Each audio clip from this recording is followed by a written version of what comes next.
Love is everything.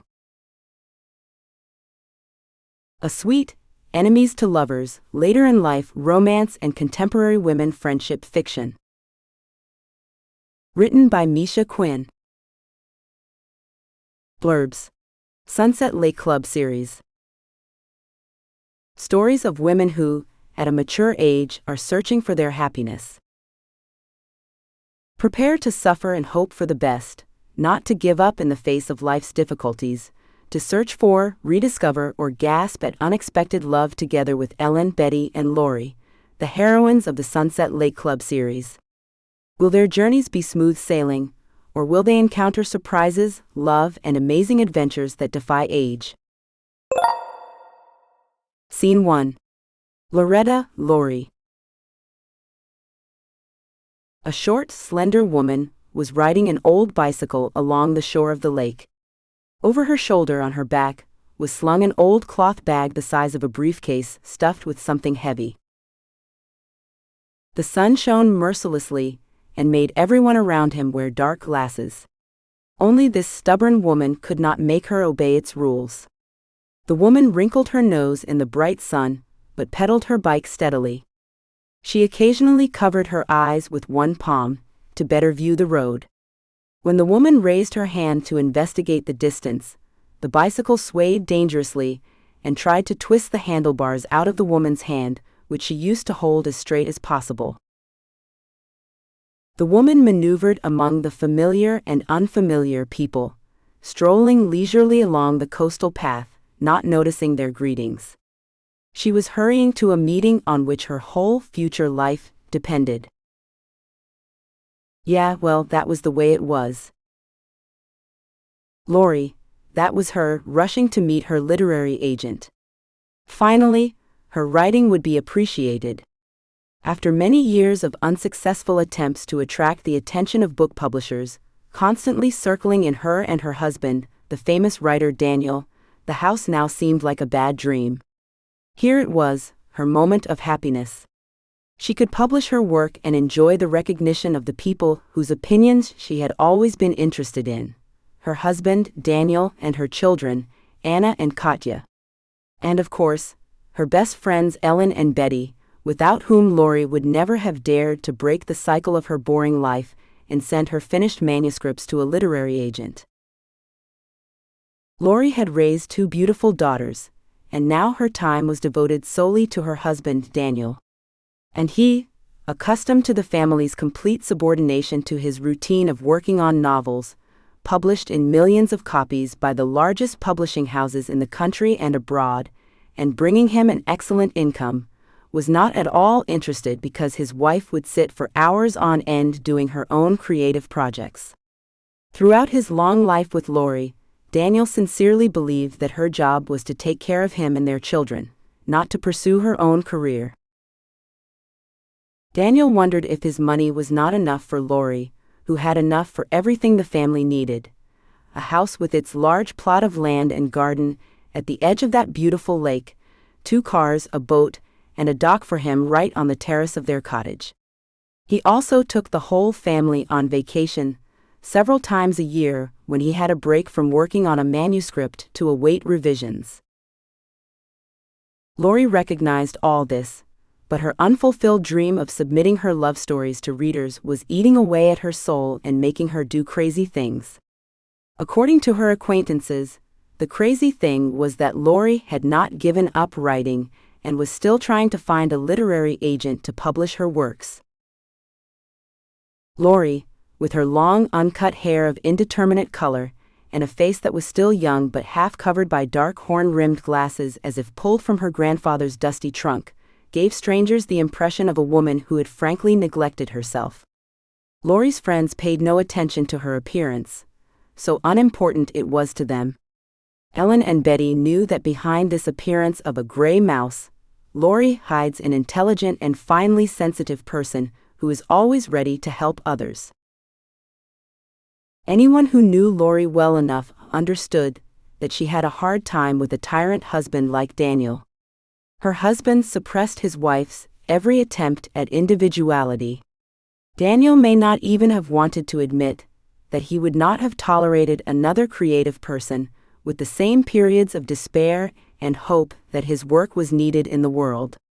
Daniel went through all the stages of a professional writing career, from the stage of an aspiring writer who no one knew. No one wanted to publish to a recognized maestro of his genre, whose work was in high demand, and whose next 5 years were scheduled by the month to create, edit, and market his work. With this state of affairs in the family, 3 decades of living together had brought Lori to the limit of her mental strength in the struggle for independence. Now, at 50, she wanted to prove to everyone that she, too, was worth something. That Lori was now riding her bicycle to her first ever literary agent proved that her hope to publish her works had not faded. Scene 2. Matt Delano. Everyone who knew Matt, or instead Matt Delano, adored him. How could anyone not love such a charming, courteous, well-mannered, and in addition so attractive? Matt did not think he was attractive. He knew he could charm any woman if he wanted to, but usually he did not have to make any effort to do so. It all worked itself out. One long look into a woman's eyes, then one step toward her, and yes, it worked itself out. However, many women of his age regretted that, as it seemed to them, they could no longer attract him. However, that was not the fact. This insecurity lived only in their imagination, spoiled by the stereotypes imposed by society, up to what age and waist size a woman is worthy of men's attention. Matt's acquaintances had noticed in recent years that he had slowed down a bit and almost stopped showing up with his new girlfriends. It was not easy for a heartbreaker like Matt to admit that the years had taken their toll on him, and he was well into his 50s. Matt, who had traveled almost half the globe, if not the entire world, had seen many people and experienced many cultures and customs. He remembered one event unusually widely celebrated in Central Asia, the 50th birthday of his friend, Atakan, a robust local businessman. When Matt, who had come to celebrate the event, appeared in the restaurant's huge dining room, which could seat perhaps 300 guests, he could not hold back a sigh of surprise. In his so-called Western culture, men pass the 50-year mark by shamefully avoiding any mention of their age. But here, Atakan was celebrating his 50th birthday as if he were getting married for the second time. When Matt made his congratulatory remarks, Atakan walked over to him and hugged him tightly, kissing him on the cheeks like a boy. He added, Well, you're still young. You're a year younger than me, if I remember correctly. Here, look how you should celebrate your 50th birthday," and he passed his hand around the hall full of hundreds of guests. Matt looked around the room admiringly, then patted his buddy on the shoulder, recognizing the scope of the event. Matt asked, "But why is it necessary to celebrate so widely? We spend 50 years as if we were boys, and are ashamed to recognize this milestone. Be overly active in sports, change profession, women." Before finishing the sentence, Matt glanced around cautiously to make sure that Atakan's much-loved and respected wife, including Matt, was not with them, and continued, "Yes, they change wives, and I never got along with anyone. Envy you in a good way, Atakan. You have a large family, 4 children, an excellent and intelligent wife who shares with you both the traditions of her people and the way of modern life. It is rare to find such mutual understanding with a woman, and even more so at my age. I no longer hope to find a man with whom I would be interested not only in, well, you know." Matt hummed embarrassedly, knowing it was not customary in his mate's society to mention intimacy and such relationships with women out loud. Atakan looked at Matt with understanding and some condescension. He was silent for a moment, and then answered, "In our tradition, 50 is the best age of a man. I've already lived 50 years, just imagine that." He waved both arms excitedly, as if trying to encompass the entire world. "Lived these 50 years in such a way that I have nothing to regret. Yes, there have been mistakes and failures, but there have been more good things. I have sons, daughters, a wife, and many people who respect me. I've had a wonderful career and earned the respect of the people in my community. And almost all of them came to my celebration. After all, I am not making this celebration for myself but for you, my family, friends, and colleagues. I now think that tomorrow I can die in peace, and everything will be fulfilled in my life. After all, I celebrated this special day, and once again felt how loved I am by my family, and how respected I am by my friends and colleagues. Matt listened dumbfoundedly to his friend. He had never imagined that after such a celebration, someone would say they could die in peace. What about the next 50 years? Matt was going to live to be 100. He did not drink or smoke, and he was moderately active at the gym. Instead of traveling by car, he biked. Taken inclined his head toward Matt and whispered confidentially, "Yeah, well, that's how my friend disappears. Let me find you a bride here. You'll get married, you'll live together, and you'll understand each other. She'll learn your language quickly. We'll find you a young and beautiful wife, don't doubt it." Taken was enthusiastic about the idea, and after he had finished talking to Matt, he spoke with his friends for a long time to see if anyone had a daughter to marry. Luckily for Matt, that night, all the adult girls were with their soulmates or groomsmen at this celebration, and he did not have to offend his buddy by refusing to meet a potential bride. Fortunately, Taken was quickly distracted from this topic by other concerns about the host of the raucous feast. Matt had seen many women, beautiful and bright, not attractive and intelligent, ugly and not very smart. He had called no woman stupid. There was just no such thing, he was sure of it. You just have to reveal a woman's personality and allow her to express herself in something she likes to do. Then it will become clear that any woman is the crown of nature's creation, a beautiful and clever woman. In fact, Matt was married. He had children, 2 daughters and a son. But recently it turned out that they had grown up, and his presence around them, or at least on weekends, became less and less frequent. Matt realized he had put as much of himself into raising his children as he could, with a terrible relationship with his ex-wife. Matt had nothing to do with his ex-wife, except for having and raising 3 children. Matt was surprised by this because, with other women, he could create the feeling that each of them was special and beautiful. And they would not let him get away with it, not understanding what was keeping him from remarrying. That was why Matt was deep in thought, returning home after a trip to his buddy Taken's 50th birthday party. He was doing his business with authors, arranging their contracts with publishers. Still, he was constantly thinking about the fact that he had nothing and only his favorite business, and a vast number of books. Matt had amassed a vast library, finding the rarest editions of books that interested him. When he needed to rest, Matt would sit in his study of the house, which, like most lakeside cottages, had a fire in the fireplace, and seated in the vast dark leather armchair next to the fireplace, read and read and read, completely immersed in the fantasy world of other writers. Scene 3. Bicycle and Rude Stranger. Lori turned left from the lakeside path and put her hand visor to her eyes again, shielding herself from the sun's rays. The next thing she remembered was that she was lying on the ground, the bicycle wheel spinning on the fork of the handlebars, mangled by something, and the sun shining mercilessly directly into her eyes. The sun was at its zenith, and Lori could not see who was bent over her. A thick male voice said mockingly, "Well, beautiful, how long are you going to lie there?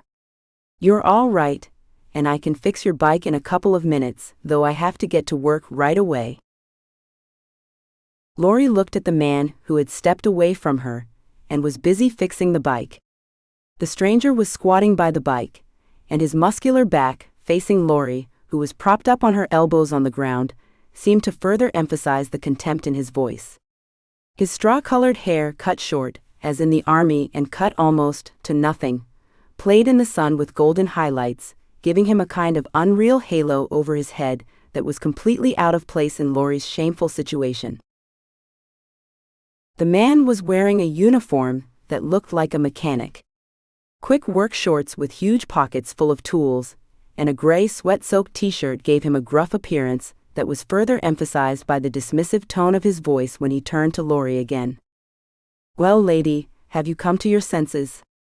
"Oh, I guess I'm all right. I was about to call an ambulance."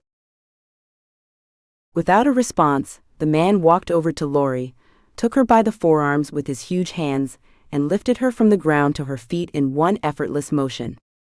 Laurie, dazed from the fact that she could not figure out how she had fallen off her bike, did nothing better than mumble in response. "Thank you.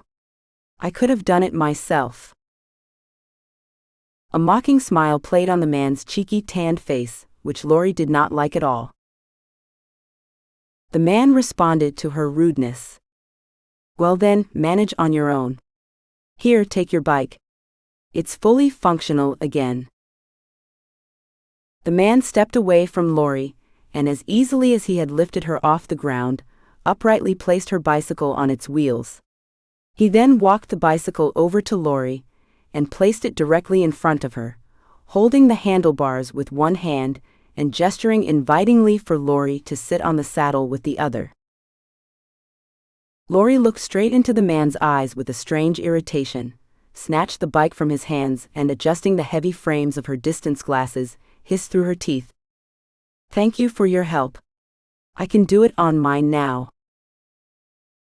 She could not understand what about him made her react so violently. She could think of some laborer mocking her when she was in a hurry and late for an important meeting. Now, she would show up at the literary agent's office in a dusty dress, with a scraped leg and elbow. Laurie had nothing to cover those scratches, for she had never thought of bringing anything extra to wear in the summer, no headscarf or sweater.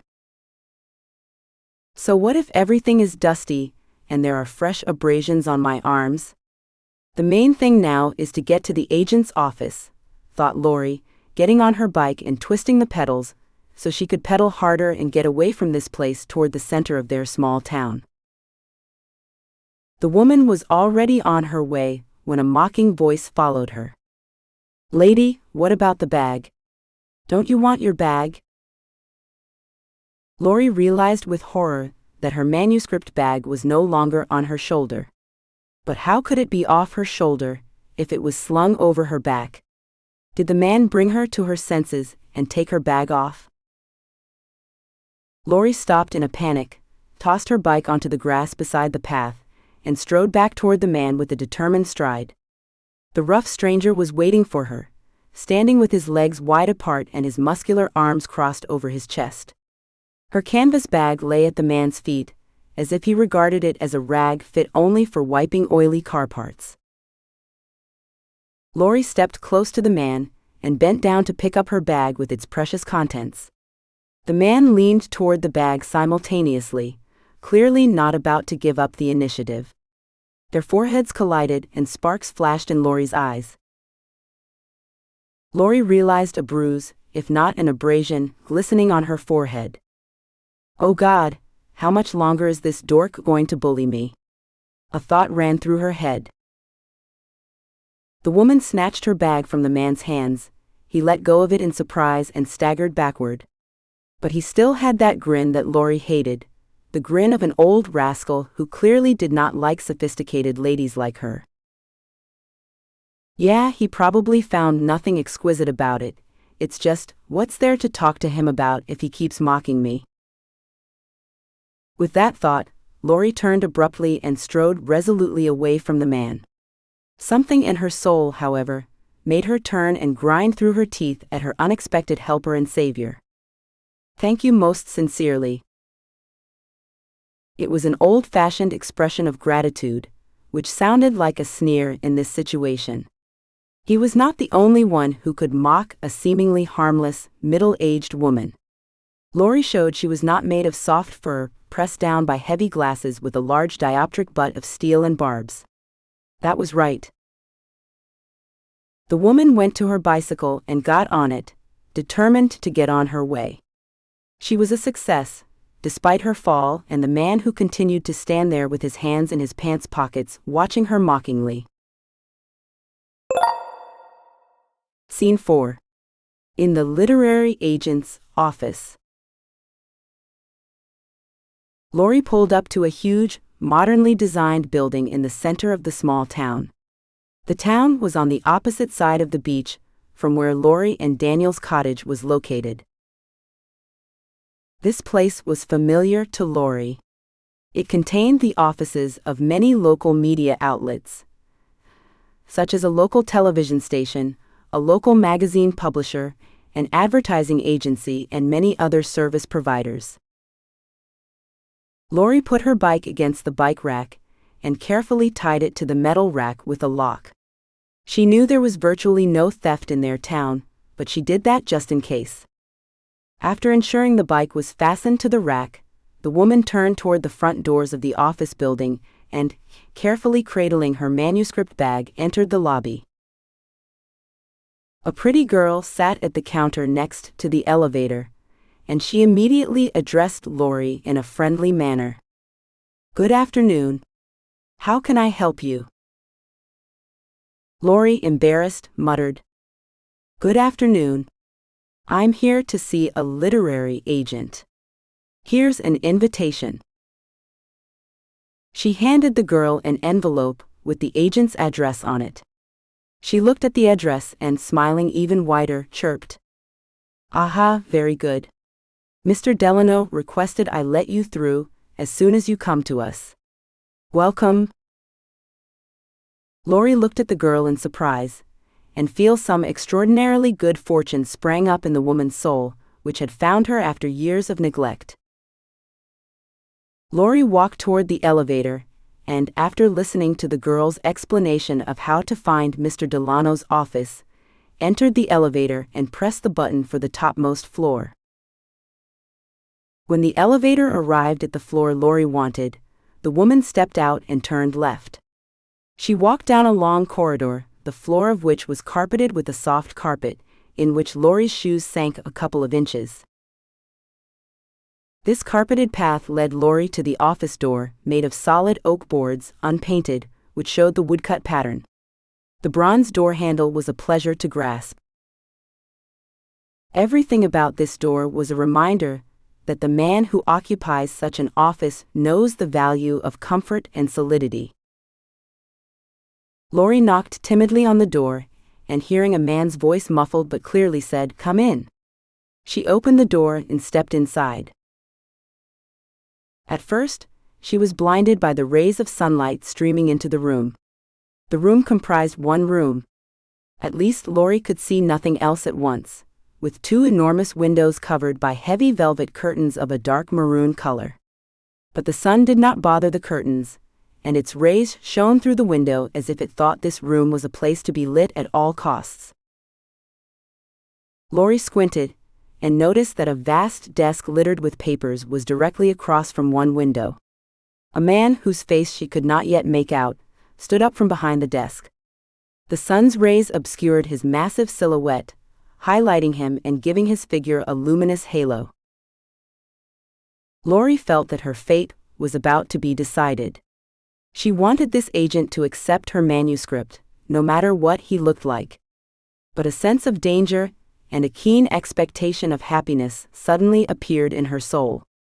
Lori could not understand where this feeling came from.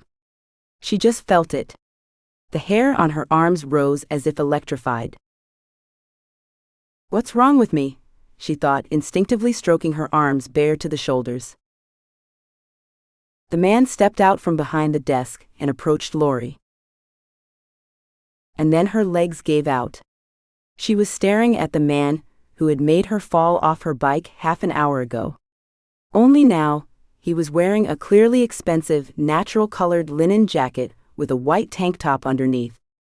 This fresh, modern outfit was complemented by loose, light-colored pants cinched with a light-colored leather belt. The man wore elegant barefoot moccasins made of fine, well-made leather. It was as if his whole appearance spoke. "Here, look what a prosperous and businesslike man I am." And only the day-old stubble on the man's face was still the same as it had been half an hour ago. Lori was ready to fall to the ground. "He's my literary agent. What did I just say to him? Now he won't even look at my manuscript. I'm an idiot." Lori's despair was written all over her face. The man walked toward her, and as if not noticing the martyred expression on her face, extended his hand in a friendly manner to greet her. "Good afternoon, and welcome. Lori, if I'm not mistaken? Allow me to introduce myself, I'm Matt Delano." Lori, gazing steadfastly into his eyes, silently held out her hand, and he took it firmly in his palm and squeezed it gently, almost without squeezing it in his palm. Lori was in no hurry to take her hand from his broad palm. Everything in her froze with the sensation that this moment would decide her fate for years. Still not removing her hand from Matt's palm, she replied, not taking her gaze from his light blue eyes beneath thick, straw-colored eyebrows. Lori felt that this man was critical of her. But she also felt a wave of protest rising in her. He had just laughed at her when she fell off her bike because of him, which meant he would continue to treat her that way. Lori snatched her hand out of his palm, took a step back, and squinted her big gray eyes, which the goggles made even bigger, through compressed lips, and hissed. "So that's who you are? I didn't expect such a surprise from..." Matt continues her sentence. "Our meeting? Yes, I must admit, I didn't expect to see you here either. But what can we do? We'll have to deal with your manuscript, won't we? Or do you refuse to do business with me?" Lori could not tell if he was being ironic or severe. She pulled herself together and answered, head tilted stubbornly to the side, looking at Matt with a testing look of mistrust. "Refuse? No way," she exclaimed and straightened up to her small stature. "There's no way I'm giving up publishing my book. Don't even dream of it." Matt looked at her in amazement. The little bird was clearly strong-willed and ironclad. "Well, let's get started. I will not refuse to work with you, with your manuscript either. After all, I picked it myself out of a mountain of requests for publication," he replied, turning to his desk and pointing to a chair. Lori looked at him in surprise. What? Did he have a mountain of requests from authors to publish books? She had thought he was just a lowly literary agent, completely unloaded with orders, and that was the only reason he had agreed to consider her manuscript. Matt continued. "Well, what are you standing there for? Have a seat." His words sounded not like a request, but almost like an order. "Yeah, he's wasting his time on me, and maybe my book won't gain him anything. I'm just a debutante after all, so we should follow his request and sit next to him." Lori shuddered as she imagined him touching her arm or leg again, this time only in her imagination. "That's the one I don't want at all, he's just disgusting." Lori pressed her lips together, and with a determined shake of her head, walked over to Matt's desk, pushed back the heavy chair with a sharp sound and sat down at the table. She placed her bag of manuscript sheets directly on the tabletop before her. Lori was not bothered, because her bag was covered in dust. He, Matt Delano, had caused her an embarrassing fall on that dirt road on her way here. While Lori's thoughts wandered to options for resolving this uncomfortable situation for her, Matt sat back in his chair behind the desk and waited patiently while his client sorted through her papers.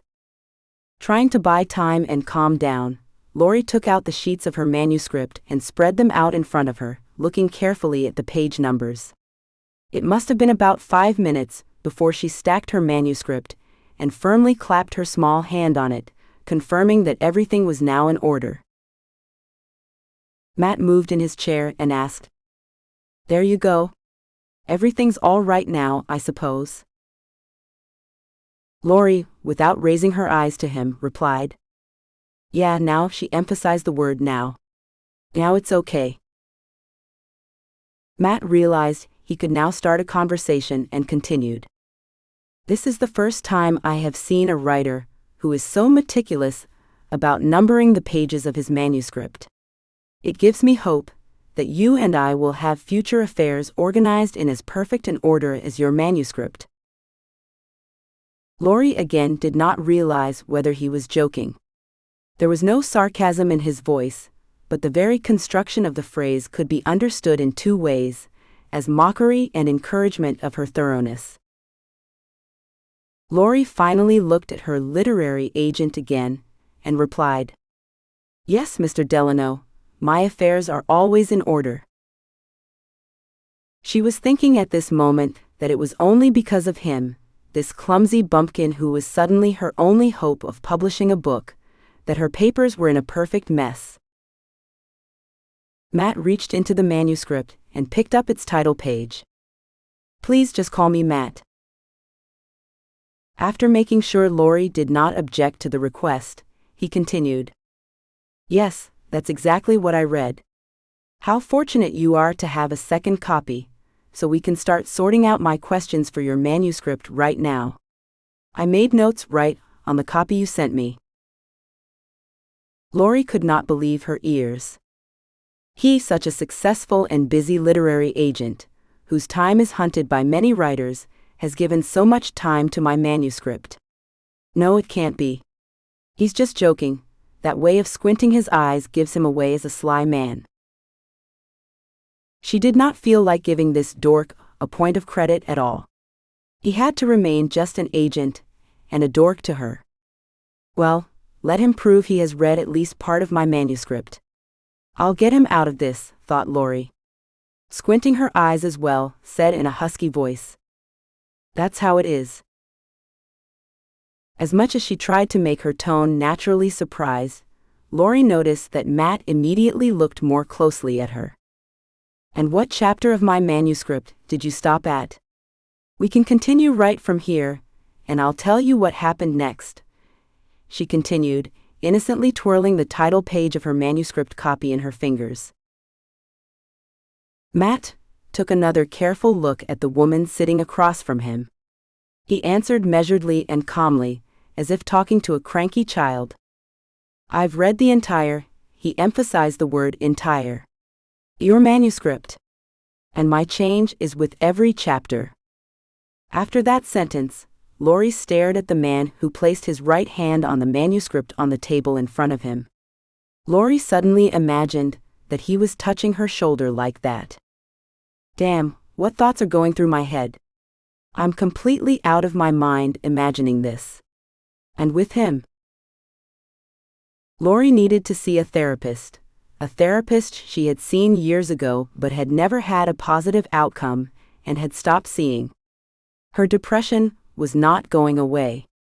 Laurie knew that her decline in vitality was not only because of the onset of menopause, but also to the fact that psychotherapy had not helped her to get rid of the cause of the persistent bad mood that had haunted her in recent years.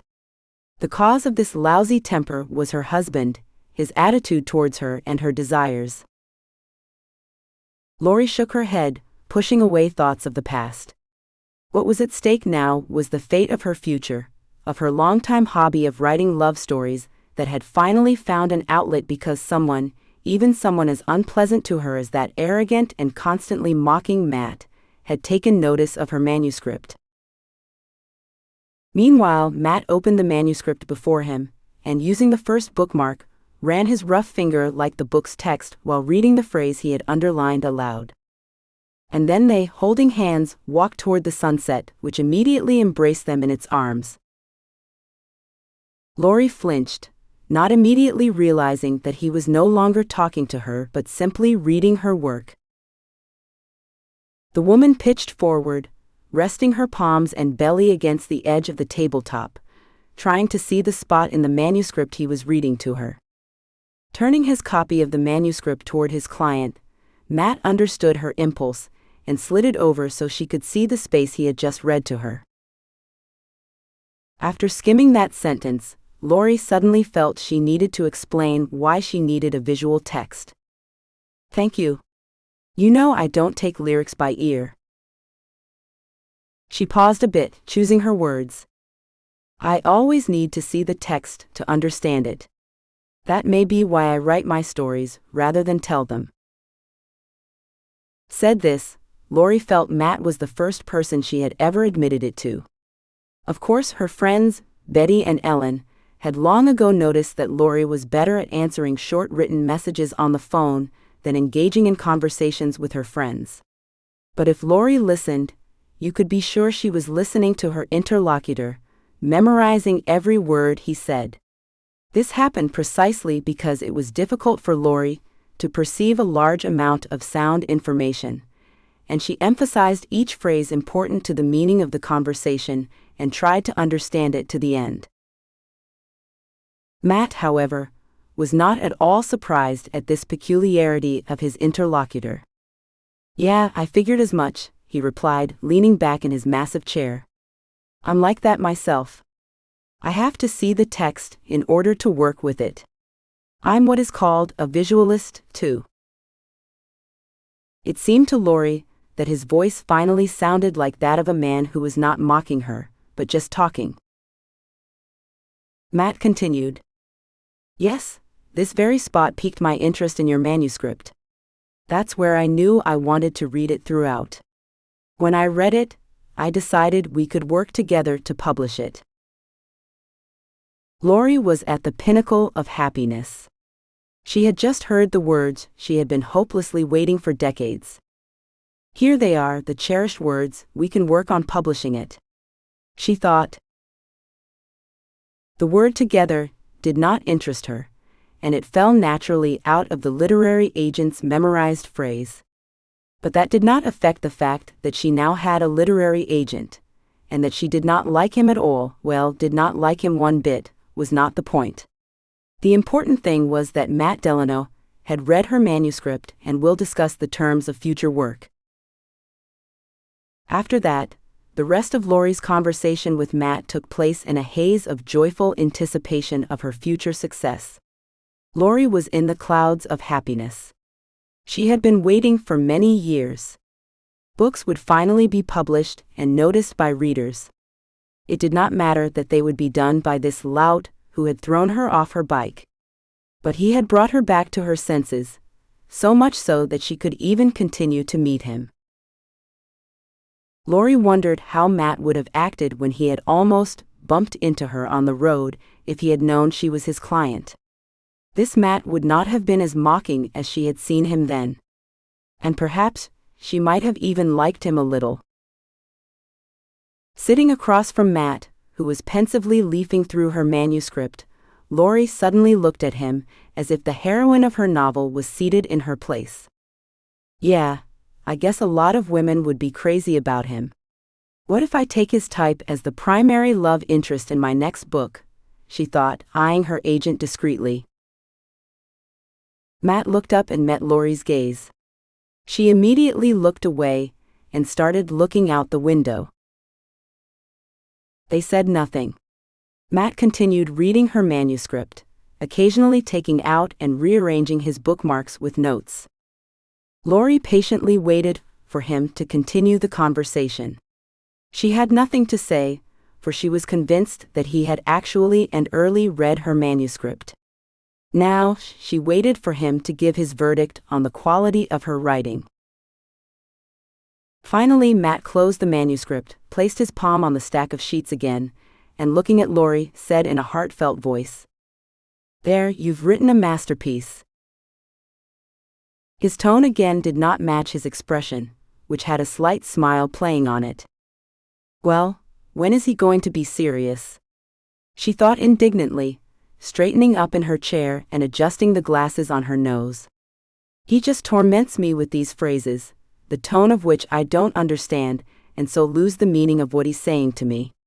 Wish he would send a written reply, even if it were critical of my book. Matt also straightened up in his chair and looked at Lori straight. Suddenly, his face took on a severe expression, and he raised the index finger of his right hand upward as if he were preaching. "Your work is just beautiful. I have nothing to edit." Lori stared at him dazedly, thinking, "What, he's not kidding? Does my work great? But then why have other agents turned me down for so many years?" These thoughts raced through her mind like a herd of wild horses. Matt realized his companion's condition by her expression, and added, "Yeah, I'm not kidding. You should have sent this manuscript to agents a long time ago. I'm sure you just haven't done it. So I'm the lucky person who can help you get this beautiful story published by the best publisher in our county." Lori clasped her hands together in embarrassment, rested them on the countertop, and replied quietly, "Well, actually, I sent this manuscript out to a lot of agents. But not one of them sent even a mere critical review. Not one. You're the first to respond to my query, and this is the first time in the many years I've been trying to get my work published." That was where Lori saw what kind of expression her usually mocking interlocutor might have. "None? Did I understand you correctly?" Matt's voice sounded so genuinely surprised that Lori felt sorry for him and hurried to explain her story. "Yes, none. Only rejections came in if answers came in at all. Most agents just answered nothing. I don't think anyone liked my manuscript, and I sent it to you already safe, hoping you'd look at it." Matt's eyes opened even wider, and he answered her. "I don't understand how any agent with even the slightest knowledge of our business would miss out on such a treasure as your work. I truly don't understand it." Lori sighed brokenly and said, looking at the manuscript lying in front of Matt, "It's exactly like that. I do not conceal it, precisely because your optimism about my manuscript surprised me. Should be more careful about it, for no one has liked it except you so far." Matt clearly appreciated his client's honesty and said, "Thank you for your candor, but nothing will change my impression of your manuscript. I read it for the first time in its entirety, from beginning to end, and then regretted the story's ending for a long time." Lori, eyes wide open, stared into Matt's eyes. He clearly wasn't kidding when he said that. Lori replied, still looking at Matt as well, "Thank you. I am very touched by your feedback. And also, thank you so much for taking the time to talk to me at all. Now it will be easier for me to work on the next story. It's already made up. All that's left is to put it on paper." Matt got up from his desk, walked over to the window of his office, and clasping his hands behind his back and looking out the window, said, "I'll ask my colleagues why this was happening. But that's not the main thing now. The main thing is that your manuscript has reached its destination, and we will find a publisher for it." Lori realized that the conversation was over and stood up from the chair, almost dropping it in her haste. She grabbed the back of the chair, but still held the heavy object, and put it back on the table, dragging the chair's legs across the floor a little. Matt turned toward her at the sound of the heavy chair legs scraping across the floor. He tried to gesture for Lori to stop, but she bit her lip and stubbornly pushed the chair back into its place by the table. Matt realized this client would obviously require special attention, and going around the table, approached Lori. They stood across from each other, and neither dared to choose a way to say goodbye. Lori was feverishly thinking about how to do this. She thought, should I shake his hand? What if he doesn't like that gesture of farewell and greeting between a woman and a man? He's so old-fashioned, and he's overgrown with stubble, as if no one took care of him at home. Lori diligently made sure her husband, Daniel, shaved every morning. She hated bearded men, and her husband knew it. But a beard like this Matt had, just stubble a couple of millimeters long, made her a little uncomfortable. It was not precisely a beard, but her new literary agent's face still did not look fresh. However, it did not look used and puffy the way men who drank alcohol on a fairly regular basis did. Matt did not dare touch Lori again, because he realized how sensitive the woman was. As he read her novel, he imagined the author to be any kind of sophisticated high society woman, but not the one Lori had appeared to him. First, Matt had practically knocked her off her bike, and now he did not know how to give her his hand again to say goodbye. This state of reverie was not like him, and this indecision surprised him, slowing his reactions. Next to Lori, he felt no anxiety about impressing her as a woman. He saw before him a finely sensitive man, whose life experience had enabled him to analyze and describe so deeply the events that Lori had recounted in her literary work. Finally, Lori was the first to decide what she would do. Stepping toward Matt, she was the first to extend her hand to him to say goodbye. She decided that since their meeting ended on that note, she should end it that way. Matt looked at her in surprise, and clearly relieved, took her palm in his again. Lori closed her eyes as the warmth of his touch spread over her hand, and made her feel confident and secure. The handshake lasted only a couple seconds, and Lori was the first to remove her palm from Matt's palm. She was torn with regret that keeping her palm on his indefinitely was unseemly. And she wanted it so badly. The two looked at each other, as if they were saying goodbye to someone they had known long ago.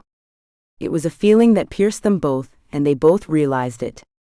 As they parted, each knew that something special was binding them together, and that something for now was only the fact that they had Lori's project to take care of, nothing more than that. Scene 5. Conversation with the friends. After finishing her conversation with Matt Delano, Lori walked out of his office as if invited to a celebration of life for the first time. Her eyes shone happily, and her gait was as light as if she were 15, not 50. Everything Lori had dreamed of for years was about to come true. If even the seemingly rude and insensitive Matt Delano said he could not tear himself away from her manuscript, the hope was that the publishers he offered it to would say the same. Lori did not need the money to publish her books. It did not matter to her how much she was paid for it.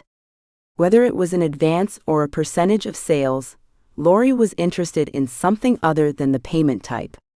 She just wanted to see her manuscript published as a book. As she approached the bicycle, Lori suddenly realized that she had been so confused that she had already left Mr. Delano's office 5 minutes ago and had communicated nothing to her friends. Lori pulled out her cell phone, put it on speakerphone, and dialed the contact number of her friends, Betty and Ellen. They were in the same messenger group, so the three of them could talk and not have to repeat the same story separately. Betty was the first to answer. "How are you doing, dear?" she pronounced in her sweet, chesty voice. "Have you been to the agent?"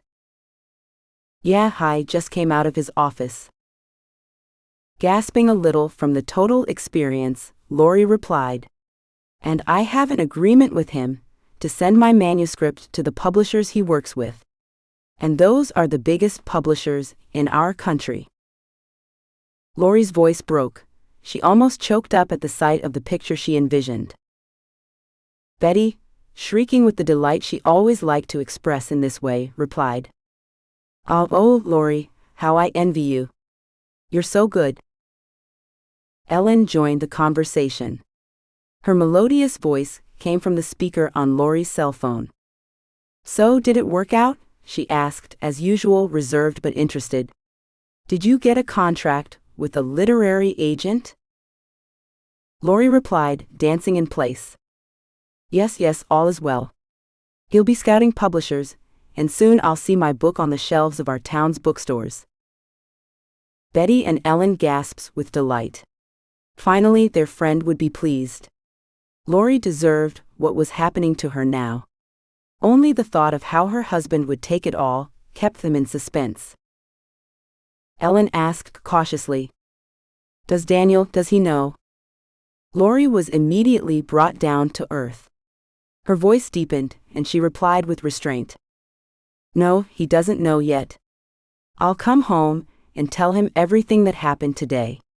He certainly expects nothing like that, and I can imagine what a scandal he'll give me. Betty immediately backed her friend up. No, under no circumstances should you give in to his entreaties to give up that agent. Your husband is the most selfish man I've ever met in my life. He thinks only of himself. You're doing the right thing.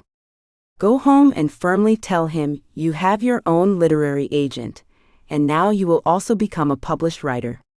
I can imagine his face. Betty laughed at the end of her rant, and her infectious laughter lifted Lori's spirits again. But as usual, she also needed Ellen's opinion, an experienced businesswoman who often gave her friends sound advice. Yes, Betty said all the right things, confirmed Ellen.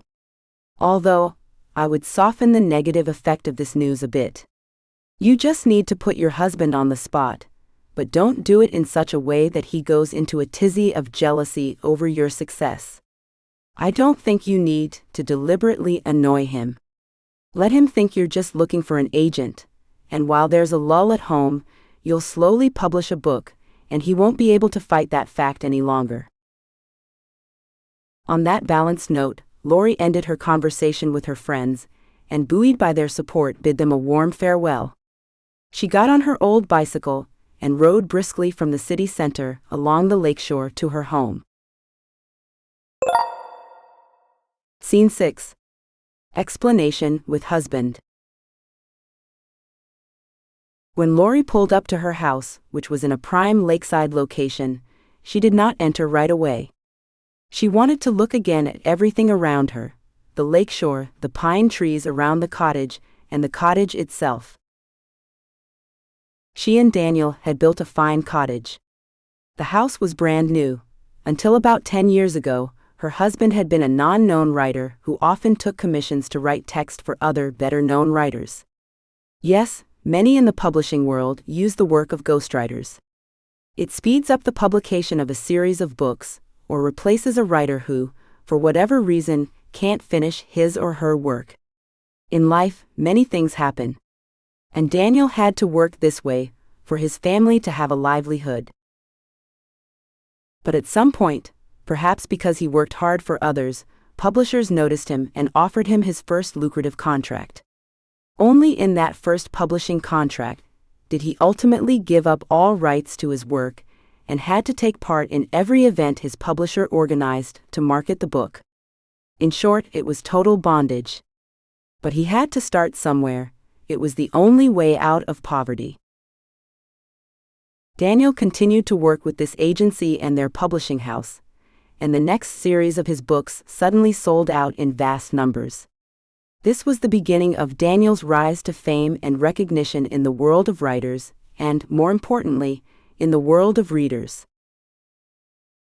Lori remembered all this as she looked at her and her husband's house. Something tugged at her heartstrings as she realized she longed for this place, even though she still lived here with her husband. Lori recalled once saying in a sauna conversation with Betty and Ellen that she would like to live apart from her husband in order to write more books. Being in the same house as Daniel, Lori did not feel free. She had housewife duties, which she had always done well, but no freedom of choice. Even as a poor writer, Daniel was always picky about how he was treated by the surrounding people. And so everyone in the house tiptoed around him as if he was working. And he was working, writing all the time. Daniel liked to wake up early, and after a quick cup of coffee and milk, sit down to write early in the morning. Then he would take a break for a couple of hours for lunch, walk, and sit at his desk again. The whole family and their 2 children, Anna and Katya, would shush each other if one of them forgot to take off his street shoes and ran through the house, heels clacking on the wooden floor. With the move to this new cottage, the family's habits did not change. Daniel still worked in the mornings and afternoons, and handled financial matters with his publishers and their advertising agencies in the evenings. The family still had no place in his daily routine, and they had last vacationed together about 5 years ago when his daughters were still minors and unable to travel on their own. Lori looked around her house once more and with a sigh, went inside. Daniel was waiting for her on the doorstep, politely opening the front door. Lori realized it was more complex than she had imagined. She would have to report where she had been for so long, that her husband had gone without a hot meal, and was clearly in no mood for lyrical conversation. Lori quickly dashed into the living room, and then into the kitchen, and throwing on an apron, began heating the food.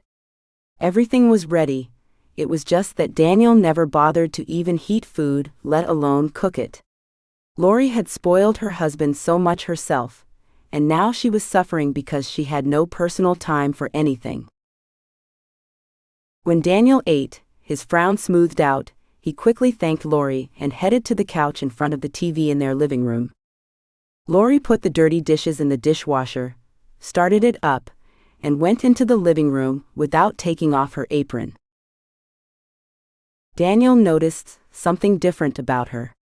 He looked at his wife questioningly, expecting to hear her question. But instead of asking Daniel for something, Lori simply said, "You know, I'm finally going to publish my book, my first book." He looked at her in surprise and incredulity. "What?" was all he could utter, still unable to comprehend what his wife had just told him. "Exactly what you just heard," said Lori in an unusually confident voice. She stepped back to the door to the kitchen, leaned her shoulder on its jamb, and continued. "I got a literary agent to work with me. So why are you surprised? You apparently thought I'd publish nothing?" There was defiance and tears in her voice. Daniel realized that his usually balanced wife was on the verge of a nervous breakdown. This was extremely rare for Lori, and preventing this doubly unpleasant situation from developing was necessary. The only trouble was that Lori was about to burst into tears, and Daniel did not like that.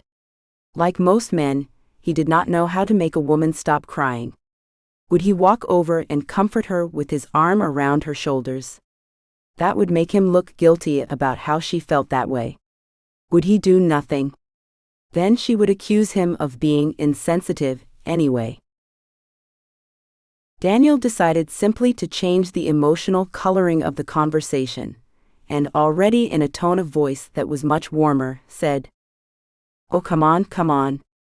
You don't have to worry so much. And anyway, what makes you think I'm against you publishing your book?" That was when Lori came to her senses. What's the matter with him? Doesn't he remember his sneers and disdain for me every time I talked about my desire to publish written manuscripts? A thought ran through her mind. Lori sensed her husband was faking it, and did not feel what he wanted to show her. Her tears dried immediately. There's no point in unleashing my feelings in front of him, someone who doesn't appreciate me. I'd better save them for the bickering with this Matt guy, and there'll be plenty more of that, she thought, and turned sharply on the torture and walked out of the living room into the kitchen, where she busied herself washing dishes instead of putting them in the dishwasher. Daniel heard his wife fidgeting in the kitchen and realized she was washing dishes with her hands to calm herself down. He even rose a little from his chair. Upon determining that Lori was not thinking of returning to the conversation about her agent, Daniel slowly sat back in his chair. Daniel furrowed his brow, wondering what he should do about Lori now. He needed to learn the problem with his wife publishing her books. Daniel realized she would immediately compete with him. He had worked so hard to succeed in his creative profession that he did not want any competition in his home, where for the past few years he had provided everything: the house itself, the food, the services, the family's travels, and the children's education at the best-paying colleges. Lori should be eternally grateful to me for living on my money, he thought, grudgingly curling his mouth. She's not young anymore, 50 years old after all. Baton around me still gathers flocks of young women, many of whom would give much to be my friend.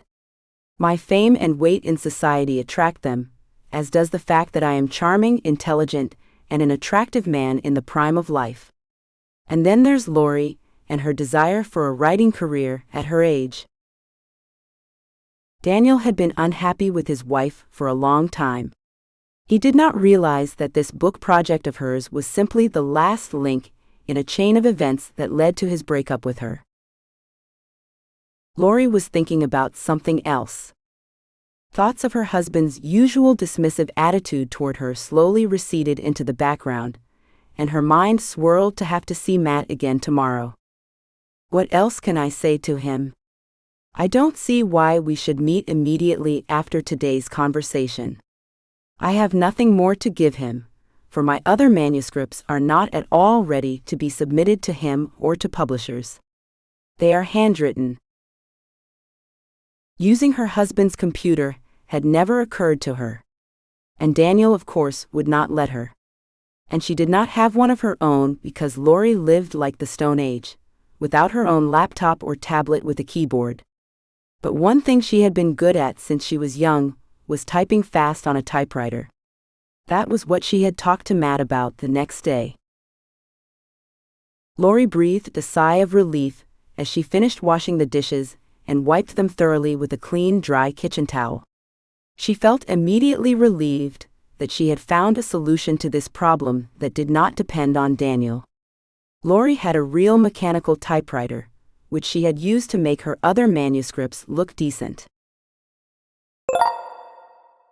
Scene 7. Mechanical typewriter and rent a house.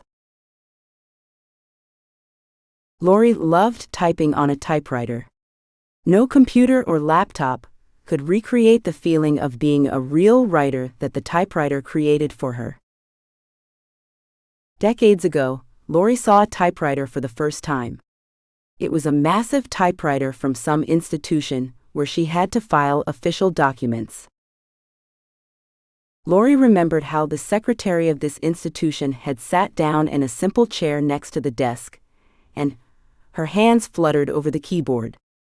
There was a slight chirp and click as the secretary elegantly moved the paper to the following line of the document. The secretary's hands, fluttering over the typewriter keyboard, were like a virtuoso pianist's. Lori had studied piano as a child and immediately recognized the lightness and speed of the woman's hands. Like a mesmerized woman, Lori watched as the young woman typed the document. When the secretary finished typing and stood up from her desk, she pulled a stack of papers from the typewriter's feed roller, overlaid with weightless black sheets of copy paper, and holding the stack with both hands, gently carried it into the office of the head of the institution. Nowadays, one hardly remembers how graphite paper sheets were used to reproduce a document. They did their job well, but when reproducing documents, it was strictly forbidden to make typos. Otherwise, the entire stack of printed material would have to be thrown away. It would be unrealistic to correct a spoiled letter or word on each individual sheet with white putty, and put them back together again, so precisely that the next attempt to print over the putty with opaque white ink would be an obvious failure. The typewriter in the government office was electric, which was an advancement. But Lori saw the actual mechanical typewriter, and even tried typing on it much later, on one of her first works. A vast black mechanical typewriter stood on a small table against the wall. No one regarded it as anything of value. The time of this massive and noisy machine was ending. No one bothered to clean it or replace the ink ribbons, which often dried up. Sometimes, when Lori had time, she would sit at the table by the typewriter and type some simple text. It did not matter what she wrote about it. What mattered was that pressing the keys of that old Underwood typewriter was so thrilling that her coworkers had difficulty getting Lori out of work if she sat down at that typewriter. Lori needed help to remember precisely what she had tried to write on that mechanical typewriter. It must have been something minor, a short love story or a detective story. Lori had read many love and detective stories back then, and wanted to create something of her own. But the idea of writing a book, much less publishing it, had not even crossed Lori's mind then. And now that Lori remembered, she had a mechanical typewriter she had bought at a flea market a long time ago. She used it. But how do you decide to do that when Daniel cannot stand any noise at home? Lori strained to think about it, and remembering that Ellen had once offered to provide her with her guest house while she worked on her books, she decided. She called her friend and hesitating asked, "Ellen, hi. Do you remember that you once offered me help as your wonderful guest house? I'd like to rent it for a while." Ellen, who had not expected this question, was puzzled but answered entirely without delay. "So that of course it's all in force. Just remember that Betty had to use it a little while ago. I wanted to make it look more suitable for guests, paint the walls, refinish the floors and so on. But if you're happy with it as it is now, of course you can. When do you need it?" Lori gasped with joy and blurted out, "Yeah, right now." The friends laughed, then continued the conversation more quietly and discussed all the details of the contract. Ellen did not want to charge her friend any rent, but Lori insisted. She had to because she was not in any kind of distress like Betty, who had been homeless after the death of her first husband, Greg. Lori was planning her own life now, and with the small savings she had accumulated during her youth, she could afford to rent a room to work on her manuscripts. A couple of hours later, Lori was riding her bicycle toward Ellen's cottage. What was Lori carrying? She had brought her typewriter, nestled in its special compact leather case, bouncing slightly on the bumps that Lori's bicycle flew over on its way to her area. Scene 8. Typewriter tape. Matt sat at his expansive desk and waited for Lori. When he received her call and listened to his client's confused plea for help, Matt was once again convinced that behind this woman's modest exterior lay a soul full of fire and passion. And now that passion was channeling into her dream of publishing a book. Matt smiled, remembering his morning adventure on the road and the ensuing conversation with Lori in his office. Lori was fortunately unaware that he was not only a literary agent, but also the owner of a rather communal group of publishing companies. If she knew that, getting to know her wouldn't be so much fun, at least from my point of view, thought Matt. If Lori knew I could, with one word, order her to be immediately contracted by one of my companies to publish her book, she would probably behave differently, restrain her impulses, and be unnaturally docile. But I like Lori better like this, impetuous and completely absorbed in her dream, he thought, shifting Lori's manuscript on the table. Looking at his wristwatch, Matt stood up and with a crunch in his joints, stretched his whole body up, arms sideways and bent backward at the waist. He grunted with pleasure and headed out of the office. He had to hurry, because now that he had coordinated his work with Lori on the book, he had to get down to business. The client's call had just confirmed that Lori needed his help. Just half an hour ago, his cell phone rang, and Lori's melodious voice came through. "Good afternoon. I apologize for bothering you, but I have a request." Matt greeted her in a surprised but cheerful manner. "Good afternoon, Loretta. It's very nice to hear from you, and I hope to see you again soon." Lori replied, ignoring the tone of his reply, which again she found mocking. "I have a favor to ask of you. I have nothing to type my next manuscript on. Please come and see if my mechanical typewriter can be put into operation." Matt's jaw dropped at this request, so surprised at this unexpected request. Fix what? A typewriter, was all he could be said. He had a sudden fit of laughter that he could barely contain. Gee, he thought, coughing diligently to hide the spasm in his throat from laughter. Does she really type her books on an antique typewriter? He did not know anyone who used a typewriter, not just kept it on a closet shelf for collection. Matt finally fought his urge to laugh and replied, Well, of course, I can look at your typewriter. I used to use them myself once upon a time. What do you think doesn't work in it? His voice sounded quite normal now, and as Matt hoped, Lori did not notice his mood swings and barely contained laughter. Lori replied with undisguised joy and relief. My typewriter doesn't have ink on the ribbon, that's the least of it. They've just dried up, I think. All the keys seem to work fine, only I can't be completely sure until I fill the typewriter with a ribbon with fresh ink. And I don't have it, nor do I have the ink for it, and I don't know where to find it in our town. It makes little sense to buy it all online, because shipping would take days, and I need to figure out if my typewriter will work now, because I need to finish the manuscript for the next manuscript right now.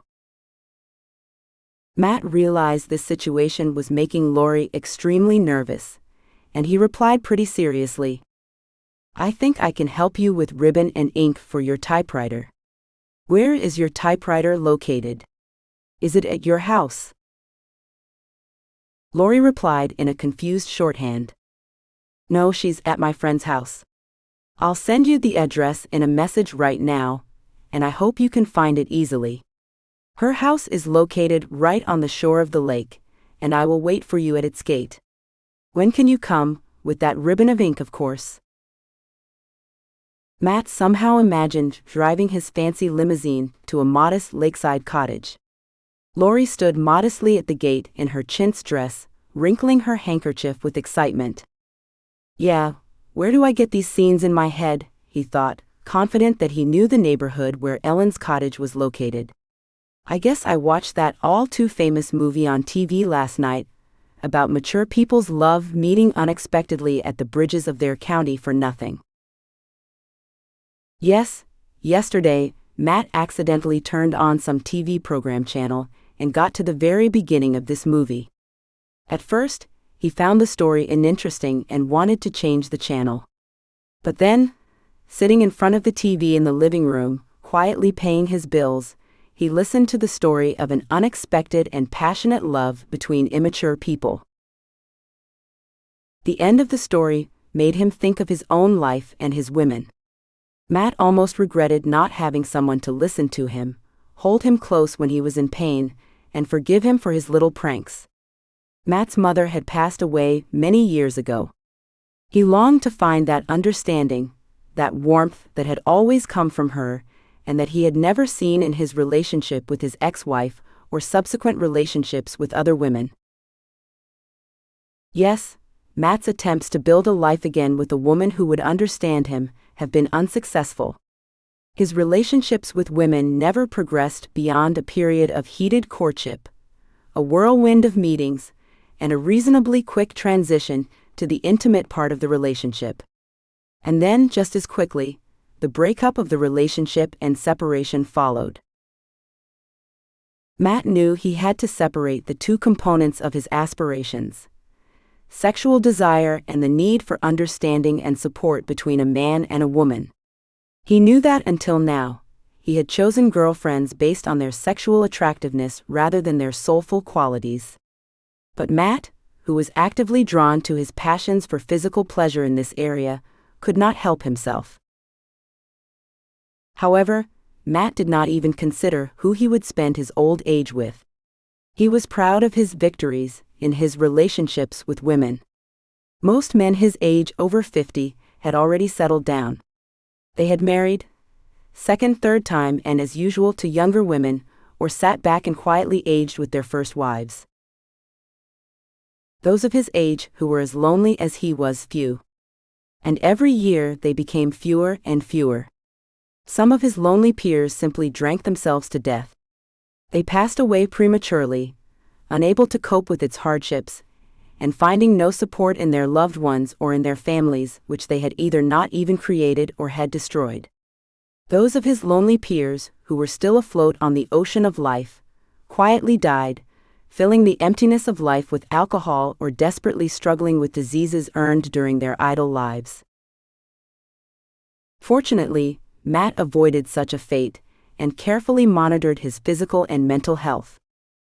There must be a woman in a man's life, Matt was told by his father, who had lived happily all his life with his wife, Matt's mother. When she was gone, the two men could no longer communicate as they had before. Each of them delved into their own lives, as if they had to fulfill something they had promised her, the woman who had left them so early. Matt's father passed away a year ago, and it was the second unhealed wound in his son's heart. That was why Matt was suddenly so hurt, that he thought of Lori, as if he and she were the characters in that movie he had watched yesterday. But Lori and there's no we here, that's just my imagination running wild, Matt mentally reprimanded himself and headed for the office exit. He knew perfectly well that Lori had had to call him because of some trouble in her family. Maybe he had never known what it was. Matt could see from the look on Lori's face when he first met her. She did not like him. She did not want him, that was all. Matt thought about the fact that it had hurt him, and made him angry. After all, Lori clearly hurt him the first time they met because some construction worker who had blocked her way, her in such a hurry to meet him, Matt, her first literary agent. Matt went outside, picked out his company's old cargo pickup from the cars in the garage, and headed to his house to get ribbon and ink for Lori's typewriter. Scene 9. Typewriter, Matt and Lori. Lori was standing at the gate of Ellen's cottage, waiting for Matt. She was not wearing a chintz dress, and the woman clutched her hands together frantically, her fingers interlocked. Not long before, Matt had called her back and cheerfully informed her he had found the correct ribbon for the typewriter and would be at the address in half an hour.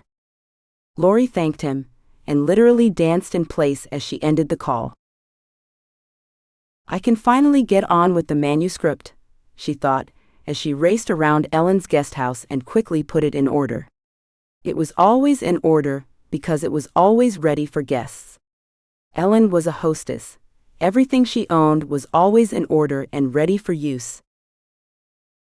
Lori quickly dusted off the living room closet shelves, ran out into the garden, and returned carrying a bunch of flowers she had hastily picked from the front garden bed.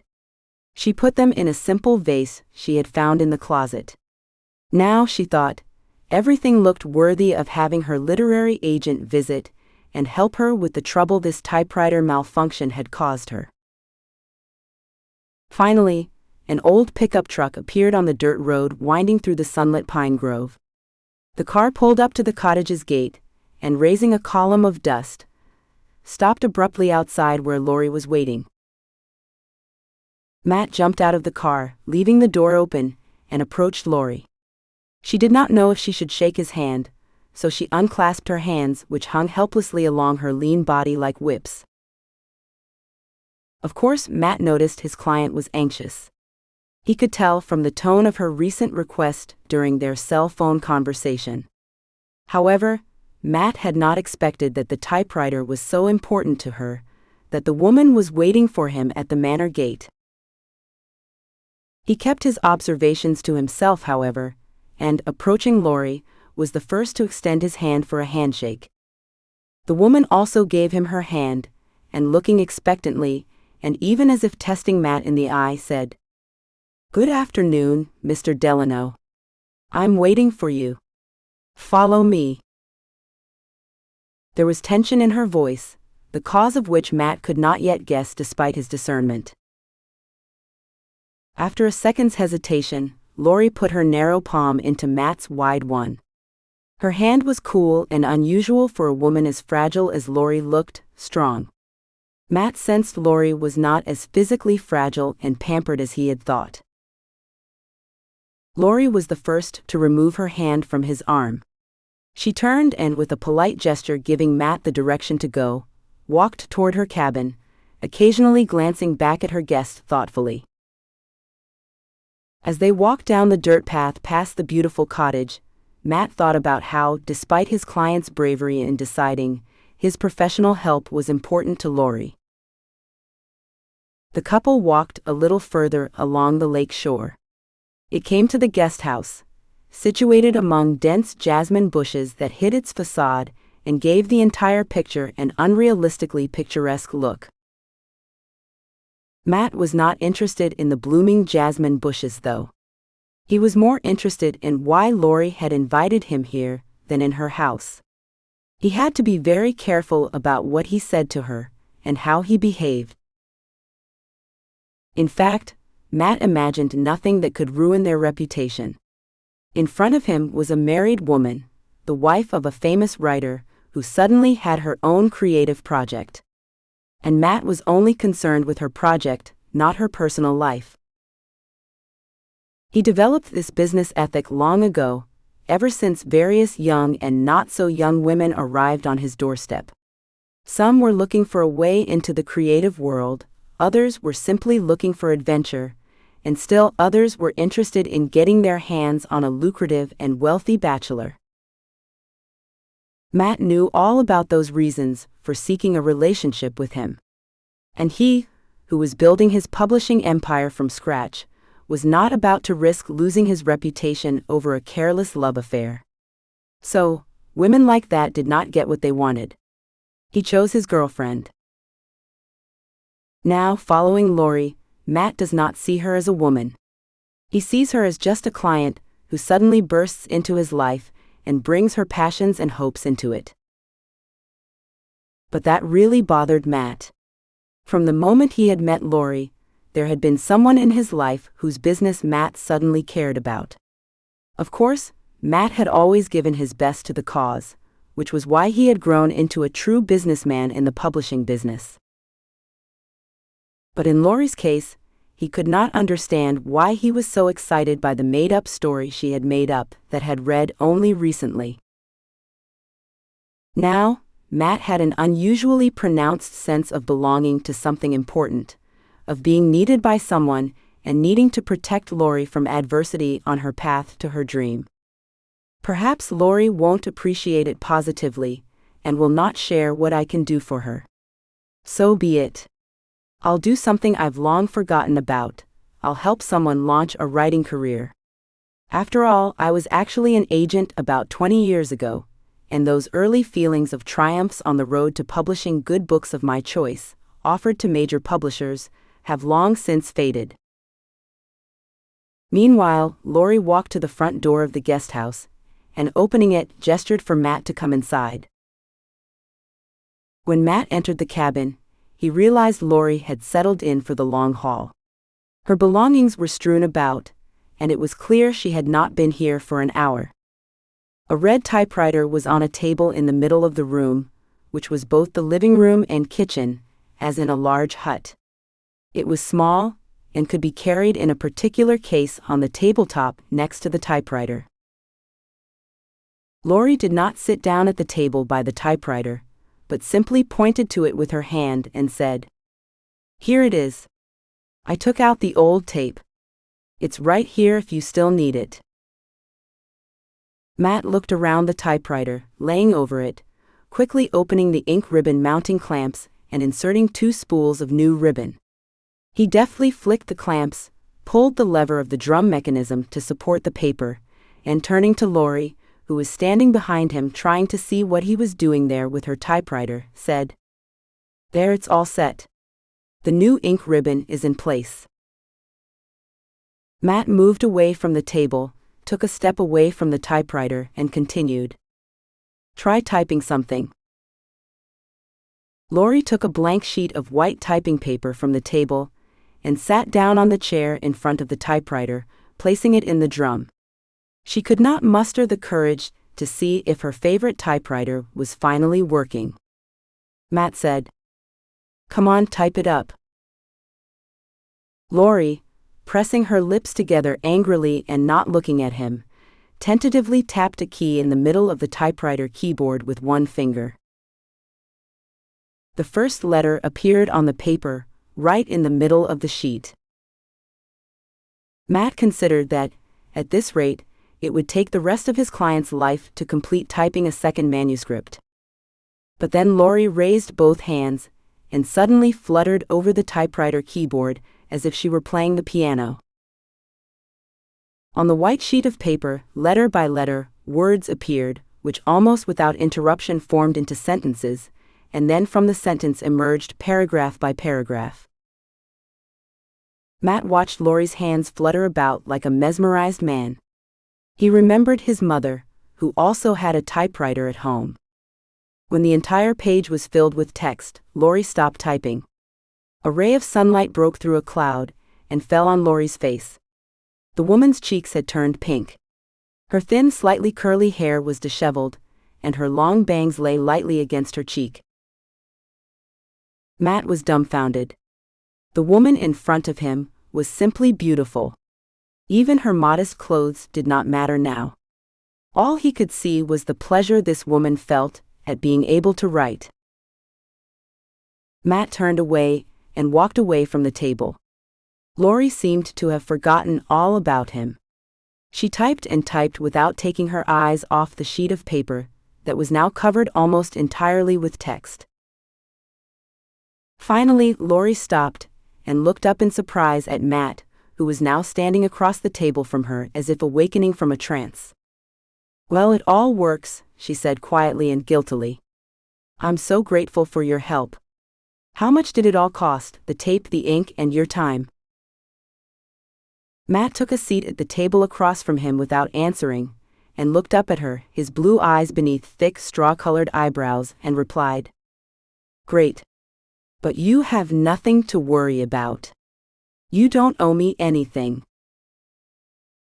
Lori did not have time to object before he continued. "Don't even think of offering me compensation for this little help.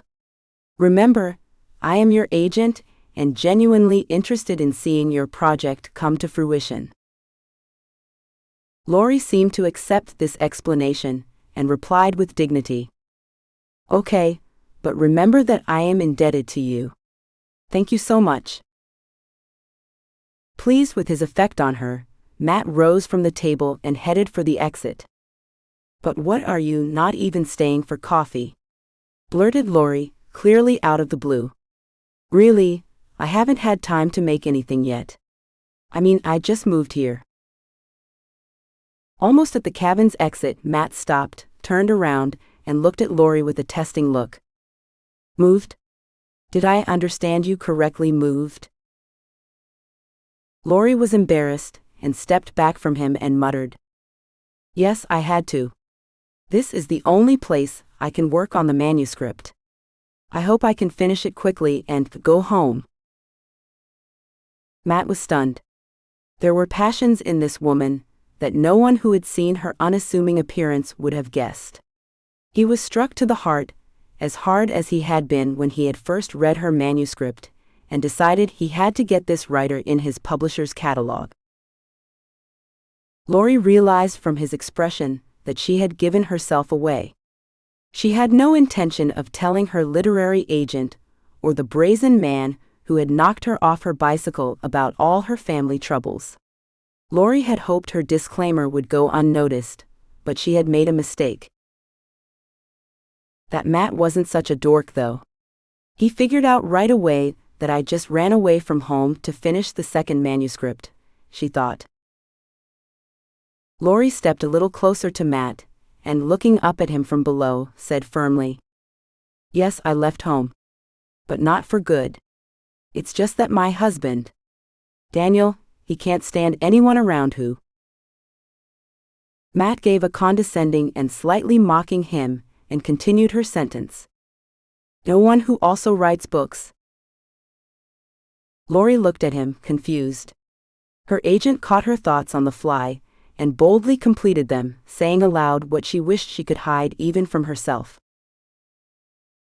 Matt realized He needed to end this conversation, which had become rather heavy for his companion, and said, "Well then, I'm going home. I hope your typewriter works and works well. If you need any more typing ribbon and ink, contact me and I'll get it to you right away." Lori looked at the man, who suddenly sensed her fatigue and desire to get to work on the manuscript immediately, and left her time to herself. Can he not only mock me, but also sense my mood? I didn't expect that from such a dork, she thought, bidding her guest a kind farewell. Matt left the guest house, and Lori stood on the doorstep for a long time, staring after her literary agent. She could not tell if he was annoying or not. Unable to sort out her feelings, the woman turned and walked. She went back into the house and closed the front door behind her. Now, all her doubts about whether her agent could actually sympathize with people dissolved into an overwhelming desire to touch the keys of her typewriter and see her story, the story she should have written years ago, appear again on a white paper. It had been a month. Lori sat breathlessly in the guest house, and her story poured onto paper as abundantly as if a torrential rain of emotion was pouring from the writer's soul. The love story Lori was writing was one she had already thought up and handwritten. But as she typed, she saw more details of the story and added them to her story. Matt had not contacted her, and she did not want to think about him. All she needed from her literary agent was for her first and second manuscripts to be accepted by a decent publisher. The desire to get her book in hand simply crucified Lori's soul. She knew that for writers, having their work published was a validation of their worth as creative people. That Daniel was also temporarily reluctant to have anything to do with her, considering this strike of his wife's being a long one that would not lead to anything good for either Lori or him, gave her the strength to continue her work on the manuscript. The typewriter worked nonstop for many hours a day, and Lori's hands, which were used to such intensive work with the keyboard, became noticeably tired. Her wrists and shoulders ached, and Lori had to get up regularly and stretch her shoulders and arms with special exercises.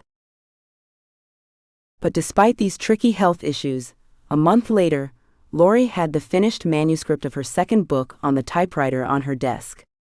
It was a tremendous victory over herself and her personal troubles, and a huge step toward her future as a writer. One fine morning, Lori woke up and realized she had nothing more to add to her story. She walked over to her desk, gently stroked the stack of papers to the typewriter's left, and sighed lightly. It was time to visit her literary agent, Matt. And that did not please Lori at all. She expected him to continue mocking her. However, somewhere in the back of Lori's mind, her inner voice contradicted her, reminding her that everything Matt had done so far was helping her. Yes, I shall have to put aside his barbs and think only of the business. I must send him a message that the manuscript is ready, and find out the fate of my first manuscript, which he should have sent to the publishers long ago, and get their reply, of course, a positive one. With those thoughts in mind, Lori cleaned herself up in the bathroom, showered and dressed for the bike ride, after hastily brushing her fluffy hair. She did not have the option of using her and Daniel's passenger car, since it was left at her husband's disposal. After putting the manuscript sheets into a folder and tying its straps tightly together, Lori put the folder into her bag, slung the bag strap over her shoulder, got on her old bicycle and rode into town. When Lori reached the center of town without adventure, she was struck by the change in the city's appearance. The maples were bright yellow, and their fluffy and expansive crowns reigned among the other deciduous trees whose leaves had already fallen. The still medicinal grass, on which the rays of the fall sun fell aslant, emphasized the contrast of yellow foliage and wet dark brown tree trunks and branches. Gazing at the beauty of fall, Lori realized that only pine trees were growing around her lakeside cabin. Their unchanging appearance in all seasons made it impossible to realize that fall had already arrived. Lori put her bicycle at the counter at the entrance to Matt's office building, and, carefully holding her manuscript bag, entered the lobby. The concierge politely asked her who she was here to see. Lori replied that her appointment had been arranged with Mr. Delano and needed to be in his office in 10 minutes. The girl kindly pointed to the elevator, and Lori walked to it. As the elevator dinged, Lori suddenly felt afraid to see Matt again. "I'm a grown woman," she mentally reprimanded herself. "What is it about him that makes me so afraid to be in front of him and talk to him like a girl?" she thought, as the elevator carried her upstairs to Matt's office floor. Stepping out of the elevator, Lori did not have time to look up to remember where she was going before Matt's sturdy figure appeared. In a voice full of a polite disposition toward his client, he said, "Good afternoon, good afternoon. How are you?" Lori stammers and mumbles something like, "Good afternoon." She said nothing about her business. He knows she finished the manuscript and brought it to him. "Come into my office," Matt said politely, ignoring Lori's inarticulate reply, and pointed toward the open door where they needed to go. This time, Lori was in a small room with only a desk and a chair. The top of the desk was piled with manuscripts that only Matt could make sense of, the way they were scattered. Matt pulled out a second chair from the corner of the room and half-bowled it to his visitor. Lori sat down carefully in this chair, and looking around with interest asked, "So, this is your actual office?" Matt, pleased with her guess, or rather just the assertion, replied good-naturedly, "Yes, this is where I work. That office you were in earlier is just a representative room for clients and contractors. But here, I can do my clients' business and feel that my well-being is directly related to their well-being." Lori cannot give him a ringing look. "So, how has my well-being improved in a month? I have heard nothing from you for a month about how the publication of my first book is progressing." Where did she get the urge to jab at him, who obviously thought he was the king of witticisms? But she enjoyed the lunge. Matt stood up from his seat and walked from side to side across the room with his hands in his pants pockets. His lips were tightly pressed together, and Lori felt a chill in her chest. Something here was not what she had hoped it would be. There was a reason this Matt had yet to bother her once with a call, a visit, or a conversation about her manuscript, which she was supposed to be submitting to a publisher. Lori looked up at Matt with her gray eyes, and continued her questioning in the innocent voice of an obedient girl. "So, did you submit my manuscript to at least one publishing house?" Matt, still with his hands in his pants pockets, stopped in front of her, and leaning slightly toward Lori, answers, "No, you didn't." Lori feels like she has been doused with water. "What on earth are you talking about? What do you mean you couldn't even submit to a publisher?" She mumbled confusedly. Lori clutched her fingers into the bag, as if protecting her second manuscript from the adversity that had plagued her first manuscript. Matt, lowering his head, continued with some irritation. "It failed. And it didn't succeed, because no one wanted to take it on. I don't quite understand how the publishing houses I know can have all the plans for 2 or 3 years ahead, because there is always a window for new talent, which you undoubtedly are." Matt's voice sounded annoyed, but he was annoyed, not because Lori's book might be worse than he first thought, but because his efforts to find a publisher had gotten him nowhere. Lori thought her bad luck in publishing her books had been passed on to Matt. "So what am I supposed to do now?" Puzzled, she asked. "I don't know where else I can turn. If even you couldn't find a publisher for my book, the other literary agents never wanted to even answer me, let alone deal with my book." Matt turned away and stared out the window. He was thinking, and Lori did not dare break the long silence. Finally, the man turned to the customer and said, "In your case, it's exactly about you being you." Lori shook her head, clearly not understanding the gist of his answer. "I'm me," she interjected. "Well, I know that." And then a hunch struck her. "I mean that I'm Daniel's wife. That's what matters, isn't it?" Lori looked at Matt with testing eyes, and he looked at her with regret, at least way to her. "Yes, you are right. I can't confirm this, but I think that an atmosphere of distrust of your talent has somehow been created around your personality. I don't know exactly how or who might have done it. And I don't have any proof of this, only a guess. So no one will ever tell me or you directly. It's just that everyone refuses to even consider your manuscript. And this happens every time I give them your synopsis and the author's name." Lori's shoulders slumped. It seemed like another minute before she would cry out in despair. But she did not. The woman just took a deep breath, suppressing her emotions, and hissed, "So our agreement with you is no longer valid, is it?" Matt suddenly stepped toward her, and squatting sharply beside Lori, put his hand on the armrest of the chair in which she was sitting, and looking up into Lori's eyes from below, said in a firm tone, "No, no, no. Nothing is finished. I have my publishing house, after all, and no one will forbid me to publish your book. Only its circulation will be small, because I can't invest my personal funds in publishing an unknown author in the same amount as a big publishing house can afford." Lori stared at him, stunned. "You have your own publishing house," was all she could whisper. "But why didn't you tell me that before? Perhaps only 1,000 copies of my book would have been enough for me, just to feel it in my hands and realize that my book had become exposed." Still squatting at her feet, Matt looked up at her in surprise again.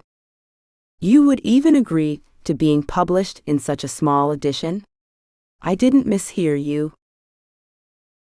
Lori clutched her bag even more tightly with her hands and replied, "Yes, I'd settle for a small print run. I never expected to make money with my books. I just want to publish them. I'd be satisfied to have at least a few dozen people read them." Matt stood up and walked away from her to the window. He stared out the window again for a long time, contemplating the situation. Lori did not bother him, waiting patiently for an answer. Finally, Matt turned to her and said, "That's exactly what we're going to do. I will publish your book myself. And the circulation will be small, just to present it to your circle of acquaintances and some other connoisseurs and discoverers of talents." Lori looked at him incredulously. She had had too much on her mind in the half hour she had been talking to her literary agent. "All right, I'll settle for a small circulation, after all, I said so myself. But what about your fee as an agent? After all, under these conditions it will become quite insignificant." Matt answers her decisively. "It doesn't make any difference. I need to fulfill our agreement with you, and I will do it. After all, the job of a literary agent is to find you a publisher. And I've just done that." Lori did not know whether to cry or laugh. She had just given up hope of publishing her books, and then she got it back. Her mood swings with Matt were quick and unpredictable, which annoyed and pleased her. She felt her life was simmering around him, like horror in a cauldron over a fire. She rose from her chair and asked, "But then, what am I to do with my second manuscript? It's ready." Matt looked up at her with his blue eyes and said, "Well, yes, of course. I'm sorry, my head was just all mixed up because of this debacle with the publishers. I didn't call you precisely, because I didn't fully understand the reasons for their constant rejections. And I didn't want to give you inaccurate information. But it doesn't matter now, since you and I have decided that I will publish your book myself. Then we can consider your second manuscript, and the publication of your first book will take its own course. Matt was silent for a moment. Seeing that Lori was silently waiting for his last plan of action, he continued, "So you'll leave me your new manuscript?" Lori nodded to him, opened her bag, and pulled out a thick manuscript folder. Putting it on the table, she turned to Matt. "Here it is. And I've got a copy of it, because I typed it out with copy paper. Do you remember, there's a kind of paper that's rubbed with graphite? They put it between two white sheets of paper in a typewriter to make a copy of the text being typed." There was a slight irony in Lori's voice. It seemed like a good sign to Matt, who immediately sighed in relief and answered, "Of course, I remember what a copier is." Casting an innocent look at Lori, he continued, "Why don't you buy a computer?" Lori lowered her head and replied briefly, "I can't. I don't have the money for it right now." Matt, to whom such a reason had never occurred to him, looked at Lori in confusion and surprise, and mutters an embarrassed cough. "I'm sorry. I didn't mean to hurt you. I'm sorry, I didn't know that." Lori's voice sounded like a metal guitar string being struck with a plectrum with all the force of a plectrum. "You didn't know I live at the mercy of my husband?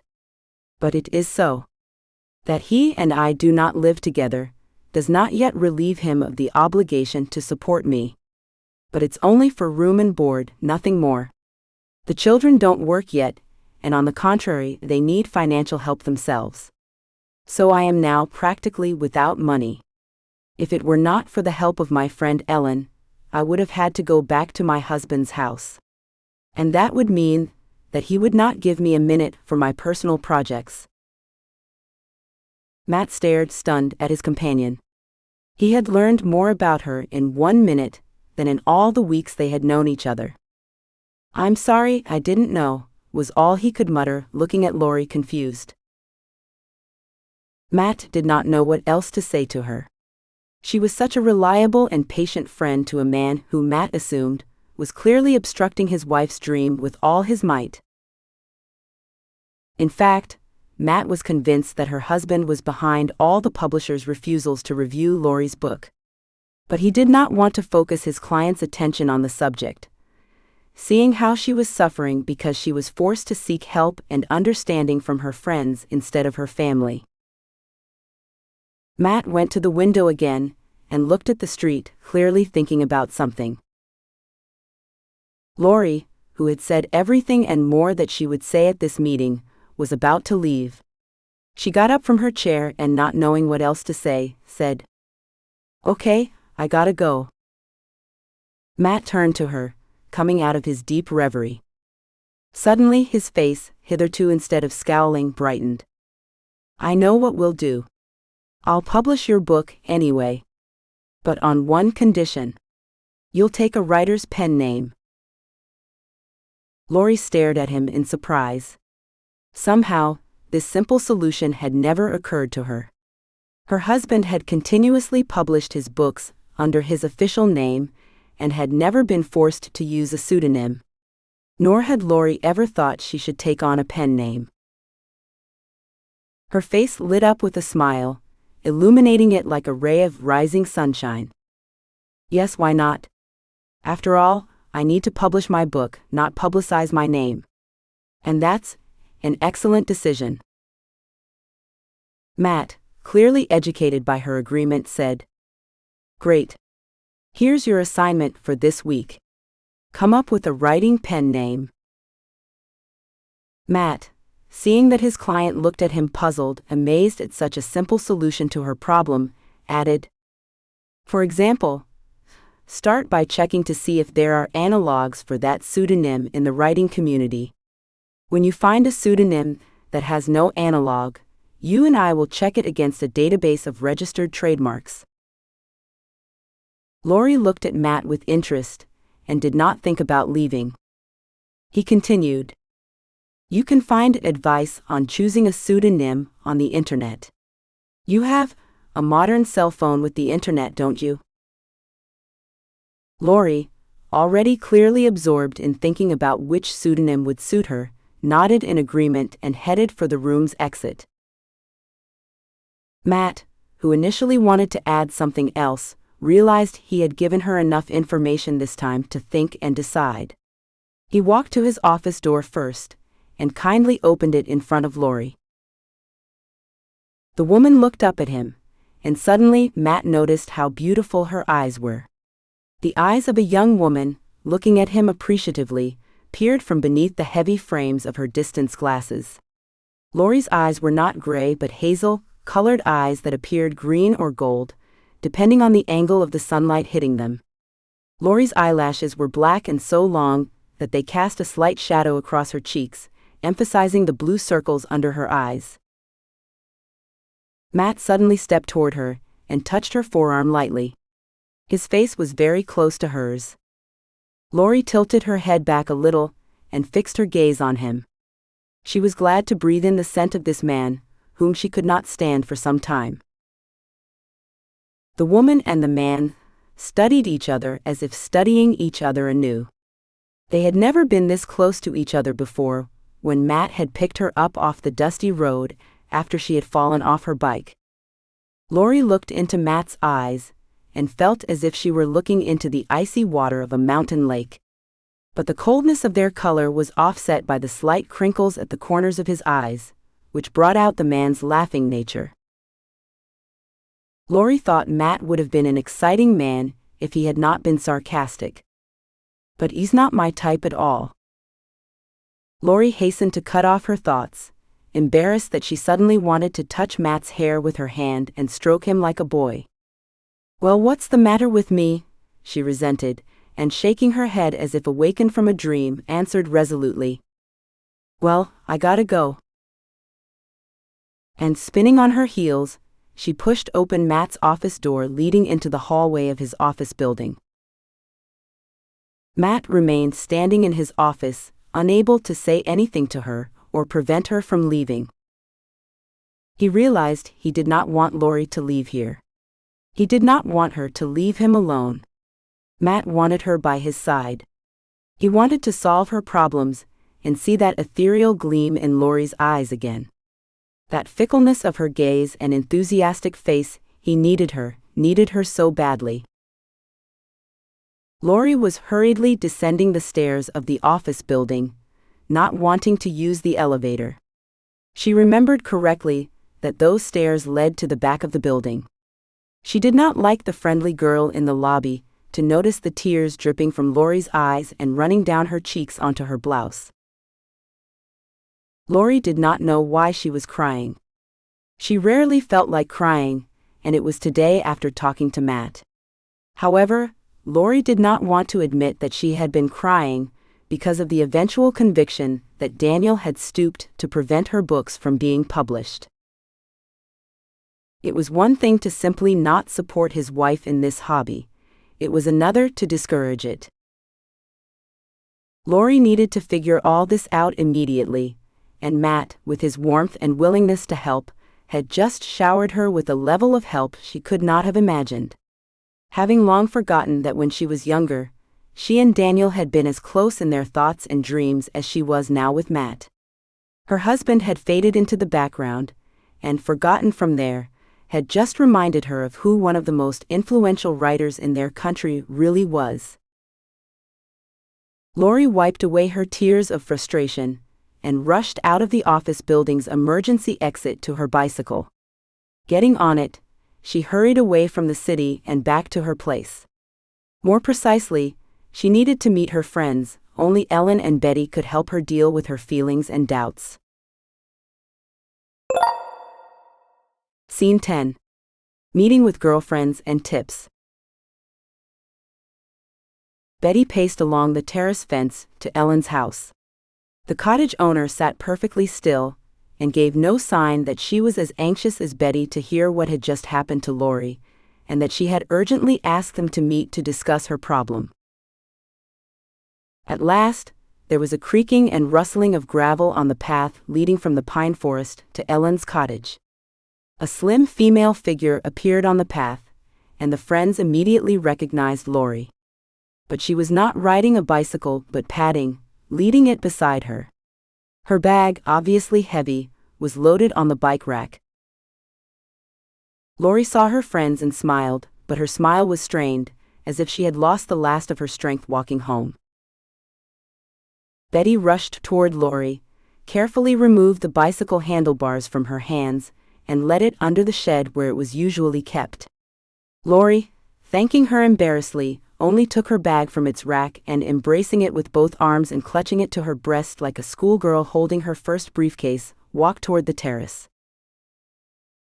Ellen also rose to meet her, and warmly putting her arm around her friend's shoulders, led her to the table on the terrace overlooking the lake. Lori walked over to the table where a beautiful tea set was displayed, and a plate of cakes, obviously made by Betty, stood. The woman sat down at the table, still holding her bag, not knowing where to put it. Ellen jokingly asked, "Lori, honey, what do you have in that bag?" Lori replied, "The manuscript." Ellen asked no more questions, but simply nodded understandingly and began pouring flavored tea into cups. Betty arrived just in time. The brown-orange tea was steaming in the cups, and the cakes were begging to pop into her mouth. Lori finally sighed heavily and placed her bag on the floor beside her. Betty glanced questioningly at Lori's bag, then at Ellen.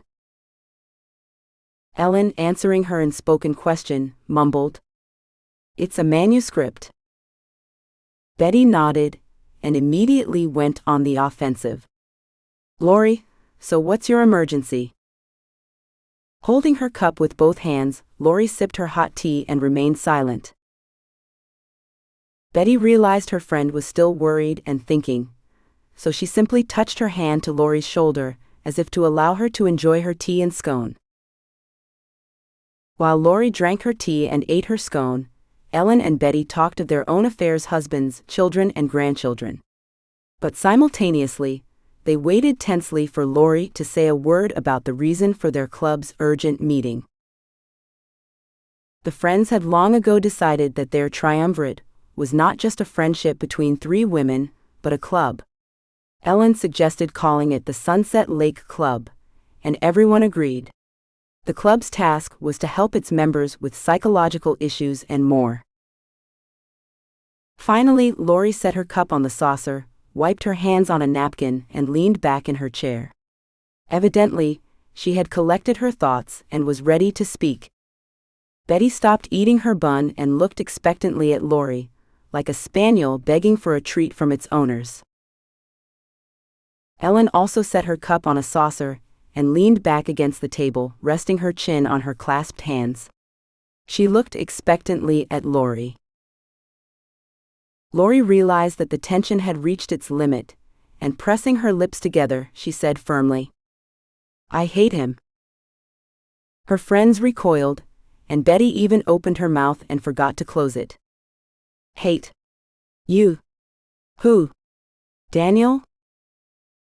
Lori realized she had overreacted and replied more gently, "No, of course not. Matt. He just pisses me off." The women looked at each other, and Ellen hastened to get ahead of Betty's reaction by saying, "Matt, your literary agent. But what's the big deal? He's just working with you." Lori pushed her cup farther away to the center of the table in annoyance and replied, "He's testing me. He couldn't find a publisher, and now he wants to publish my book himself." "But that's wonderful," exclaimed Betty excitedly. "You'll get your book, and who cares who publishes it? I personally don't care what it says on the cover, except that your first and last name must be on it." Lori muttered, "Well, that will not be on the cover." "How so?" exclaimed Betty indignantly. "Is he stealing your work?" "Your work?" Lori hastened to answer, No, it's not that. It's just that I need to get a writer's pseudonym. No one will know it's my book. Ellen pitched forward as always, eyeing far into everything her friend was uttering, and asked, "And what's the reason you have to take on a pseudonym?" Lori, without raising her eyes, replied, "My husband. He's the reason no one wants to publish my book. At least my agent Matt is sure of that." Lori sighed and continued, "And that's what pisses me off. If I realized on my own that my husband was so jealous that he was interfering with the publishing of my book, a pop-up would be in order. But when my agent, who is trying to help me, comes to that conclusion, I'm ashamed. I'm ashamed that soon, everyone will see what kind of relationship Daniel and I have developed lately. As long as I'm working here at your guest house, no one cares if he and I live together or not. But as soon as I tell someone that I'd like to divorce my husband, attitudes towards me change dramatically. Every saleswoman in our small town will know such a prestigious and wealthy man has broken free." Ellen sympathetically touched her hand to Lori's elbow, said, "And this is what you're so worried about? Your relationship with Daniel hasn't been a secret for a long time. Or rather, that it's practically non-existent." Lori stared at her friend in amazement. "That's right. Everyone in our town has long known that your marriage to Daniel is unbalanced.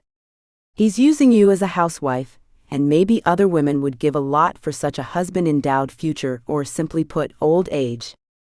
But who says he will spend his old age with you or them?" Lori held her breath. Her friend was now speaking her secret thoughts, which meant she could not keep running away from them and had to face them. "And when was the last time your selfish husband—" "Well, you know what I'm asking," Ellen whispered. Lori pressed her lips together and whispered in reply too. "Yeah, it's been a while. It's been so long since we've been together that I don't know what to think. He hasn't shown the slightest desire to even see me, let alone expect any kind of intimacy." Lori stroked her knees with data and continued, "To tell you the truth, I have no desire to feel his touch myself. I don't know what's wrong with me, it's like I'm petrified. I don't have any warm feelings for Daniel." The friends were silent. Ellen remembered her painful divorce from her ex-husband, Sam. Fortunately, during that tough time she met Ben, her childhood friend, and a new feeling had been born between them. And now they were together. Betty remembered how much she had loved her husband, Greg, who had passed away prematurely. But even in her grief, fate spared her, and she found her current husband, architect Bjorn, who brought his children and grandchildren into her life, and even her dog Brock. While Ellen and Betty were going through these dramatic changes in their lives, Lori's family seemed like a bastion of stability. Everyone knew Daniel was repressing Lori as a person. Still, as long as she tolerated it, none of her friends interfered with her situation. But now Lori had broken through. She had finally admitted out loud that her marriage to Daniel was coming apart at the seams. The need to write a book about this retreat in Ellen's guest house differed from why Lori left home. Lori's real reason for this act was her crumbling relationship with her husband. Lori looked off into the distance, at the horizon of the lake. She knew there was no turning back now. She could not pretend that she could get everything in her life back just by writing a book and going back to her and her husband's house. Nothing would work that way. Everything was broken, and Lori did not want to go back to her husband. But then Betty interrupted the silence. "Okay, that you and your husband are at odds. We noticed a long time ago. But what does this have to do with your literary agent, Matt?" It was as if Lori had woken up from a dream. "Matt?" Surprised, she interjected. "Yeah, Matt. He just makes fun of me all the time. But I don't have anyone else interested in my book right now, and I have to put up with his barbs." Ellen and Betty glanced over, and their looks showed untold surprise. But if this Matt of yours is helping you, why are you mad at him? He may have that temper, or he just can't stand women writers at all. You could hear the irony in Ellen's voice. Lori replies, "Yeah, I'm sure he's hitting on me on purpose. Makes fun of me all the time. When we communicate, I don't know if he's going to talk to me seriously or if he's going to mock me again." Ellen, after a bit of thought, said, "Well, at least one thing's for sure. He cares about what's going on in your life. If someone made fun of me all the time, I'd think he just liked me." Ellen's voice sounded like she was told some secret. Lori glared indignantly at her friend. "Like me? Me?" Betty joined the conversation. "That's right, like you. You said yourself that he's dragging your book through all the hurdles of the publishing world. Of course you're a genius, but I'd say there's more to it than that.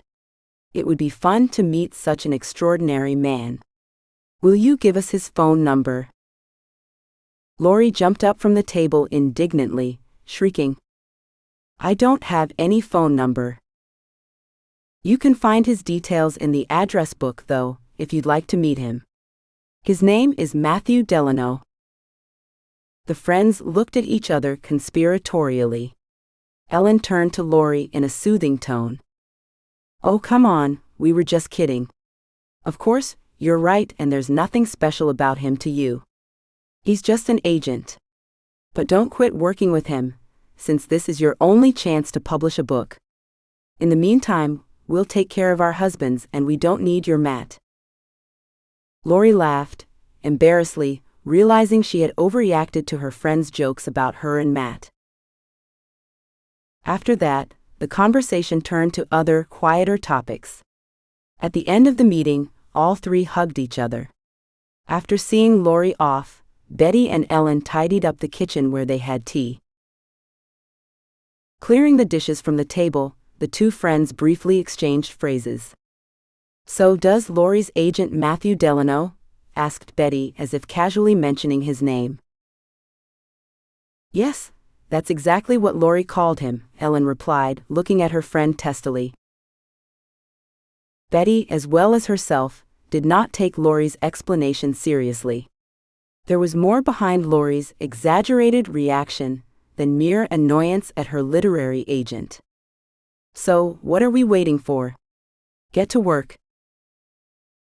With these words, Betty rushed to the telephone directory in the hallway of Ellen's cottage. They knew what had to be done. They were Lori's loyal friends for a reason. Scene 11. Lori's Christmas surprise. It was time to celebrate Christmas. Three faithful friends, three women in their prime, Ellen, Betty, and Lori, thought they had planned all the details of the holiday and calculated all the options for who would return to their homes, how, and when. It all started when Ellen suddenly offered to spend Christmas at her cottage, where she lived with her favorite man and childhood friend, Benjamin, or just Ben. Betty, along with all her extended family on her husband's side, architect Bjorn, his children and grandchildren, and their common pet Labrador dog, Brock, had at first dismissed the idea of combining Christmas with a visit to Ellen's house. But then she changed her mind. After firmly informing her family that they would spend Christmas at her best friend's house, she shopped for groceries to make her favorite cherry pies, which she had canned for the occasion during the summer. Lori, renting a guest house from Ellen, would keep everything about her plans the same. Her children, daughters Anna and Katya, were away at college and would not visit their parents this Christmas. And her husband Daniel was at odds with her. Lori was, frankly, on the verge of divorcing her husband. Ellen offered to spend Christmas at her house, so that Lori could feel the warmth of the friendship that had long bound the three women together. Ellen was tending to the house, putting it in order. Ben did not interfere with her friend's preparations for the party and the reception. However, he had his own business. He had to finish the case of a law practice client, and it took up all his free time. The work of a lawyer involved only a little free time. Still, it brought a good enough income for him and Ellen to live in this luxurious cottage on the lake's shore. Ellen had plenty of money of her own, though, for despite her ex-husband's scheming in the divorce, she still received half the value of the business she and he had founded decades ago. Ellen quickly glanced out the window at the lake. The water had been covered with a film of first ice for days. And then, just before Christmas, heavy snow fell. The shore opposite the lake was entirely out of sight in the snowstorm's shroud. Well, that's the last thing we need, Ellen thought, and quickly saw if her husband had brought enough chopped wood for the fireplace. She also went to the room where she kept her winter food supplies, and checked to ensure there were candles and matches on the shelf at the very top of the shelf. Ellen knew that if it snowed like this, she could expect a power outage for quite a while, considering that no one would run to work on Christmas Day to repair power lines that had been cut or fallen by heavy, wet snow. But that snowball outside the window wasn't scary yet. All Ellen had done was simply get used to many surprises. The front door bell rang, and the ringing voices of the youth and Betty were heard behind it. Ellen, smiling contentedly, walked to the hallway and opened the door for her guests. Betty, her husband Bjorn, his grown children, Helena and Bobby, and his little grandchildren, Alexa and Sergo, piled into the hallway. Before she could hug her friend, Betty immediately handed her a tray of pies carefully wrapped in a kitchen towel. Even though the careful wrapping made them smell so fragrant, Ellen closed her eyes briefly and inhaled the cozy smell. While Ellen and Betty exchanged greetings, Bjorn helped his daughter remove the grandchildren's outerwear and hang them on the coat rack in the hallway. Finally, everyone hugged, kissed each other on the cheeks, and walked from the hallway into the living room. And there they discovered an incredible beauty, the Christmas tree, beautifully decorated with handmade toys and a garland of colorful lights, proudly raised its top almost 3 meters up, almost to the very ceiling of the cottage's living room. Beautifully wrapped presents were stacked under the tree.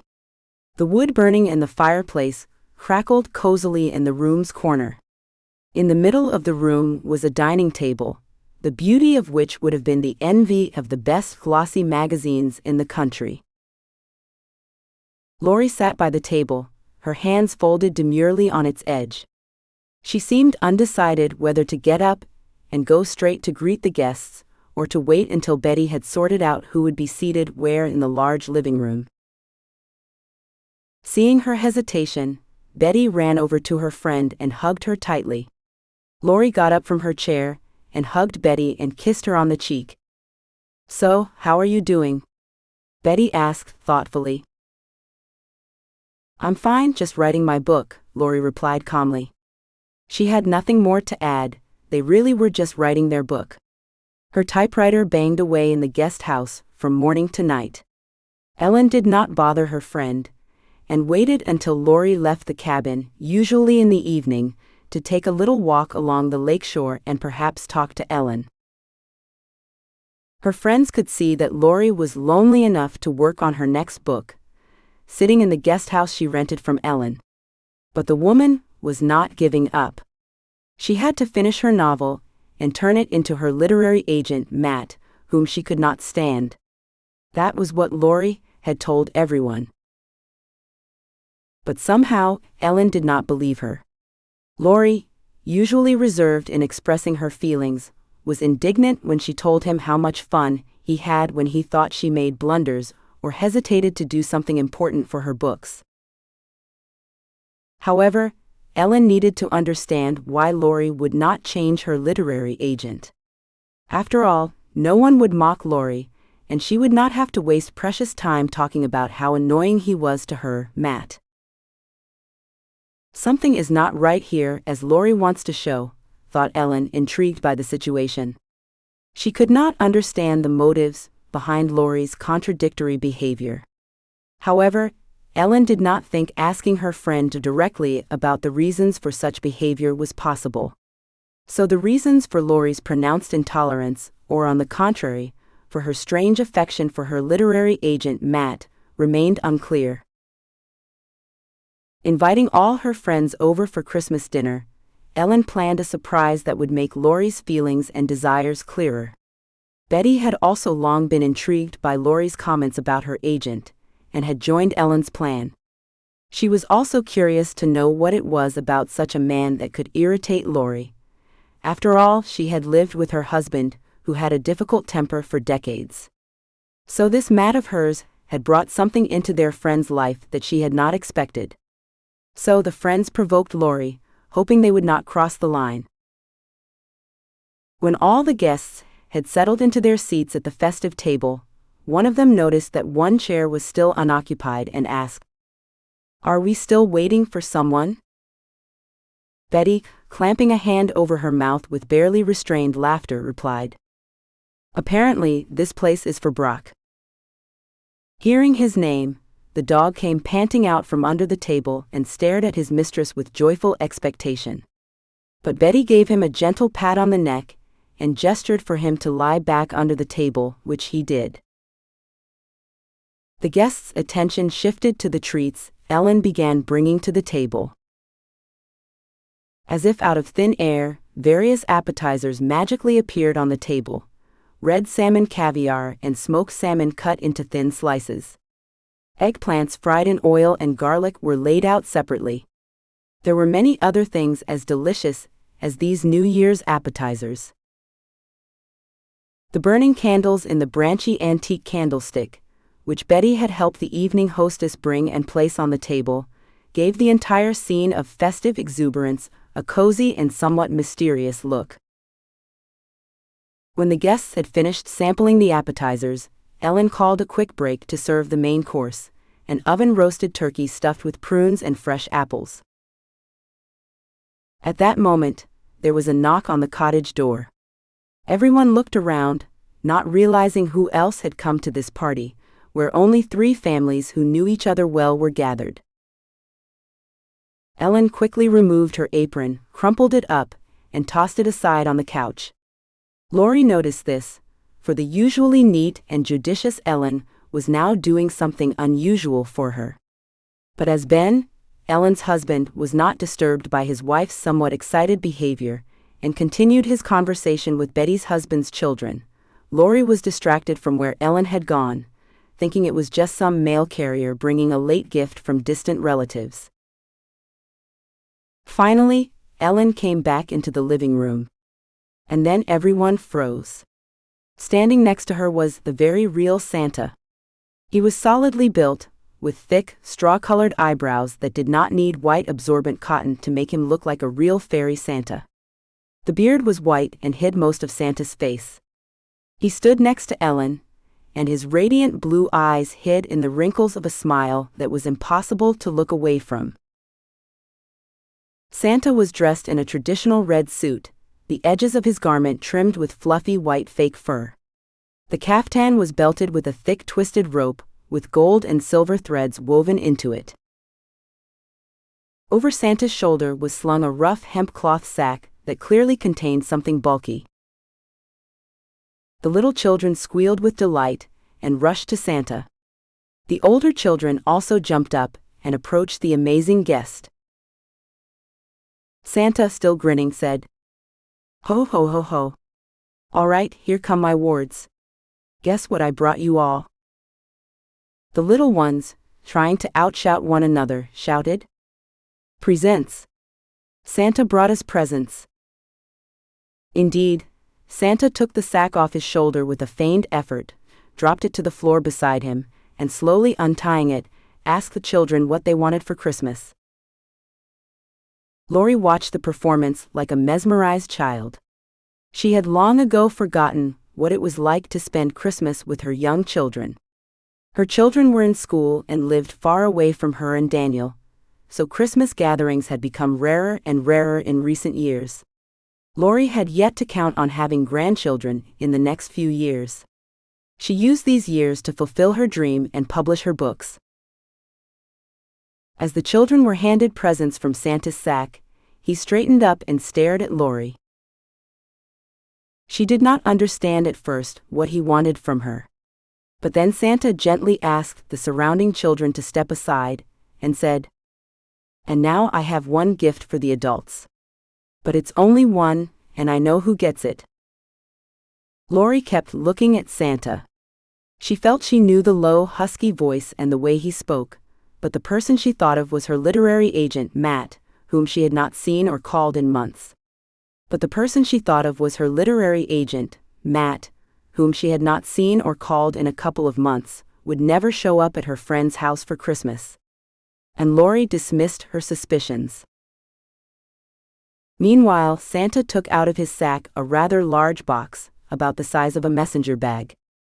The box was beautifully wrapped and tied with a pink satin ribbon. He took the box and stepped toward the table.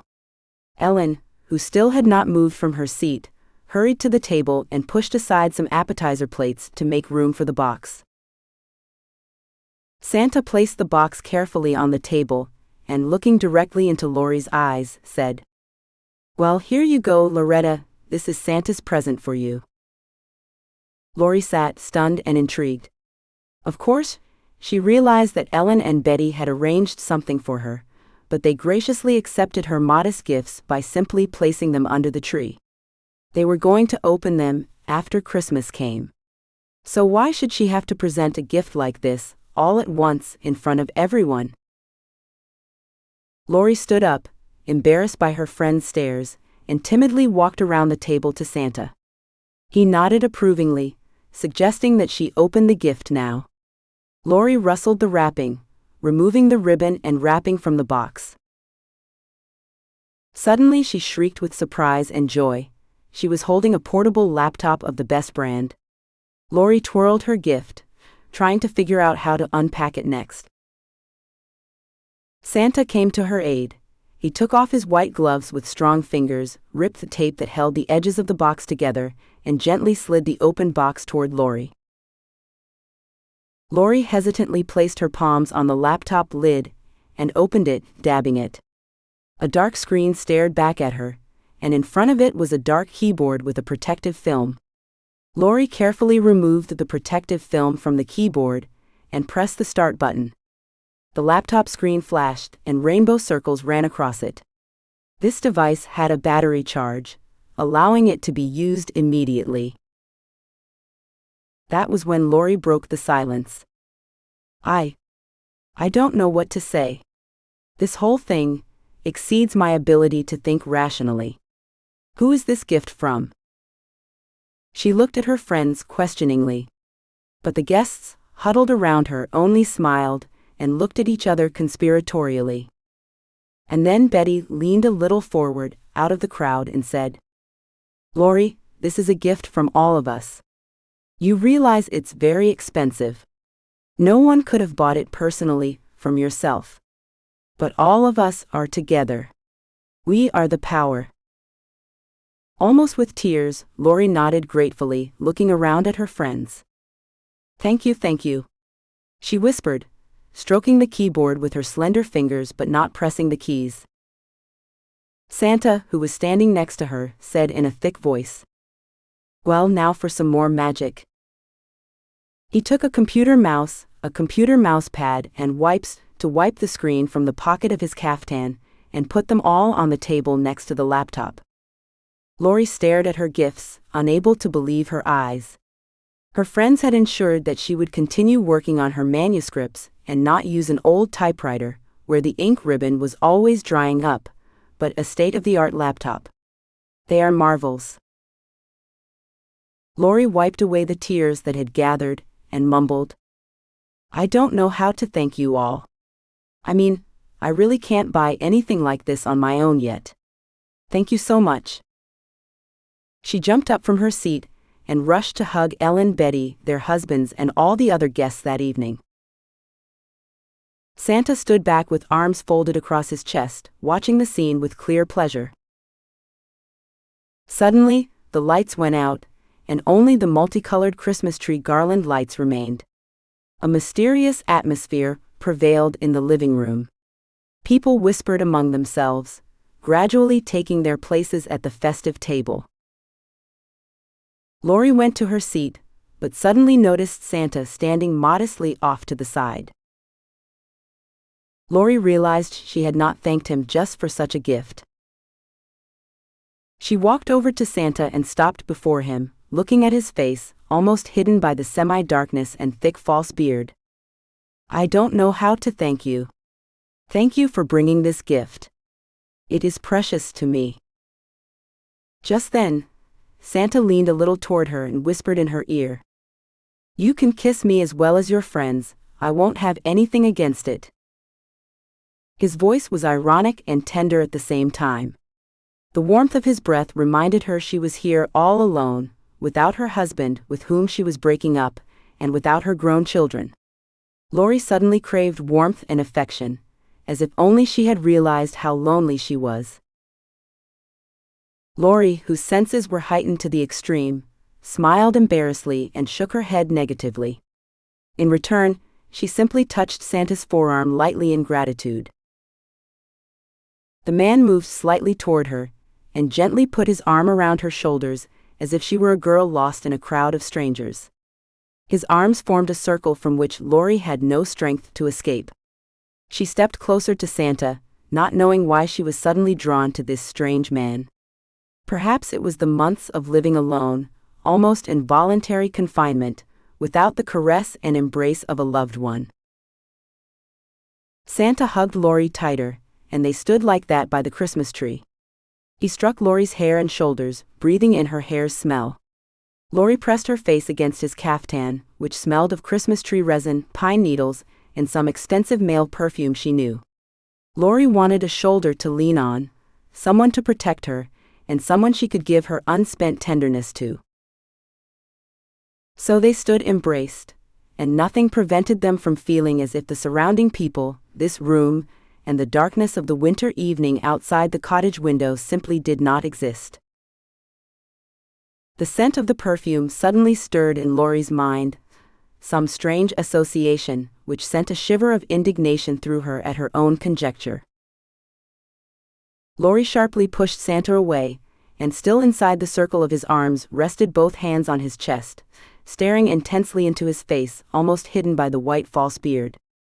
After a moment, her hunch was confirmed, and Lori whispered angrily in a choked voice, "Enough. Stop this game." Santa hummed contentedly, shrugging his shoulders like a delinquent boy.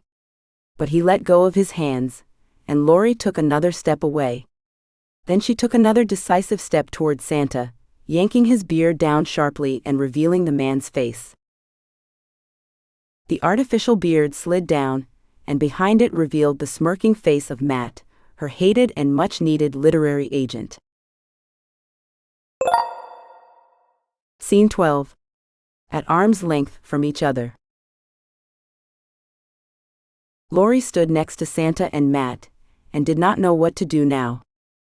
Oh, the horror, I just hugged him. With him, that man who constantly mocks me, thought Lori, not knowing whether she should run not only away from Matt, but completely from this holiday or stay and tolerate this book. But then the thought flashed through her mind, that she could not leave her friends Betty, Ellen and their families, just because she could not handle her feelings. And that these feelings for Matt were not harmful, struck Lori the most. It's not like I've had a drop of wine, she thought, standing beside Matt and studying him. I'm completely sane. So why am I suddenly so drawn to him? She thought, machine correcting her glasses and returning them to their usual place on the bridge of her nose. If this evening goes on like this, I won't be able to work with him anymore. And I need his help so badly. Lori needed clarification. And then Matt broke the lingering silence. So you hate me so much that you're willing to tear off my beard, and maybe this caftan too, he whispered, leaning toward Lori again. She glared at him indignantly, but realized he was joking with her as usual. No, I will not undress you completely, she replied, but there was a playful note in her voice as well. I like you better dressed. She finished her tirade, and with her nose proudly up, strolled away from Matt to the center of the room, where the kids were already trying to play with their gifts. Lori sat down on the floor next to them and helped the kids pick up the toys and join them fully in their play. Matt stood in the room's corner. He seemed still reeling from what and, more importantly, how Lori had responded to his joke. What? That sophisticated and cold lady suddenly told me she liked me better with clothes on.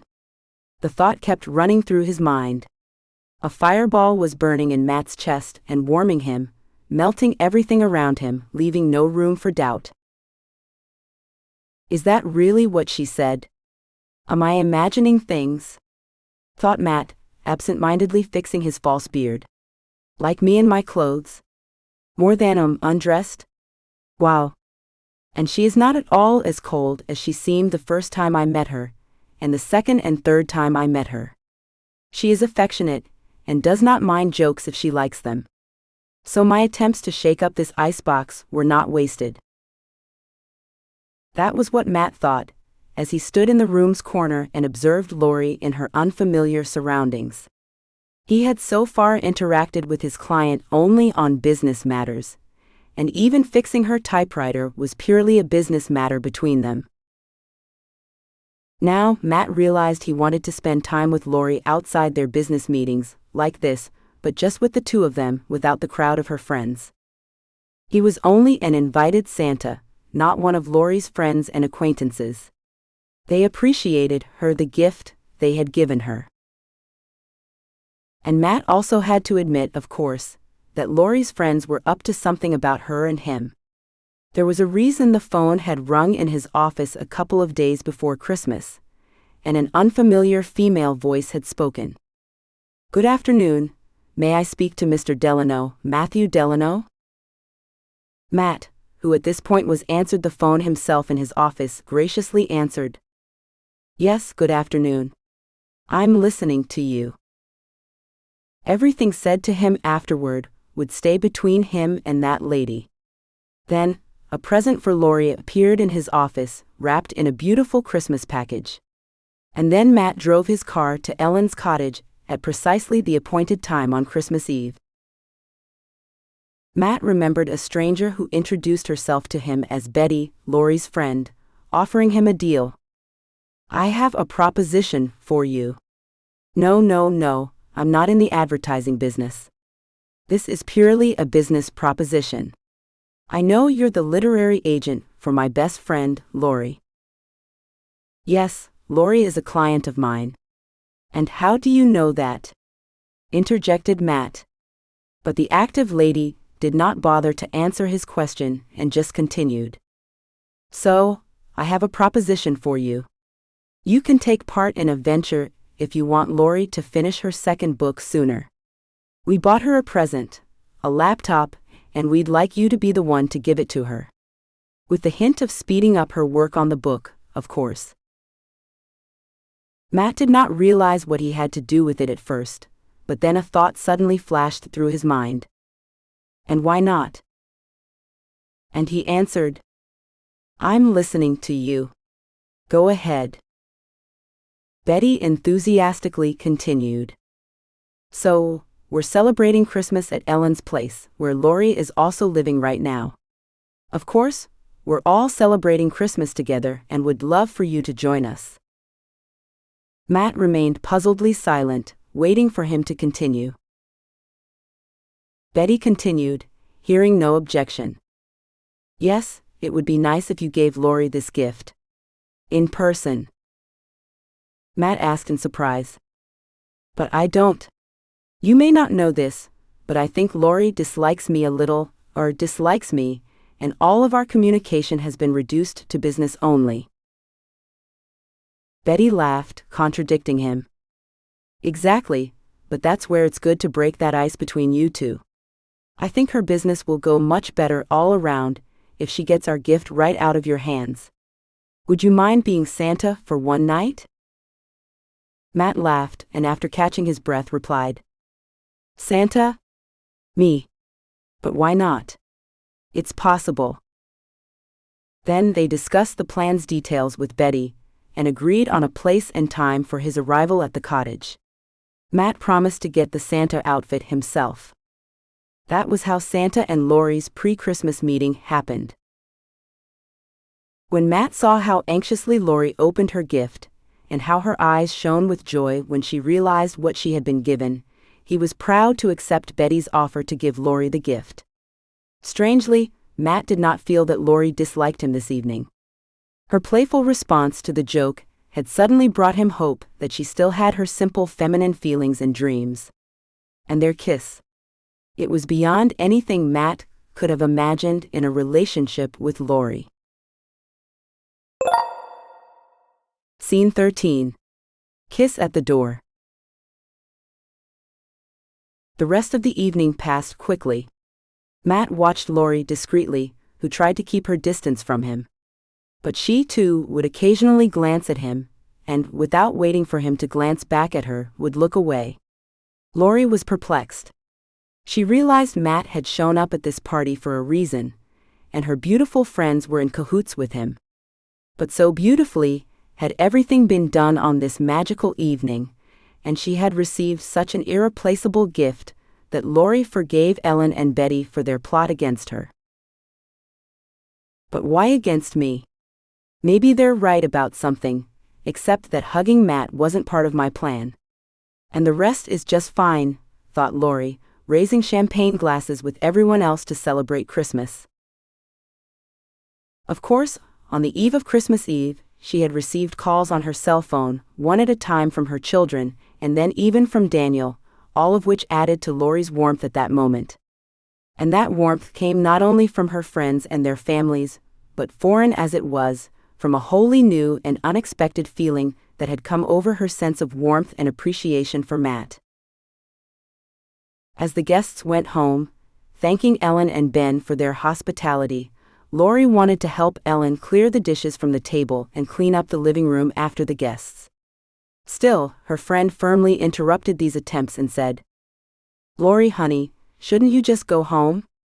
You have something to do now, don't forget your present." Ellen's voice was full of genuine joy for her friend, whom she and Betty had fortunately chosen a gift for. Lori smiled embarrassedly at Ellen, and hugging her friend warmly goodbye, walked toward the exit of Ellen's house. Lori suddenly realized that she had not seen Betty leave with her entire family, so immersed was she in her own thoughts. Lori looked around a little anxiously and guiltily, and did not see Betty or her family members anywhere. They were all disappearing from the parlor room, as if they had been swept out into the street by Christmas magic. Lori glanced at Ellen, but did not seem to notice anything was wrong. She was busy clearing dishes from the table, not concerned about how or where Betty's family had disappeared. Lori thought her friends were conspiring against her, but this conspiracy was full of pleasant surprises. Lori entered the hallway and found her winter jacket off the coat rack. Looking around in confusion, she was about to return to the living room to tell Ellen that one guest must have put her jacket on by mistake, when Matt's low voice sounded behind her. "Are you looking for a jacket? Here it is." Lori turned around and almost ran into Matt, standing right before her, holding her winter jacket in his outstretched hands. Lori was once again embarrassed, but now the champagne was working on her, spreading a pleasant and relaxing warmth through her body, and she suddenly smiled at Matt as she answered, "Well then, since you're willing to help me." She turned her back to Matt and felt the jacket's warmth envelop her body. Or maybe it wasn't the warmth of the coat, but the warmth of his breath and body, which were so close to her again that Lori felt dizzy. Matt slowly took the jacket from her hands, stretched it slightly behind her back and put it on Lori. The woman shrugged a little, and the jacket sat on her as it should have if she had put it on herself. "Where did you get those manners?" asked Lori in surprise. "What manners?" interjected Matt incomprehensibly, still standing behind Lori's back. "Well, you've suddenly become such a gentleman," Lori said, embarrassed. She felt terrible about underestimating Matt the whole time they had been in contact only for work. Maybe he's a decent enough man, she thought, buttoning her jacket and feeling Matt was still behind her. Lori looked up and saw in the hallway mirror he was looking directly into her eyes. She was pierced by the feeling that this moment was special and would never happen again. Matt gently placed his palms on her shoulders. As he moved a little closer to her, he suddenly leaned over and kissed Lori right on the lips. The kiss lasted forever, or so it seemed to Lori, who was floating in a warm current of tenderness and a growing passion she could not give into. Or she only thought so. After a moment, however, she did not have to think about anything else. The woman opened her lips and the warmth of her mouth met the heat of the man's kiss. Everything around them swam in waves of passion that swept through Lori and Matt. Matt put his arms around Lori's lips and pulled her tightly against him. He needed her warmth, her tenderness, and her defenselessness. It was everything he needed to feel his life was complete. Lori kissed Matt and hugged him around the waist, feeling the heat of his body even through her jacket and his Santa caftan. Lori realized Matt had removed the false beard she had so cleverly pulled off of him just a few hours before Christmas. His clean-shaven cheek touched her cheek, and nothing was unpleasant about it. Lori felt the long-forgotten fire of a man's carnal desire and passion ignite at the very bottom of her body. But just at that moment, Betty entered the hallway. "Oh," she shrieked in surprise. I'm sorry. I'm already running away." She shrieked and turned to disappear again behind the front door of the cottage vestibule. But Lori and Matt had already broken their embrace and were standing side by side, smiling stupidly and happily. They did not open their arms, and Matt was holding Lori's hand, clearly not going to let her go anywhere. Lori whispered, "No, Betty, don't go." Betty eagerly turned back to this newfound pair of lovers, and whispered back to her friend conspiratorially, "I'm not going anywhere. But no, I'll certainly go home, but only after you make sure you get to your guest house without further adventures." Betty glanced meaningfully at Matt, pushing him slightly away from Lori, who had dropped her hands impassively and was staring straight ahead, clearly dumbfounded by this Christmas Day adventure. Betty whispered to Matt, leading Lori out of the hallway and into the street, "I'm sorry, but that's enough for the first time." Matt realized it was futile to resist the willpower and determination of Lori's friend, and replied in a conciliatory tone, all right, take Lori. But remember, I'll find her everywhere, she has a debt to me now." What duty he was talking about needed to be clarified to Lori. Still, Betty looked at Matt understandingly and replied, being with Lori already outside. "Of course, I understand all that. Lori always pays off her debts if she incurs them at all." Lori obediently followed her friend through the snowy snow, painted by the light of colored lantern garlands in all the rainbow colors. The fresh, frosty night air quickly brought her to her senses, and now Lori felt as if she were back in the ordinary world of A Christmas Story. Suddenly, Lori stopped and implored Betty, "What about my laptop? I have to take it with me." "Don't worry, your present is already at your house," Betty replied grumpily, taking Lori's hand and leading her again toward the guest house. "We dropped it off for you right after we welcomed Christmas. I'm sorry we invaded your place without your permission, but you've been very busy with your Matt." Betty's voice was sly, and she enjoyed witnessing such sweet sinfulness in her permanently belittled friend. It turned out that Lori was no stranger to anything human either. The joy of a gift and the acceptance of the adoration of a man whom, until that evening, she had found unpleasant and overly sarcastic. The friends approached the G.U.'s house and then Betty stopped, speaking, "There, you're safe now." Lori, already a little dizzy from the champagne she had drunk and the adventures she had experienced, muttered, "Thank you, Betty. Thank you. You're so good to me. I'll never forget it. Betty interrupted her friend's outpourings with a laugh, playfully and eagerly. That's enough, that's enough. We're just taking care of you because you need it so badly. And then there's this Matt. I mean Santa, who showed up at such a bad time.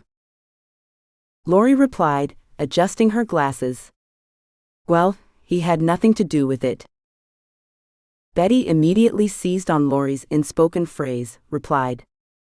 Of course, he's got something to do with it. Tell me again that you can't stand him, and you'll see what I say.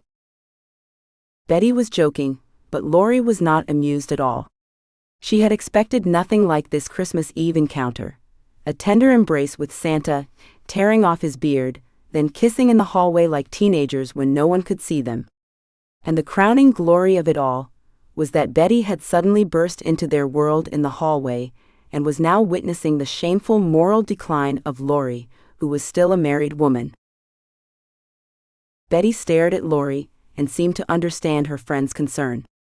Betty put both hands on Lori's shoulders, just as Matt had done recently, and looked her in the eye and said heartily, Don't worry about it. I'm just kidding. You realize I'm just kidding, and I'm just glad to the extreme that you're alive. Lori understood what her friend meant. She suddenly felt revitalized, full not only of hope and plans to publish her books, but also of a desire to feel the fullness of life again. Yes, I'm a live one, she quietly answers, looking at Betty. And thank you and Ellen for making me feel so alive again. The friends hugged each other warmly. Betty, still turning toward the guest house more than once, watched carefully to see if Lori had got into her house and closed the front door. Scene 14. Coffee and the Cat. Morning burst into Lori's consciousness with a whirlwind of light. Sparks of sunlight reflected by the millions of snowflakes that had clouded the tree branches around the guest house overnight, and a wake-up call from her cell phone. The woman stretched in bed, mumbled something through the remnants of sleep, and tried to get rid of the annoying sound by pulling a warm blanket over herself and covering herself with it. But it did not. The nasty phone kept ringing and ringing. Lori threw back the covers with an annoyed groan, jumped out of bed onto her feet, and fumbling barefoot for the warm slippers by the bedside, shuffled over to the table where she had left her cell phone yesterday. Usually, she carefully placed her cell phone on the nightstand by the bed, plugging in the cord to charge it. But yesterday, Lori had just thrown her cell phone on the table and forgot to plug it in. That was why she had to get up now, to answer an unexpected call. Lori picked up her cell phone and saw Matt Delano's number on the screen. The call had already stopped, and Lori was agonizing over whether she wanted to call him back right now. Of course, she would have to call him back anyway, but she could do it later, citing morning worries. Lori was looking at her cell phone in thought, and stood by the table. Suddenly she smiled, and slid her finger across the phone screen to the Answer Incoming Call button.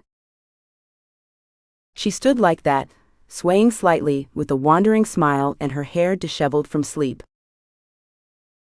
Matt's thick baritone sounded on the speaker of his cell phone. Hello, good morning. Did I wake you? Lori hummed and replied. Good morning, of course you woke me up. But I forgive you. A playful note in her voice was so pleasant for her companion to hear. Matt continued. I'm not just bothering you. I'm calling you on business. Lori gloomed, as if she had expected something different from the rude man's call. Her romantic expectations of continuing her adventure with her literary agent and the handsome man Matt had turned out to be yesterday had not been realized. Calling her this morning, he had just wanted to bring her back to an unromantic reality.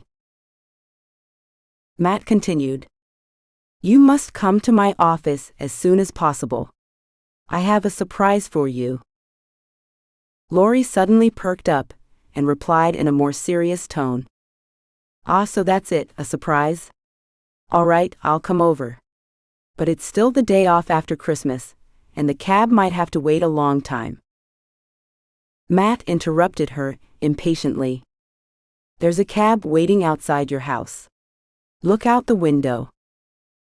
Without taking her cell phone from her ear, Lori walked to the window of the room, pushed back the curtain and looked out.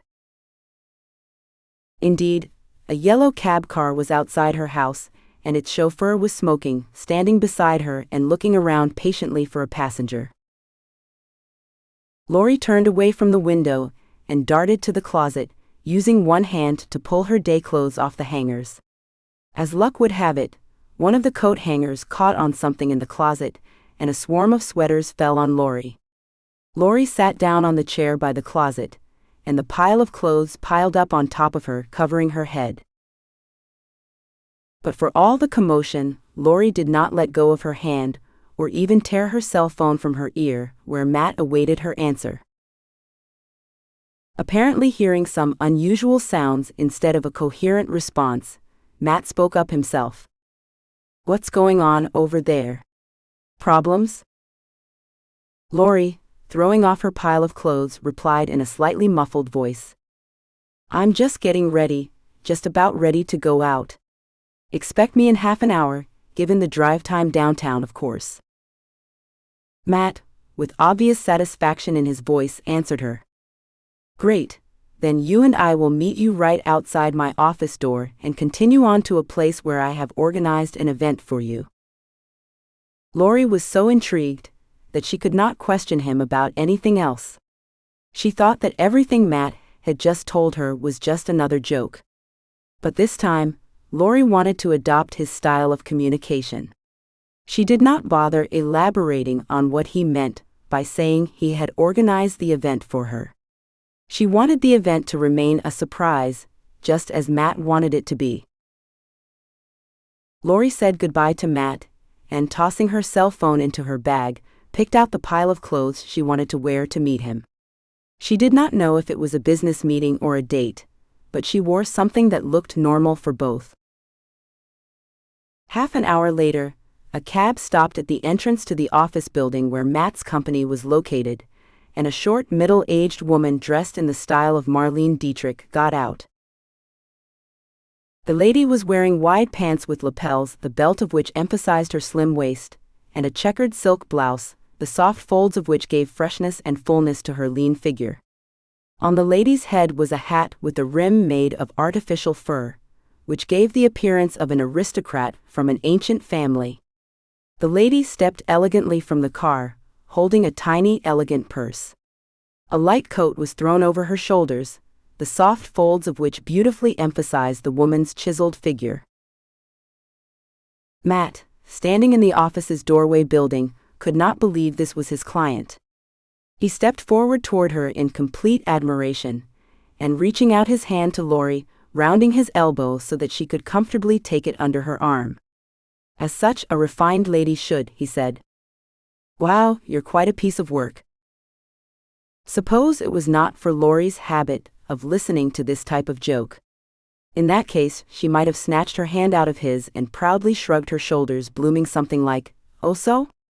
I can handle myself then," and proudly headed away from the rude man.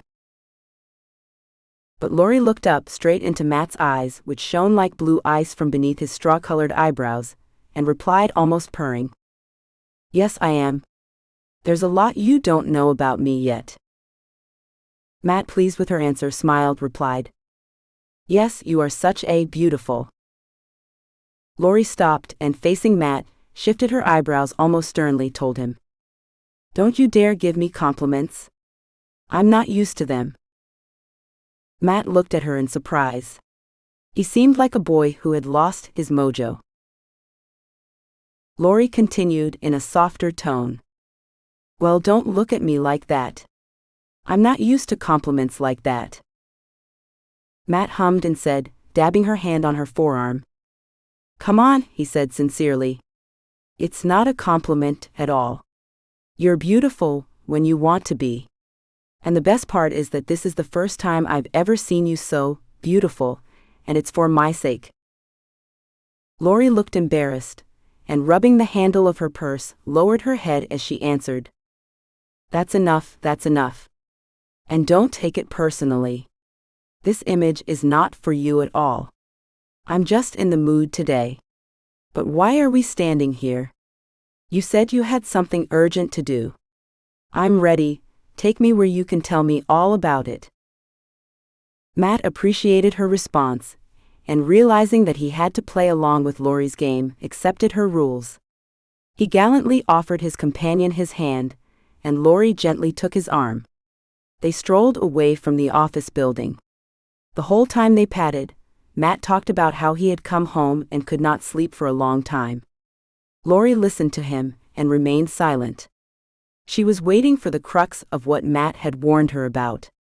But he still would not admit what required Lori's urgent presence in the center of town. The couple kept walking away from the office building and into the heart of the neighborhood, which comprised dark red, brick-built high-rises from the last century with metal fire escape ladders attached to the walls. The high-rises were not tall, only 4 or 5 stories, and they were not large. There were only 2 or 3 entrances in each house. The entrances of the houses were raised above the sidewalk, so each house had a basement at the bottom, into whose windows passers-by passing along the sidewalk could safely peer. Lori did not notice the surrounding neighborhood. She was utterly engrossed in Matt's story about how he had found his first client in publishing. Matt smoothly shifted the topic of lack of sleep, which did not interest or at least resonate with his companion, to a more businesslike topic. Lori listened to Matt, and walking obediently beside him, tried to keep up with the rhythm of his vast strides. It did not always work, and sometimes she bounced a little to get back into the rhythm of his stride. It seemed to Lori that whatever Matt was talking about now did not matter. What mattered to her now was that she was touching his arm, holding Matt's hand, feeling his gaze on her, and just listening to his voice echoing in her chest with her heartbeat. Matt seemed oblivious to her efforts and paced, talking about his first client like it was a fascinating detective story. Lori needed to realize who they were talking about. She was more attracted to the fact that, as Matt spoke about his first success, he kept tilting his head toward her and looking into her eyes as if waiting for her approval of his actions, which had happened so long ago, 30 years ago. Lori simply nodded in agreement, thus confirming to Matt that she was listening and looking at Matt with admiration. Where had Lori gotten this sudden willingness to approve of everything her companion did? Until a few days ago, she had hated him. Nor could she imagine walking with her mocking agent on her arm through the center of their small town, where many people knew her and her husband. Meanwhile, Matt led his companion to the corner of one of the older buildings on the block and gallantly invited her in by politely opening the front door of a tiny cafe. Lori walked forward and found herself in a cozy cafe which smelled of freshly ground coffee and spices. The tables in the cafe were varied. One, for example, was round and small, around which were arranged similarly rounded wooden chairs made in the style of the early 19th century. The other tables were also small, but square or even triangular. The surrounding chairs were also of different shapes and colors. All this assorted furniture was hand-painted in bright colors. While Lori looked around interestedly, Matt left her at the door, gestured for her to stay put, and walked to the counter where a middle-aged lady of charming appearance stood, a complete, healthy-looking woman with a ruddy face heated by the aromas of coffee and the heat of the candy oven. The saleswoman exclaimed joyfully, "Oh my God, Matt!" With these words, she ran out from behind the counter into the cafe hall and hugged Matt tightly, not shying away from anything and nobody. He grunted.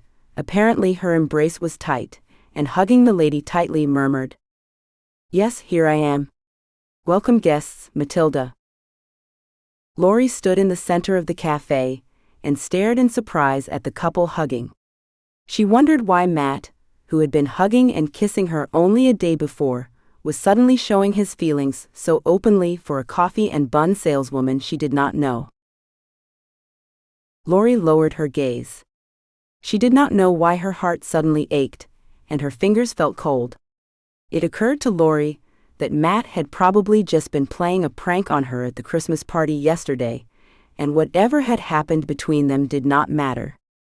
And then Matt turned to her and said, "Lori, meet." Lori's heart stopped completely. She could already imagine what he was going to say. "This is my wife." Or will answer like this: "That's my ex-wife." Well, or Matt will tell her so. "Meet a good acquaintance of mine." And Lori would be forced to smile insincerely at them both, and pretend she did not care who Matt was to this cheerful woman. And Matt continued, "This is my sister, Matilda." Lori felt as if a mountain had fallen from her shoulders. She sighed in relief and squared her shoulders, which had been tense with tension. "Yes, it's a pleasure," she replied sincerely and stepped forward, extending her hand to Matilda to greet her. Matilda eyed Lori interestedly, but Matt's sister's expression was perfectly natural. There was nothing in it like an involuntary appraisal of her brother's acquaintance's appearance, but only benevolence and cordiality. Matilda walked over to Lori, shook her hand and said sincerely, "Nice to meet you. I'm Matilda. And I'm really the sister of that enormous bear who should have been locked up in a cage long ago." At that, Matilda's voice and eyes shone with an undisguised interest in Lori. Lori initially needed help to understand the meaning Matilda had put into these words. But when the meaning came to her, Lori smiled embarrassedly and replied, "Well, that's a hard task. Matt is completely available for now." Matt, who had been watching the two women's meeting with interest, immediately jumped into their conversation. "Who should be locked up in here?" "Me. Nobody's ever done that before," he proclaimed in a cartoonishly loud voice. He added in a more normal tone of voice, "But Lori, you can do anything, it seems to me." Matilda grinned slightly, and returned to her duties as hostess of this cafe, asked, "So what can I offer you, my dear guests? Come and sit right here. It's the best seat in our cafe, right by the window." Matt answers her, "We're your customers, don't forget that. Or your business with all these cats will go straight to the underworld." Lori looked at Matt in surprise. What other cats was he talking about? Was Matt's sister one of those women living alone with many cats? Like in the movies about a lost life after 50 years. Matt cut off the flight of her imagination, turning directly to Lori. "Lori, have you noticed anything around here?" She looked at him in surprise, and then looked around. And suddenly, her gaze crashed into the cafe window, the wide windowsill on which flat cushions were laid out. On one of them sat a cat. The cat looked out the window as if her life depended on what or who she saw. The cat's tail twitched slightly, giving away some of the tension in its anticipation. Matt, seeing the incredible surprise on Lori's face, clarified, "Yes, it's a cat. And it's not a toy cat. There are lots of them here, they're just in another room in the back. My sister runs a cafe that also has cats that haven't found new owners yet." Lori, looking at Matt in surprise, finally picked up the words to express her surprise. "Why is that allowed?"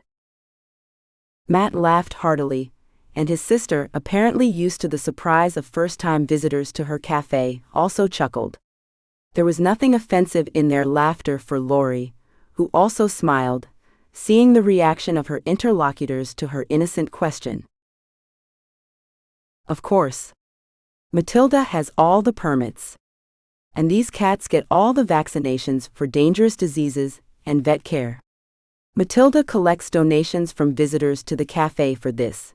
That coffee can be found there, holding the entire cash register for the cats, and anyone who wants to help the cause can leave any amount for them. Lori did not know whether to contribute to the cat's care immediately or do it later. Without deciding, she looked around the cafe. She noticed a couple of cats who entered the room and took their places on the cushions that lined the low windowsills of the cafe's large windows, which looked out onto the street, where there were very few passers-by. But even those passers-by who occasionally passed the cafe windows were attracted by the sight of the cats basking serenely in the sun outside the cafe windows. Suddenly, Lori felt sharp claws digging into her knee. But a moment later, that sharp sensation was replaced by the feeling of a warm, fluffy cat sitting on her lap, purring and wrinkling her fancy pants with its paws. She looked up, and sure enough, one of those cheeky cats was already sitting on her lap, singing a song to her. Purr, purr, purr. Lori raised her hands above the table in surprise. She did not know if she could pet the cat, which had settled on her lap and wasn't going anywhere. Matt, sitting across from Lori, watched the events unfold with interest. Perhaps he was already imagining how Lori, fearful of everything and pessimistic about many things at this point in her life, would react to the unexpected guest on her lap.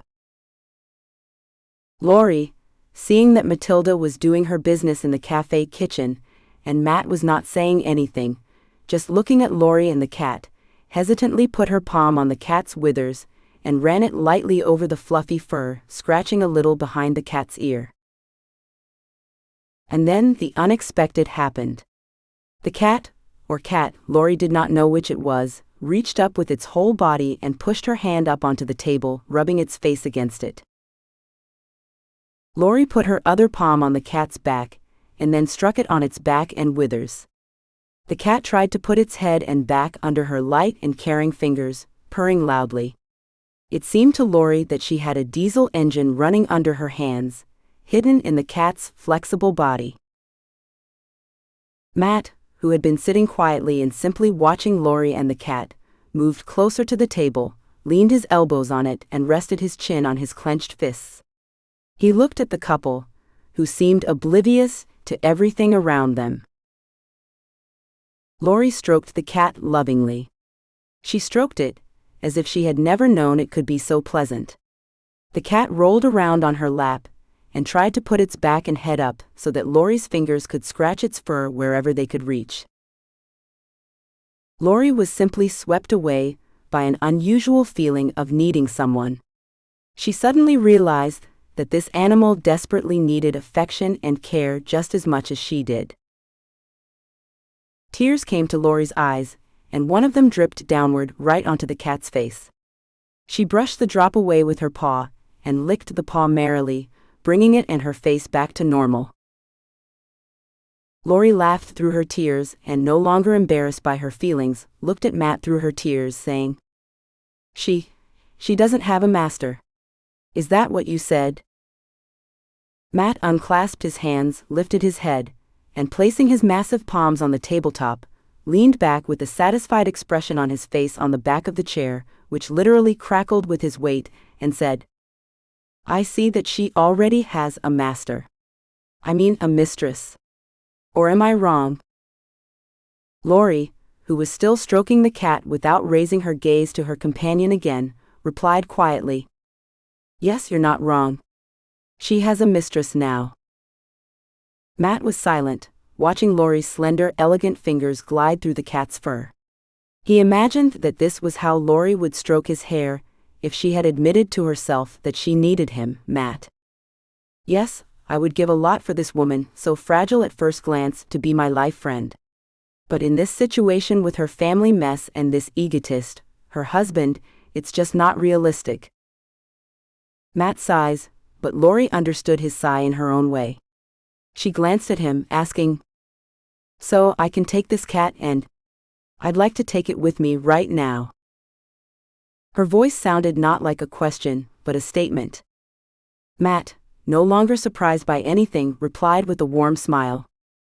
"Well, I have to admit, this is exactly the decision I was expecting from you. You're a sweetheart." Lori glanced at him, incredulous but affectionate, the one who had so annoyed her not so long ago.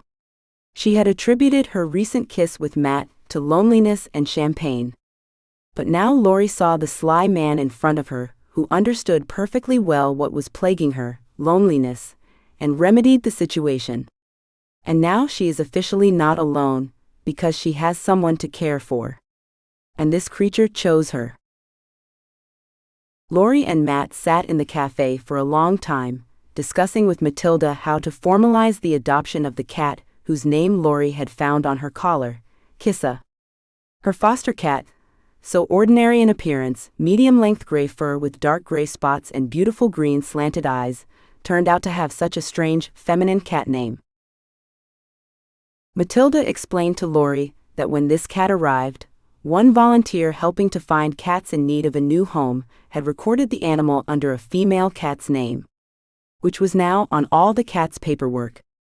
So, under Lori's care, was a very ordinary cat who had an unusual name for a cat, Kissa.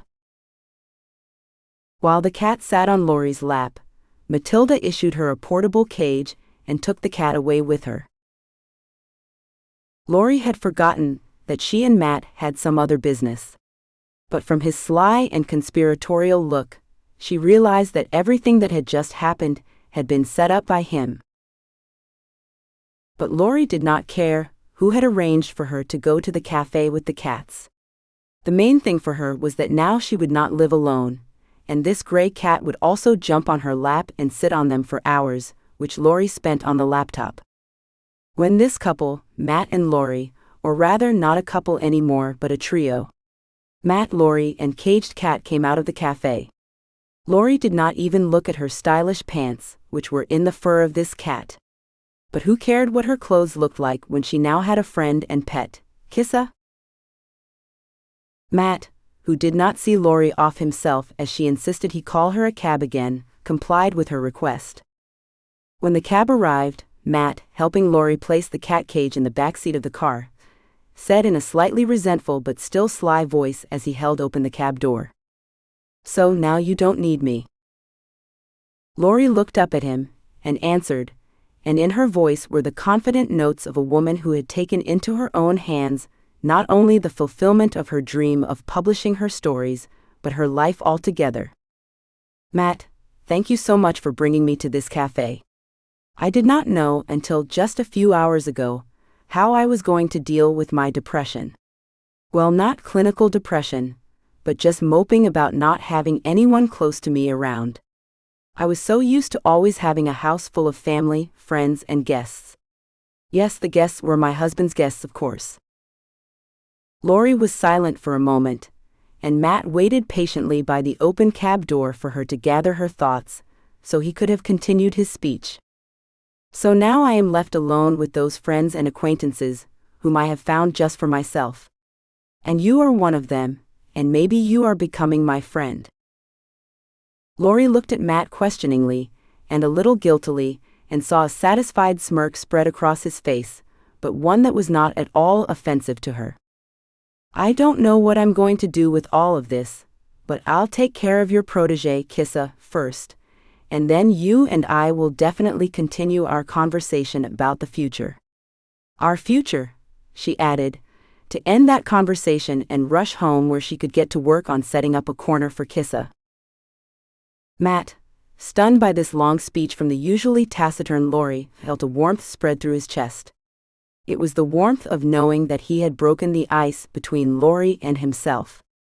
Now she was not just looking at him as a man who was always jerking her around, and not just as a man who suddenly kissed her dressed up in a Santa suit, but as a friend. Matt believed it was the best thing that had happened to him this Christmas. The cab driver waited patiently for these young people to talk. What's in it for him in this delay is that the cab meter is working, and the way his passenger talks to her escort even for another hour is that the meter is running, and the money is flowing. The cab driver is used to the meetings and partings of his clients, and he is also used to being the one to whom the passengers of his cab open their souls and confess all their sins.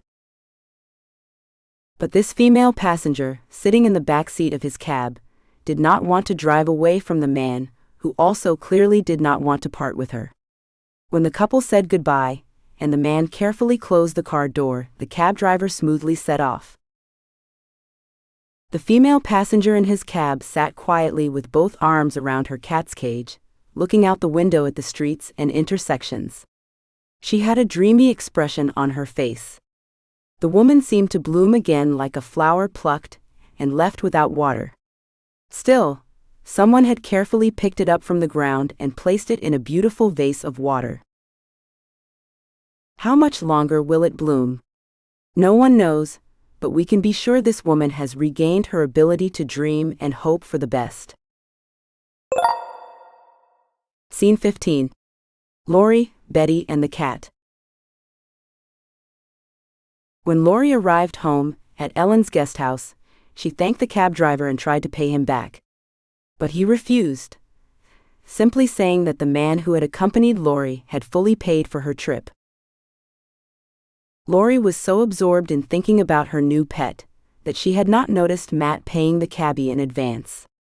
Lori felt ashamed of her inattention, but she could do nothing about it now. Oh well, I have a debt to Matt, she thought as she entered the house and set the cat cage on the floor. Lori looked around before opening the cage door. She had to see if the windows were open, because the cat was not used to this place and could escape without careful supervision. Lori walked around the house and ensured all the windows were closed, and the opening hatch over the stairs leading to the attic was tightly closed. Only then did Lori open the cage door. Sitting silently in the cage all the way, the cat did not make a sound even now. The animal cautiously stuck its head out and cautiously examined the room. Then, the cat tried with his paw to see if the floor could be trusted in this unfamiliar room. Finally, the cat gracefully stepped out of the cage and stood still, looking around. His tail twitched nervously, and the pupils of his eyes were as big as two bottomless lakes. The cat stepped forward cautiously, and he was no longer afraid of anything here. Next to him was his new mistress. The cat had obviously agreed to live here on the condition that this woman, whom he had liked so much at first sight, would be his mistress. Knowing nothing of the cat's decisions, Lori stood a little apart and watched him. She wondered what he would do. But she immediately remembered that the cat had to have a place where food would be given out, and a place where it would go to the bathroom at home, all of which Lori did not have. She looked at the cat, and sitting in a chair by the dining room table, picked up her cell phone and dialed Betty's number. When her friend answered, Lori explained what help was needed, and Betty was beyond happy for her friend. "Really? You have a cat?" she shrieked, so that the same cat jumped away from the table next to where the cell phone was making such harsh noises. "That's wonderful. I'm so happy for you," Betty yelled expansively into the phone.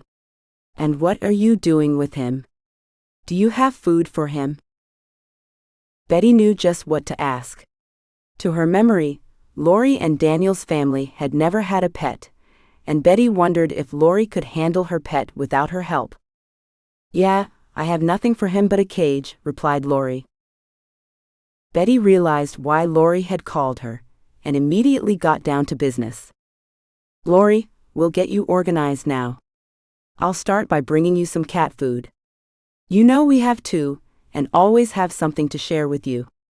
Then we'll go to town and buy everything else you need at the store, cat litter, a bed, toys. That sort of thing." Lori gratefully repeated to Betty everything she had to buy for the cat. She did not think about counting the money she did not have. "It's all right, I'll eat mush for a week, but my Kiss will get everything he needs without delay," thought Lori, waiting for Betty's arrival. When Betty arrived, she burst like a whirlwind into Lori's house. She immediately grabbed the cat, dazed from such an onslaught, into her arms and stroking it lovingly, asked Lori, "Well, where did you get this handsome fellow?" The cat, however, immediately purred in her arms and looked at Lori, who, a little embarrassed, told her friend how she had found him. Betty oohed as Lori described how Kiss jumped into her lap and did not want to go anywhere. "That's how I found him," Lori said as she finished her story. She was getting ready to leave the house and go with Betty to get cat supplies. Lori took Kiss from Betty's arms, lowered him gently to the floor, and wagging her index finger at him a little for something, said, "Here, Kissa, stay home and behave yourself. We'll be back in an hour, and you'll have everything, food, a bed, and a toilet seat." Betty, who sensed that her friend was missing something, slyly glanced at Lori, who was standing at the door to the street, and asked, "And who were you with at the cafe, if it's no secret?" Lori was about to open the outer door, but answers it anyway. "With Matt. He's the one who brought me to that cafe." Betty ahhed, and pressing a hand to her full breasts, sighs dreamily as she spoke. "Ah, Lori, how perceptive he is, your Matt. I just envy you." Lori turned away and gave a faintly disgruntled mutter in response. "He's not mine. Don't make that up. And anyway, let's gallop. Kissa has obviously been without food for a while now, and I need to get everything for him."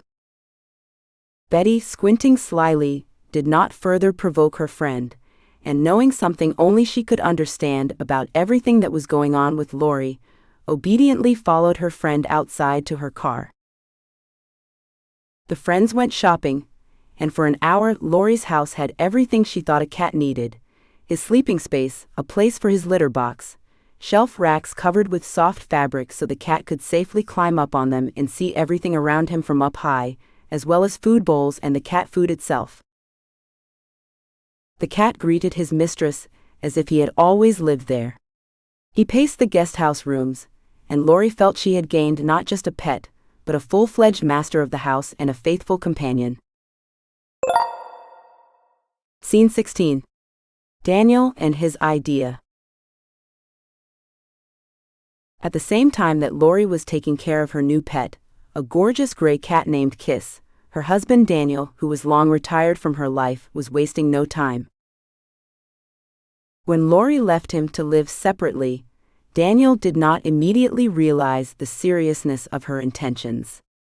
For a while, he cooked his own breakfasts and lunches, and occasionally left the house to meet friends and eat cooked food at the best restaurants in town.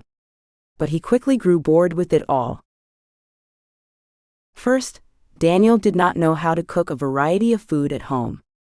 Second, he calculated what his chic cost him at restaurants 3 times a week, where he often paid for his friends not to count their last pennies and join him.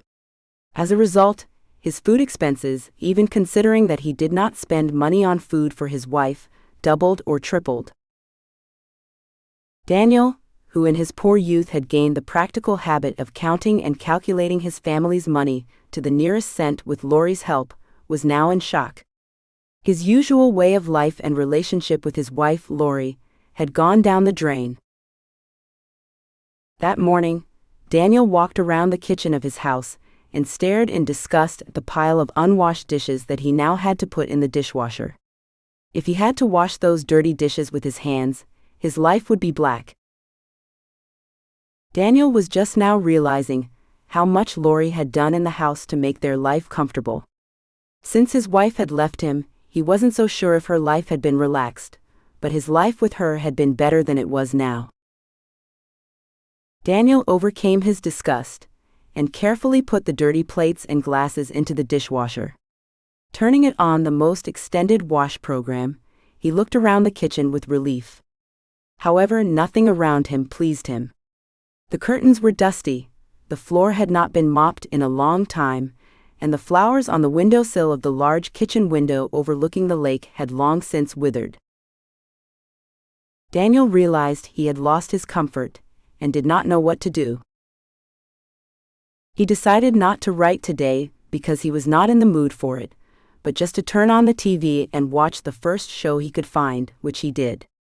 Strangely, he did not want to choose anything he usually watched. The program itself offered him the usual choice for Laurie's taste, who usually watched some show in the evenings to occupy her time before bedtime and to calm herself down. In this episode, it was announced that the main character's husband suddenly became seriously ill. Daniel was hooked by this scenario, without knowing why, and he suddenly, unexpectedly, became openly interested in this movie. According to the plot of this series, the main character, who left her husband for a young lover, had to return to her husband because of pressure from relatives and acquaintances. Everyone around her condemned her, seeing her sick husband, who could barely walk around his house and frankly suffered, waiting for the return of his prodigal wife. Daniel had watched nothing like this before. But now he was fascinated by the idea, and decided that this situation might help him normalize his home life until he could decide for himself whether he wanted Laurie or whether he could easily get some young friend because he had the money, prestige, and charm to do it. So Laurie's fate was sealed in his eyes. His wife was to return to him and stay by his side until he drove her out of his life first. It was a plan to return comfort and revenge at the same time. Daniel, very pleased with the idea that had come to his mind, turned off the TV and called his friend, who worked as a therapist at one of the fee-for-service clinics in their county. Scene 17.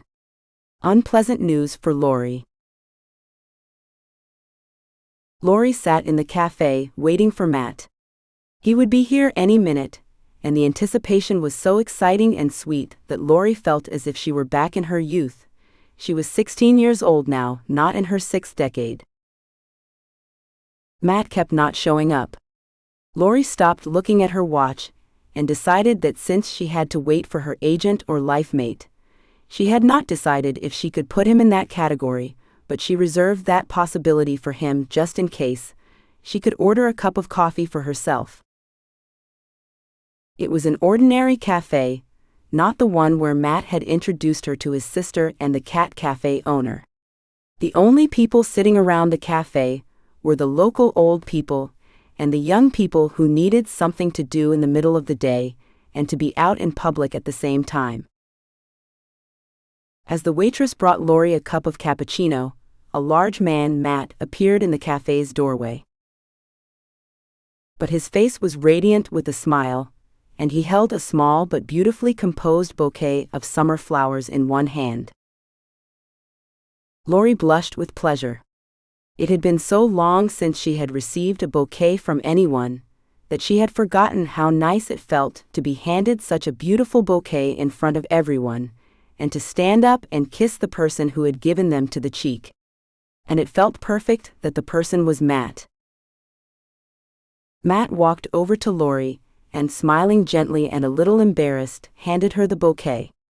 She stood up from the table, sliding her chair back awkwardly, and reached across the table to take the bouquet. Matt grabbed her elbow gently, or she would have fallen on the table with the bouquet. Laurie laughed, and the awkwardness of the movement was offset because she realized how secure Matt's hand was. It seemed to Laurie that he held her as if she were nothing vital, just as he was. His hand did not hurt Laurie. Although who knows, it might have left a bruise on her arm. Laurie had very fragile blood vessels and capillaries, so she had already imagined the consequences of his help. But all that was nothing, compared to how she needed to feel so precious to Matt.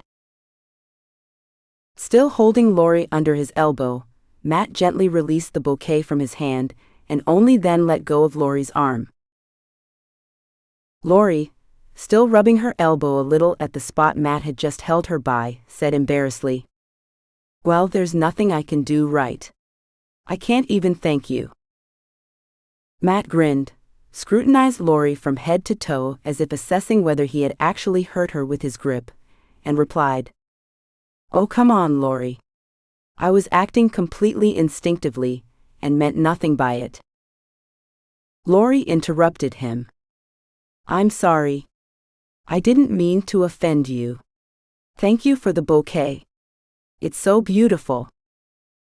Matt, completely satisfied, sat down at the table across from Lori, and slapping the tabletop impatiently with the palm of his hand, which was apparently his habit, said to the waitress who passed by, "Darling, would you be so kind as to bring us some mineral water, the very best, and another coffee, just plain black, no milk?" The girl immediately ran away to fulfill the order of such an essential and demanding customer.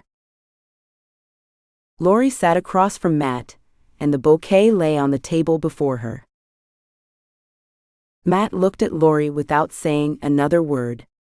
It was not like him, and Lori figured there was something he did not want to tell her. In fact, her female intuition did not fail her.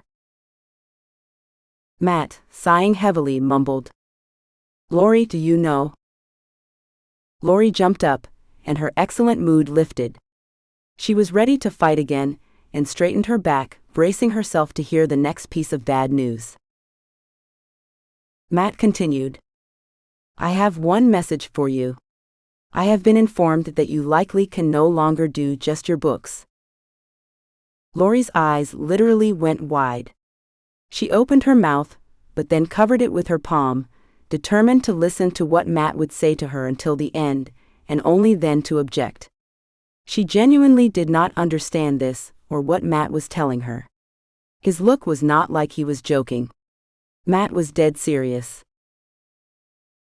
"In the meantime," he continued, "your husband, Daniel, has informed our publishing house he is entrusting you to handle all of his affairs for his books, and not just with us, but with all publishing houses." Lori froze, and seemed to stop breathing altogether. "What?" was all she could mutter. "I'm in charge of all his business? No way." Matt looked at Lori in surprise. Her own husband had decided that, and she did not believe it. What is really going on between these long-used-to-each-other people? He thought. Matt knew Daniel had a reputation as a writer who held the rights to his books firmly in his own hands and scrutinized every clause of a contract with a publisher before signing it. Lori, meanwhile, came to her senses and asked in a squeezed voice, "What about him, my husband? Why am I hearing about such an important event from you, Matt, and not from him?" Matt, who had lowered his gaze to his hands while he pondered what was going on between Lori and her husband, looked her in the eye again, as if not believing that she knew nothing about her husband's illness, and replied, "Daniel has informed us he is seriously ill. That is the reason for this handling of his business matters." Lori leaned back in her chair and rested her palms on the edge of the tabletop. As if restraining herself from jumping up and rushing to find her husband, she asked again, "As you said, he is seriously ill? But what's wrong with him? Where is he?" Matt scrutinized Lori's face intently as he continued his explanation. "Daniel was in the hospital downtown. But he's home now. I can take you there right away. I'm sorry, I didn't realize you were not aware of the situation. We all say that the rights to the books are his, but all of this was created while he was married, and his family supported his work." Lori was still sitting there, staring off into the distance as if not seeing Matt. Matt shook her awake and brought her back to reality. "Shall we go to him?" he asked firmly. His tone, however, did not imply that Lori might object at all. Matt needed to resolve this problem immediately and determine what Lori would do. Some thought drilled into his soul that she should only be with him, with Matt, but reality had to give him a dust bag to the head, bring him back to his normal feelings, bring them into line with reality, and chill his hopes of Lori's reciprocity. She nodded, sighing heavily, and stood up silently. Still in deep thought and without looking at Matt, Lori headed for the cafe's exit. The news of her husband and her extra responsibilities weighed on her shoulders.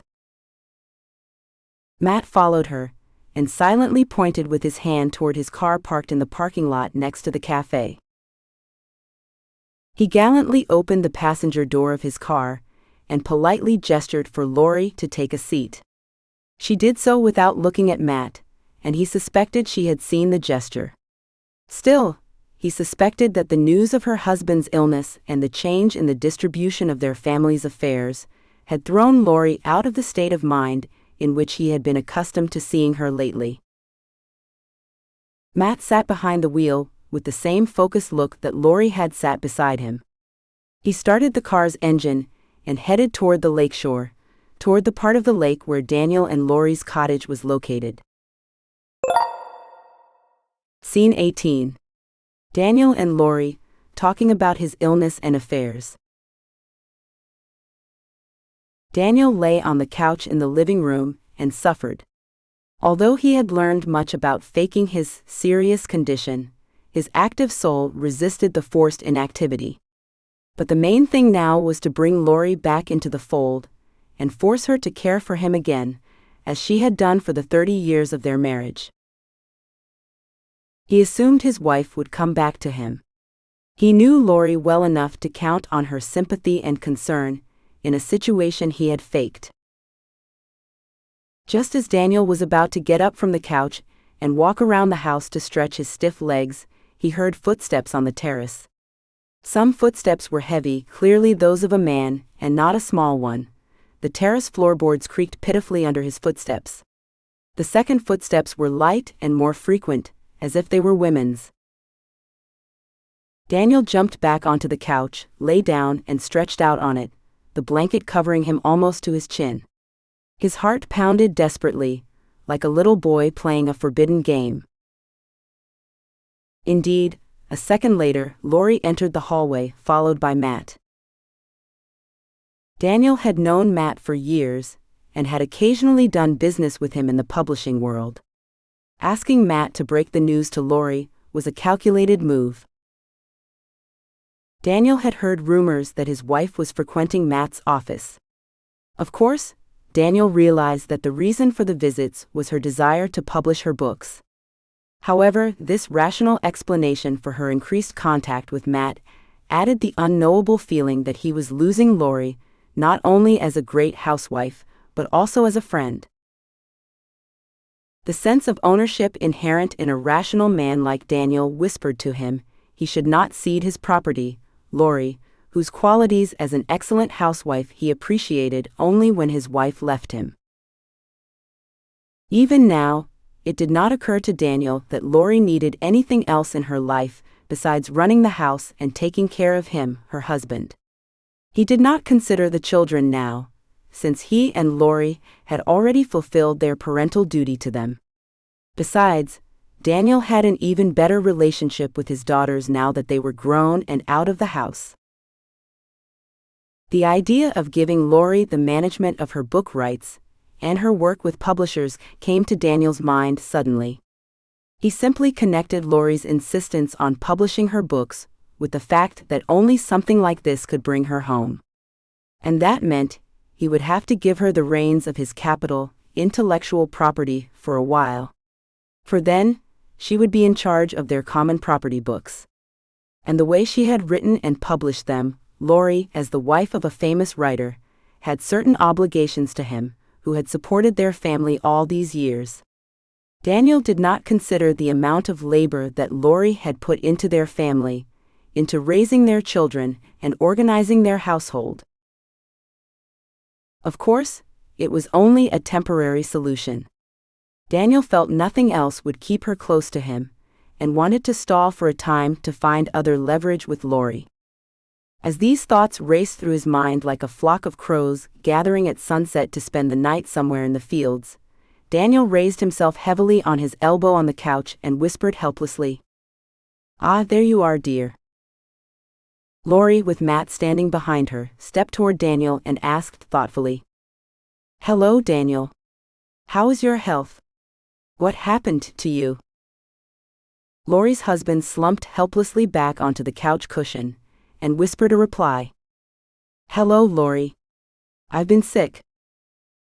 Lori looked at him incredulously. Although she was aware of her husband's well-developed suspicion about his health, she had always taken his exaggerations about illnesses calmly. "Have you been to the doctor?" In a steady voice, she asked.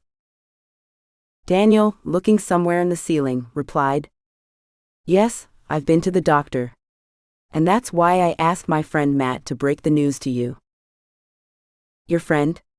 Lori's voice sounded disbelief and incomprehension. She looked back at Matt in confusion, searching his eyes for the answer to her question. Matt was silent. He just lowered his gaze and shifted uncomfortably from foot to foot. Matt realized Daniel was playing his own card, and he did not know where it would lead them. Lori, finding no answer to her unspoken question in Matt's gaze, turned to her husband again. She said, "Well, I'm here. You and I will talk about your health later, but now let's get down to business since your friend." Lori's tone emphasized the phrase, and a note of contempt came into her voice. "Since your friend is here too," she continued. Matt did not know where to turn in shame. Daniel had made him look like a complete idiot in front of Lori. "And why didn't I tell her before that I used to work with Daniel?" he thought.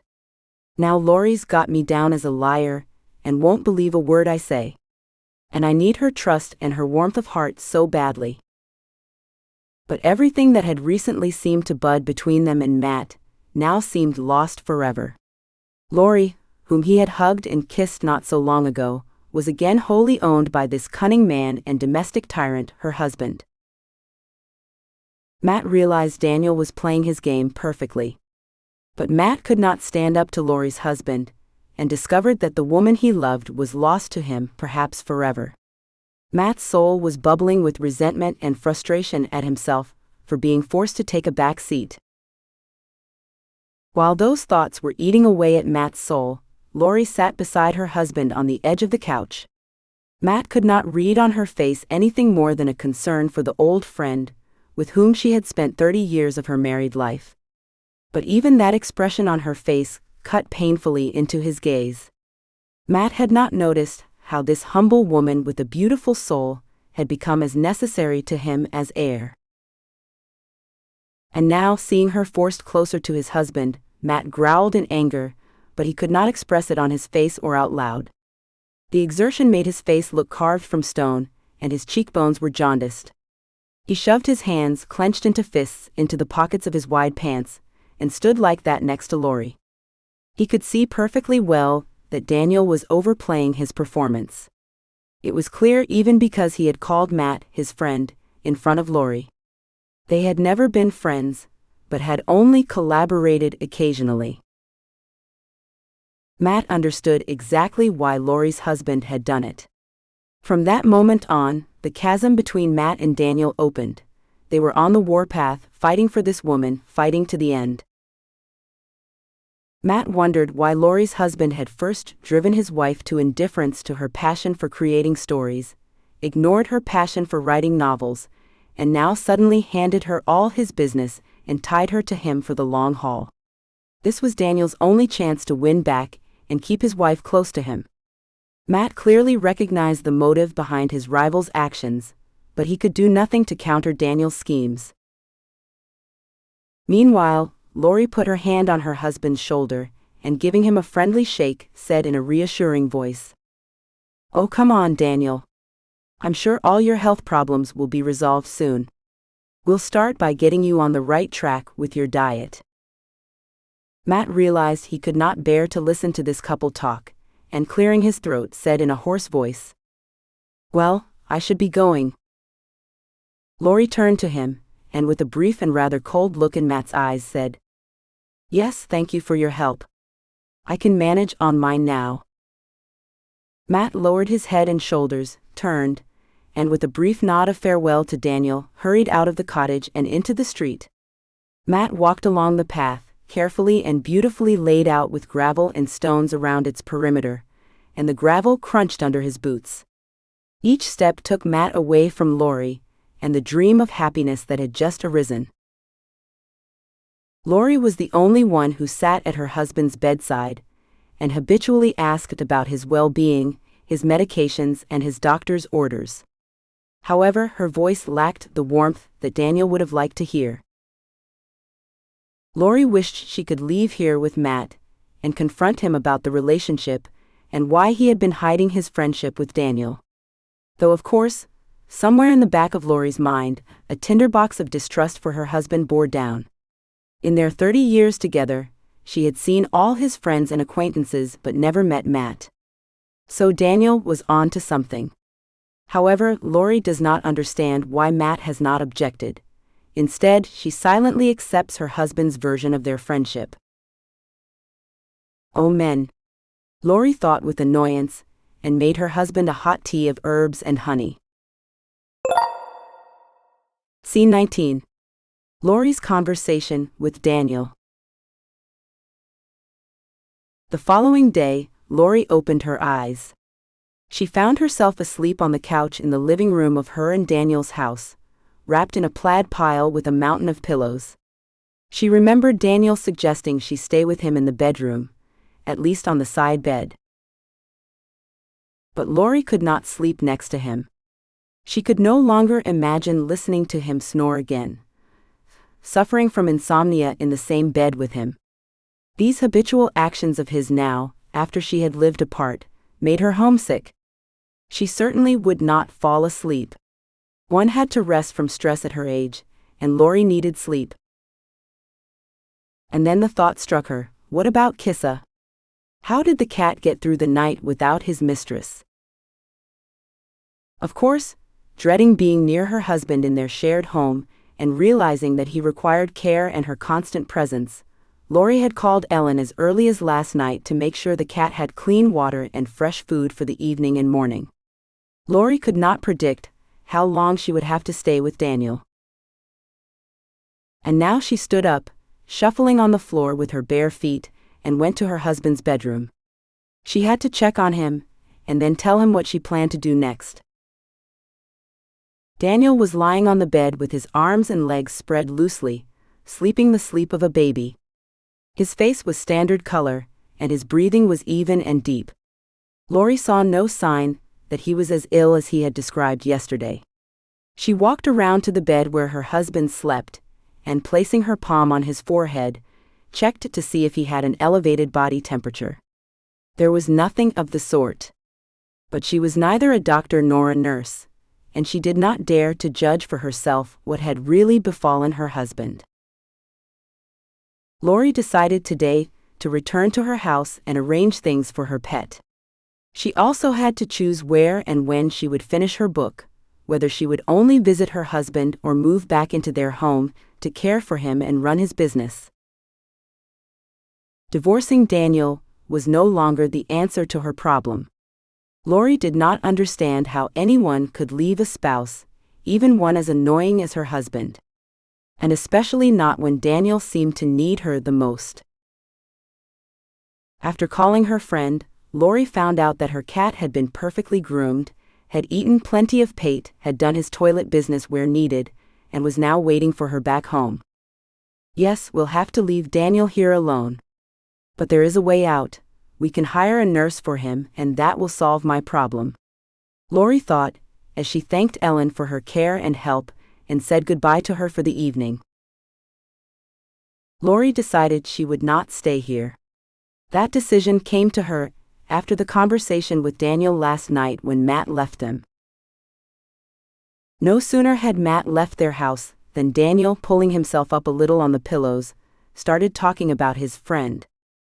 How did you know Matt was in the book publishing business? He asked jealously. He worked with me and for me.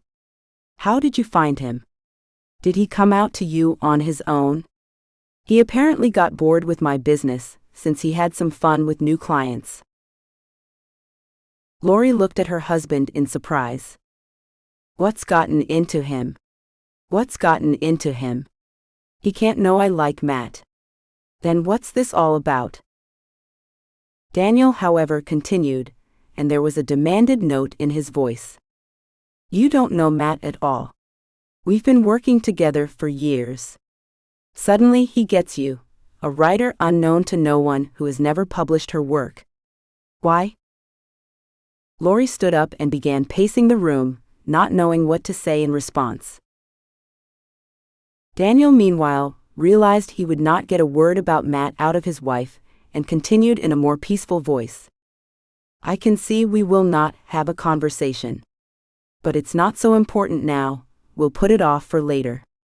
Right now, I need to give you all our business. You see, I cannot do anything. I have to lie down and heal. That's why I've given you all my business. After all, you are my wife. He emphasized the word wife in such a way that Lori felt as if shackles had closed around her wrists. You are my wife, and you should look out for me and our well-being, her husband continued, not noticing the devastated expression on his wife's face. It was precisely the reaction Lori had been looking for, though, and now he was exceptionally pleased. As Daniel spoke, Lori had thought about where his husband's debt to her had been when she left him without money to pursue her dream. Lori had not taken a penny of the shared money, and was surviving in her friend's guest house on only her modest savings. And Daniel, instead of nagging her, she had pursued her dream instead of taking care of him, who was in great shape and relatively healthy then, could have supported her along the way. If Daniel had supported her passion for writing stories from the beginning of their life together, rather than seeing it as competition with him, who he thought was a talented writer, she would still live with him. And how could she, an unknown aspiring writer, compete with him? Still, Daniel was definitely jealous of even a microscopic opportunity to prove herself in his field. Yes, but if I had published my novels long ago, then I would never have met Matt. Lori's heart warmed at the thought of Matt. Still, she was also a little uneasy because Matt had kept from her. He knew her husband and even worked with him. What if they're both in on it? And Matt was just taunting me and taking advantage of my inexperience as an aspiring writer to have a little fun? Such thoughts swirled through Lori's mind. She stared blankly out the window of her former bedroom, where Daniel, who had fallen ill, now lived. Beautiful willows bent their branches outside the window, leaning languidly over the lake. It always seemed to Lori that those willows were always sharing secrets with each other and telling her nothing. That was precisely how her husband and Matt appeared to her, who seemed to be united against her and her freedom in their male solidarity. Lori thought about how much freedom she was missing right now. She definitely wanted to mind her own business. Still, now that her husband, whom she had not yet divorced, was ill, it was her duty to take care of him and their family affairs. After all, Daniel was right to ask her to take care of his affairs. As he said, God forbid something should happen to him, and their children would be left with no inheritance. The cottage was their only tangible inheritance, and the bulk of the money came from the publication of Daniel's novels, from intangible rights. And that was what she has to deal with now. I'll just practice. And then I'll know the business better as my husband's asset manager, and I'll be able to take better care of my books. And then no one, not even Matt, will influence my decisions, Lori thought, nodding in agreement with her husband's monotonous narration about his dealings with the publishers. And another thought kept running through her mind. Lori had to concentrate on the explanation of the publishing business Daniel was now giving her. I need to talk to Matt. I just need to see him, no matter what. I can't survive another night here with Daniel without finding out if Matt's going to keep doing my books. But of course, the real reason for wanting to see Matt was something else. Lori was not used to calling things by their proper names, not even in her mind. She shielded herself from reality by retreating into her fictional world. She was a proper writer. Scene 20. Lori needs to see Matt. The day passed in business. Lori sorted through her husband's business papers and marveled at how much she did not know as his wife. And why did I give him the runaround on all our affairs? She thought, cringing at the feeling of her stupidity. Now I would not be when I have to actually start my life over, but, as ridiculous as it sounds, in my own old family. And what would my friends think of me? They'll think I'm a lazy, irresponsible old lady. So, deliberately belittling herself, Lori forced herself to attend to her husband's affairs. She knew in some part of her soul that this request to attend to his affairs was purely calculated. Daniel did not look like a dying patient, but merely an ostentatious sufferer, oohing and awing at every attempt to get up and walk across the room. Lori waited for her husband's doctor's visit, but the doctor did not talk to her. Instead, he looked at her strangely and left after blurting goodbye. Lori realized Daniel had asked him not to share the details of his illness and diagnosis with her. Lori remembered seeing this doctor somewhere before, but needed help to remember where or when. But that was unimportant. What was important now was that she had a better or lesser idea of the size of their family fortune, expressed in the intangible rights to books and their various formats: e-books, paper books, audiobooks, plays based on Daniel's stories, and more. Her husband was a prolific writer, and as Lori only now realized, their family had quite a fortune. The fortune was not merely a sum of money in a bank account. Their fortune was as multiple rights as the many artistic works her husband had created over their 30 years together.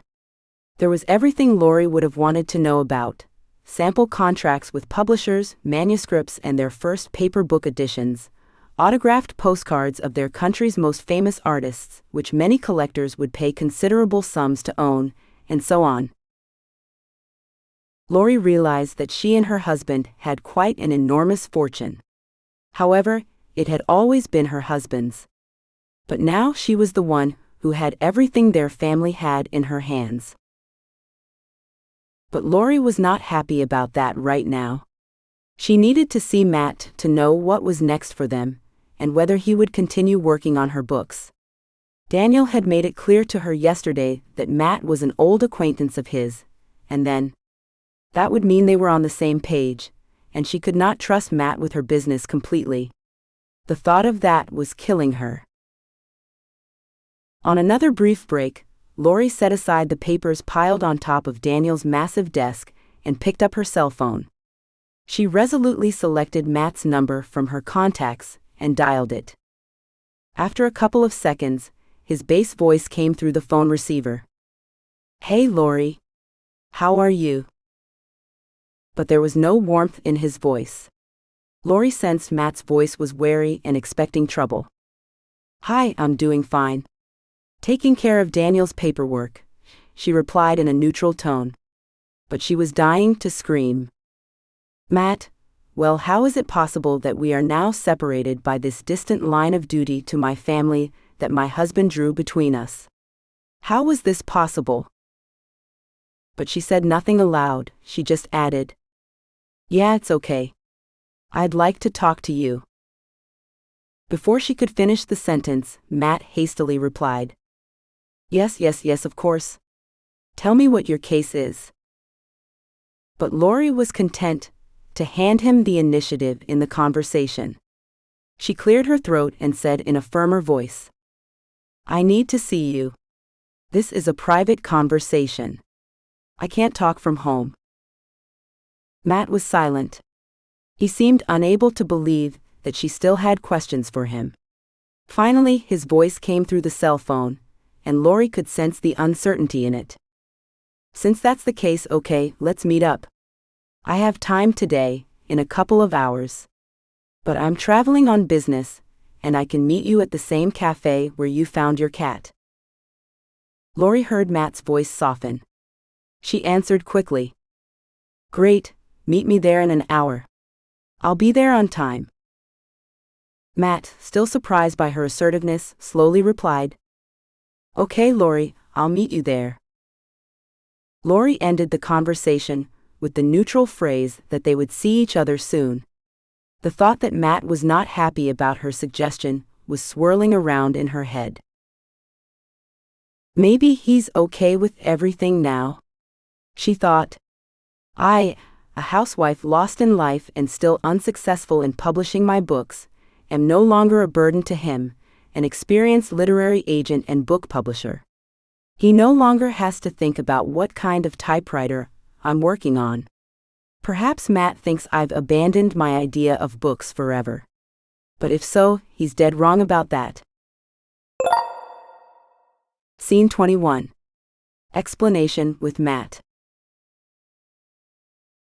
Lori arrived at the meeting place first. She could not wait to see Matt. When he got out of his car and walked confidently, a little stiffly, toward her at the cafe door, Lori's heart sank into a void, into the abyss of her feelings for him and her hope for a good outcome of this conversation. Matt stopped in front of Lori and stood, swaying slightly from heel to toe. His palms were half tucked into the front pockets of his jeans, and he did not seem eager to reach out to shake Lori's hand, much less hug her. Lori realized he was in complete confusion. She felt uneasy. She wondered if this meeting had been a mistake. Maybe she had overestimated her need for Matt, or needed to understand his motives. But then, why had he kissed her so tenderly at the Christmas reunion? Or was she too close to him, and he could not resist taking advantage of her momentary weakness? Is it a momentary one? Thought Lori, looking at Matt. It's clearly not a momentary weakness. I like him, and I'm afraid to tell him that. I'm afraid to tell him he's the only man I want right now. But she did not say any of that out loud, of course. Lori, like Matt, put her hands behind her back and clasped her fingers together in a lock. This lock was supposed to give her the strength to speak further. The two stood like that in front of each other. Matt looked at Lori as if his whole life depended on what she was about to say. Lori did not understand what he wanted from her. She just wanted to know the status of her book project. Matt started the conversation first. He opened his mouth before he said the first word, but then he lowered his eyes and coughed. Lori realized she was about to experience a wave of frustration. She already knew what was wrong. Matt found the strength and finally spoke up. Lori, I hate to break this news, but your project will have to be shut down. Lori involuntarily took a step back from Matt and leaned against it, fumbling for the door jamb with her hand. Otherwise, she would have fallen. Matt continued, looking into her eyes. I am forced to stop working on your project. Lori, already struck to the heart, was pained by this phrase, your project. After all, not so long ago, Matt had referred to the publication of her book as our project. That phrase alone obviated the need to say anything else. Lori, with a tortured smile, barely loosened her suddenly rubbery lips to answer. Is that so? But what is it? Matt, expecting perhaps a different reaction, became a little encouraged and continued his explanation. Insurmountable circumstances have arisen. Lori knew precisely what the circumstances were. She was sure her husband had used his connections to stop Matt from publishing her book. So suddenly, she realized she had the right to stop worrying about what she was about to tell Matt. And she said in an even, bitter voice, Good. I have something to say to you too, Matt. Her voice made Matt gather himself into a stance, as if before leaping into an abyss. Meanwhile, Lori continued. I am staying at my husband's house. Daniel needs care, and has entrusted me to manage all his affairs. Matt stared at Lori, dumbfounded. This was something he had not expected her to do. What? He almost shrieked. You're actually staying with him? In his house? Forever. But what about us? Lori could not stand this explanation. Tears sprang from her eyes, but they were tears of helplessness, not anger or anguish. "I have no choice," she whispered, brushing away the hot drops from her eyes onto her cheeks. "It's my duty, he's my husband after all." Matt stared at her for a long moment. It seemed like he would rush to her, hug her, and make her melt into his arms. But he did not make a move toward Lori. She was still standing by the door when he simply turned, and already glancing briefly over his shoulder at her, threw in a muffled voice. "That's how. Yes, you found something to respond to my failure. I'm flying even lower than I thought." He turned away and walked away from Lori with a gusty step. Tears streamed down Lori's cheeks, but she did not need to stop them or wipe them away. Everything she had accumulated during those months of failed attempts to rebuild her life was now coming out with these tears. She was alone again, at her husband's complete disposal. Scene 22. Looking back, Daniel leads the intrigue. Lori did not know that while she was taking care of ailing Daniel, he was actively arranging his own affairs and pulled off a good thing, talking to Matt. This conversation was started by Daniel, who called Matt and told him as if nothing had happened to him. "Matt, hi." "Hi," Matt answered the cell phone receiver with some sixth sense, expecting a catch from Daniel. Matt guessed the man might already know his wife's infatuation with her literary agent.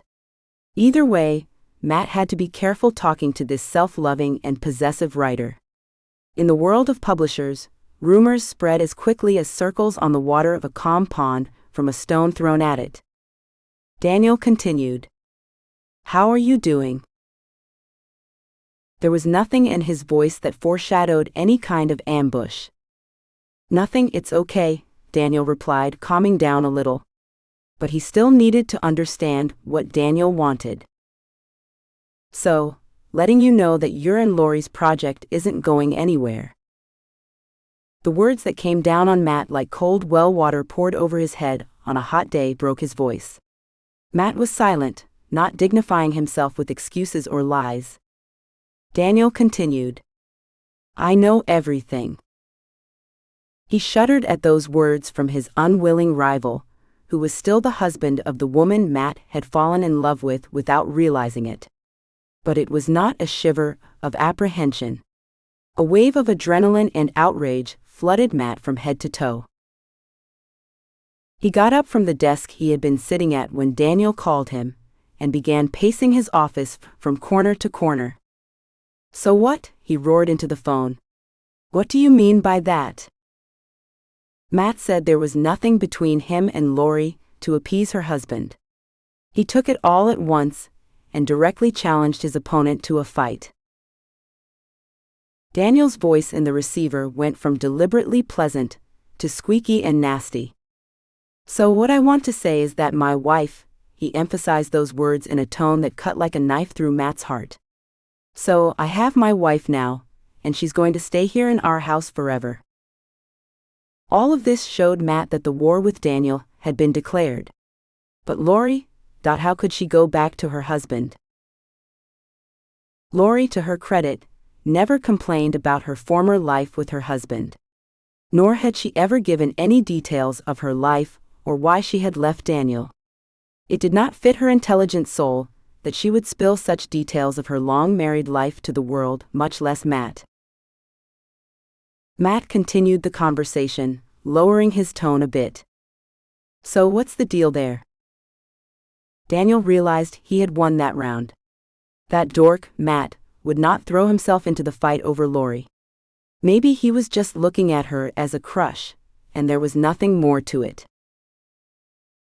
Daniel, clearly pleased with the effect he had produced, replied.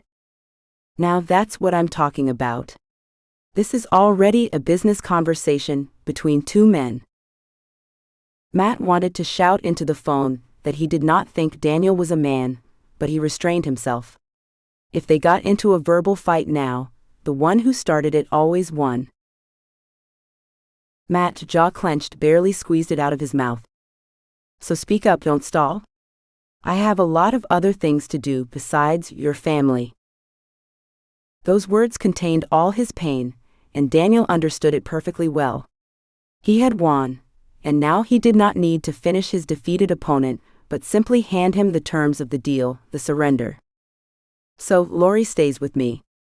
And all her side projects are being discontinued. However, she doesn't know it yet. But I've decided she will, and I'm sure she will. My wife will confirm it to you the first chance she gets. So it's best if you tell her yourself that you're no longer interested in working with her. And if you don't..." What then? Could not stand Matt. His voice was full of menace. "Then I'll make sure your best writers get your and Lori's love story on a platter. You'll lose not only your reputation, but your clients as well. That's how it will be if we don't come to an agreement," Daniel replies. Daniel knew Matt could not stop his work with other writers. It was not about his work as a literary agent. Matt was working with many influential writers and businessmen in his other business, and losing his reputation could mean losing a company in which he had partners. And that was something no one just left alone. One indiscretion, and you would be thrown out of the business world forever. Matt realized that Daniel's threat was not idle chatter. Daniel had a wide circle of acquaintances. Judging by his current activity and willingness to risk his relationship with Matt and his wife, he will risk such blackmail. Matt, gritting his teeth with rage, growled, "What are your terms?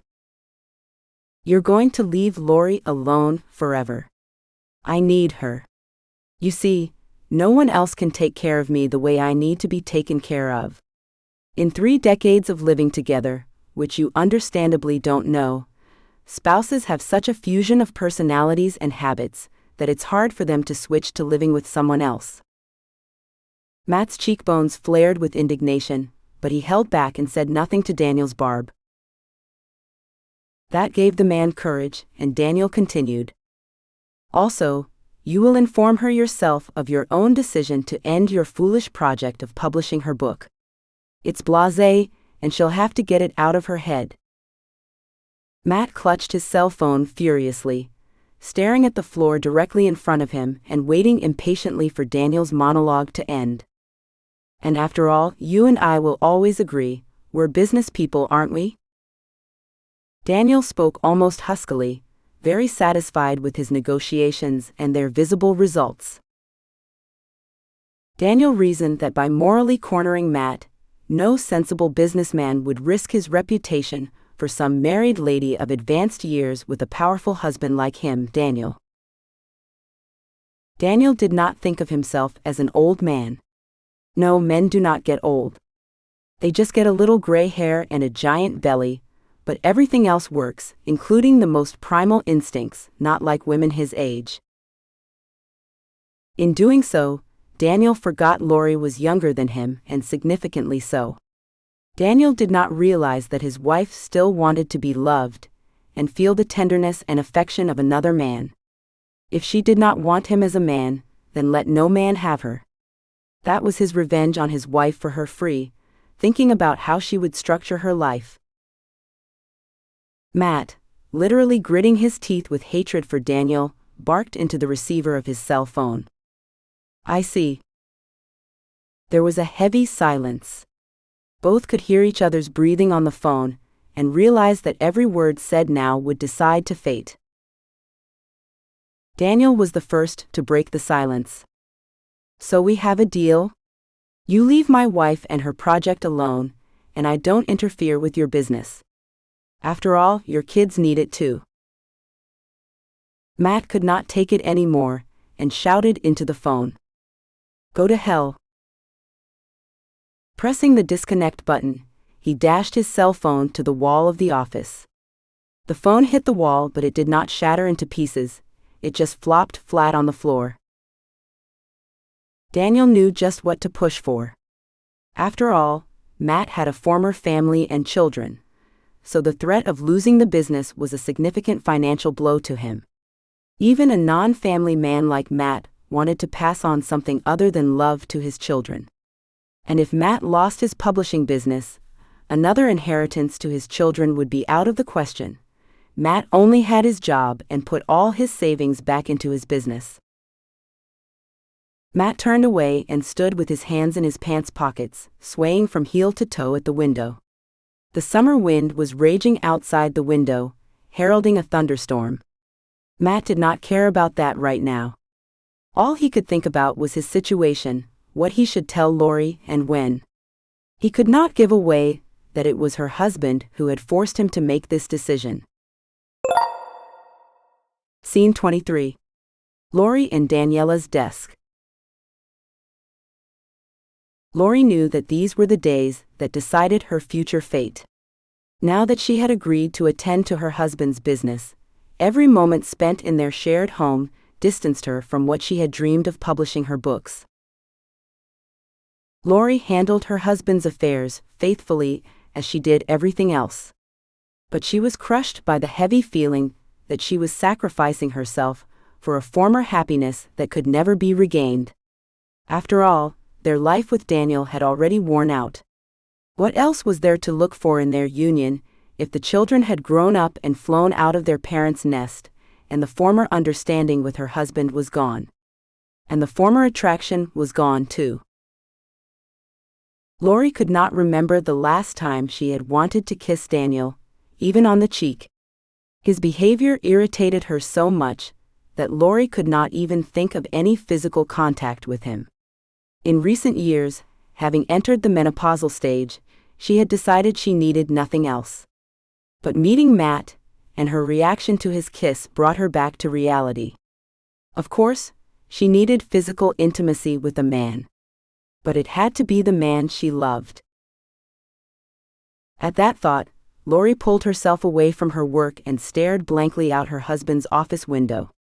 She was sitting at a vast desk, an old-fashioned pile of papers, drafts of manuscripts, outlines of individual stories, and manuscripts with editor's notes.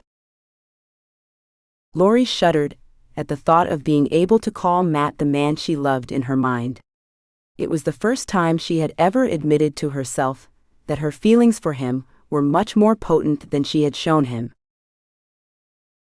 It's not for nothing that I am a stocking stuffer. I don't know how to express my feelings. Or rather, I put my feelings into the mouths of the characters about whom I write my books. And I have nothing left. Lori leaned her head a little sideways and stared with irritation at her husband's papers piled on his desk. Why did I get involved in this Daniel business?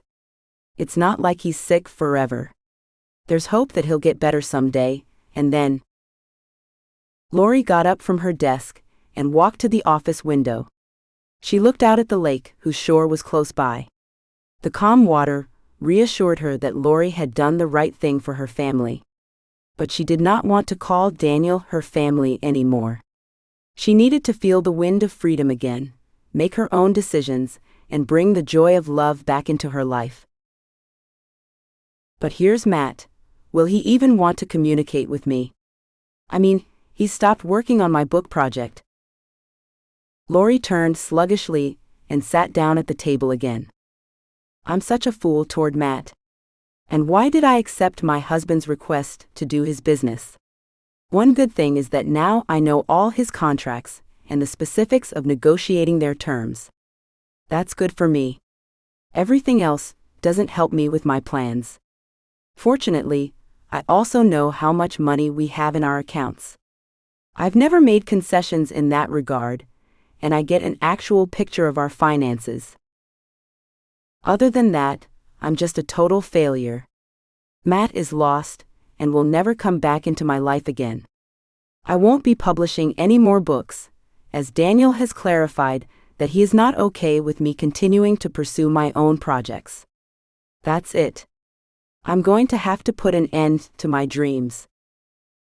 Lori continued to shift the papers on her desk and tried to concentrate on the matter at hand, to chase the other thoughts that were keeping her busy out of her head.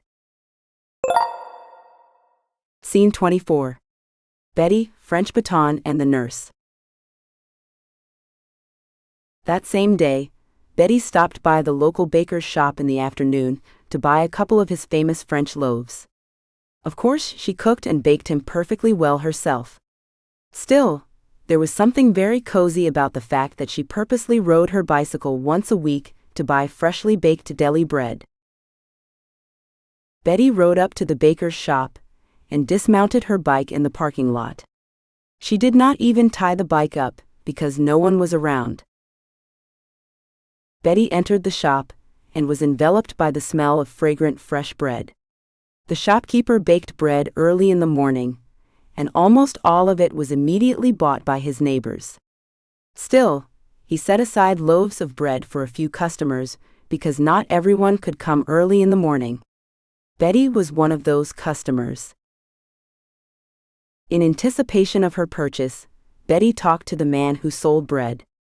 His family also baked bread, but he usually sold it in the store. He enjoyed talking to people, for it was the only way he could see anyone. His family would get up in the middle of the night and go to bed after 6 o'clock in the evening. Opportunities to socialize with others were limited to those store hours, from early morning until lunchtime. Because of his sociability, he knew not only his news, but the news of the entire neighborhood. Betty said hello, got her loaves and paid. After a few words, she realized the shopkeeper was interested in something and could not wait to hear what she had to say.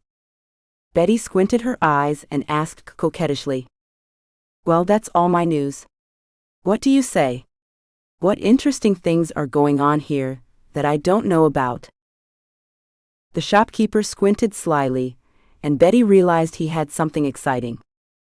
"Did you know that your friend's husband, Lori, doesn't seem to be sick at all?" Betty was left with her mouth open. "What? What do you mean, he's not sick?" "He's bedridden, and even has a nurse taking care of him." "So, this nurse was just here and said she has big plans for the future, with a famous writer from our town." Betty stiffened in amazement, but then she caught herself and parried indignantly. "It's all rumors. How can you believe it?" The shopkeeper, pleased with the effect produced, smiled, replying, "Well, you don't have to believe me. But your friend should also look closely at what her husband does when she's away. Apparently, she goes into town a lot on business. More often than she used to, apparently." Betty frowned. Yes, the shopkeeper knew a lot. But what else in his message would she find true, or was it only a rumor? How could Daniel deceive Lori while lying in bed?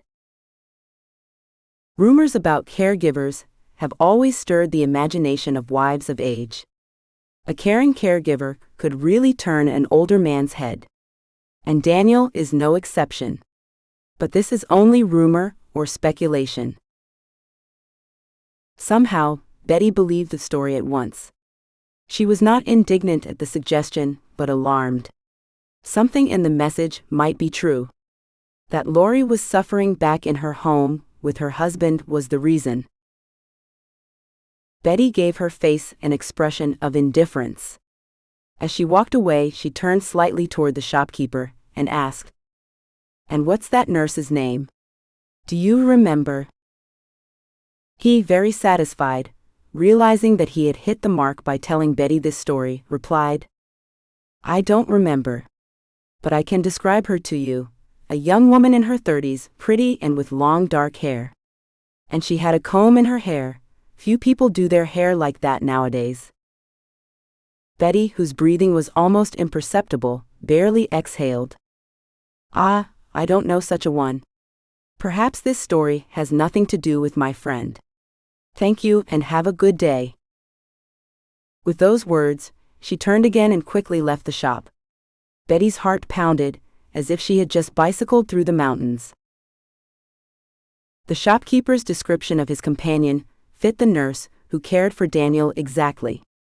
Betty had seen her more than once when she visited Lori and Daniel, since Lori had moved back into his home. Scene 25. Ellen and Betty consulting. The French loaf dangled in her knapsack behind Betty's back, as she struggled to hurry, not to her home but to Ellen's.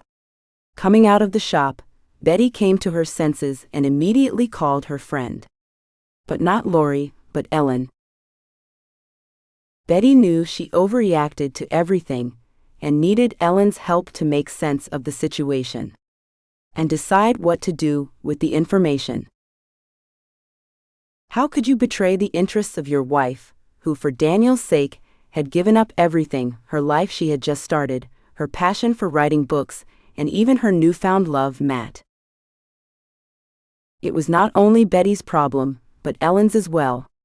However, Ellen was not surprised at anything, for her first husband had also betrayed her interests. Ellen did not want to revisit the painful memories of her own experience of losing trust in the man she had considered her partner until his death. Such thoughts wandered through Ellen's mind as Betty indignantly told her of the conversation that had taken place between her and the shopkeeper. Ellen shook her head in time with Betty's story, and the latter, encouraged by her friend's understanding, concluded her passionate speech in defense of Lori by exclaiming, "So, are we going to let our friend perish in the shadow of this scoundrel?" By scoundrel, of course, she meant Daniel.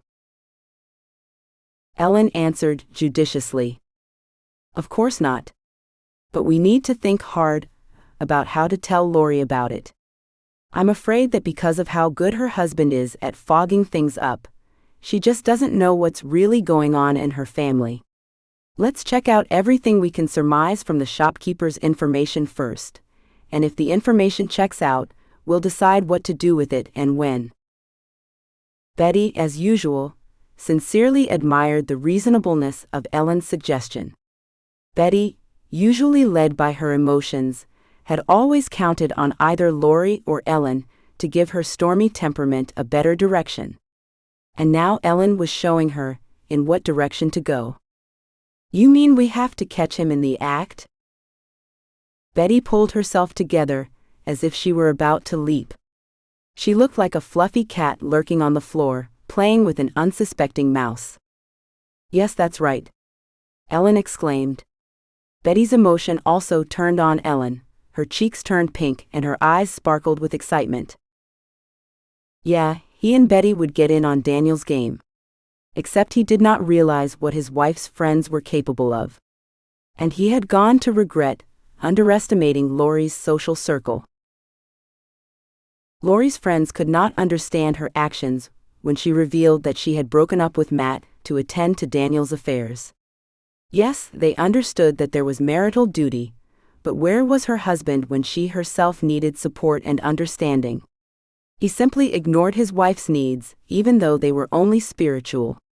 So he needed her as a mistress, but not as a woman, since he was having an affair with his nurse. So what was the matter? Ellen and Betty knew it was their duty, knowing sure Daniel let Lori let her live her life peacefully. He could also have fun with his nurse or another woman. Why would he keep Lori around if he no longer needed her as a woman? This was something the girlfriends did not understand and acted on. If they believed Daniel needed their friend as a person and woman, they would not have interfered in Lori's life. But in this situation, they could not wait any longer and let Lori dissolve into the gray routine of life at the whim of her husband, who no longer loved her. Scene 26. Reconnaissance with Pie. Betty had a surprise for Daniel. She baked an enormous cake and brought it to Lori, instructing her to wait to cut it until the evening. A small tape recorder in the pie turned on automatically when someone talked nearby. It could be recorded for quite a long time, hours. Betty needed to think more about whether it was okay to do that. After all, she and Ellen were not for the police. They were doing it because Daniel had committed no crime other than skillfully manipulating his wife. Ellen and Lori were counting on being able to record something that would give away Daniel's affair if the tape recorder stayed at Lori's house for even one day.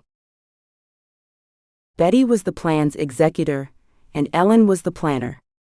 Ellen gave Betty her tape recorder and preset it to record. Betty, who usually brought Lori's pies, did the same as usual this time. She told her friend that she had no time to stay for tea, but would tell Lori when the pie had steeped and could be eaten in the evening. Ellen reasoned as she came up with this plan. If Daniel was having an affair with the nurse, she would touch nothing in their kitchen, where Lori was constantly fiddling. They should have taken the pie to the living room, where the nurse could talk to someone on the phone and give away some vital information about her relationship with Daniel. Betty left the pie in the living room and put a towel on it with a note, "Do not touch until 8 p.m.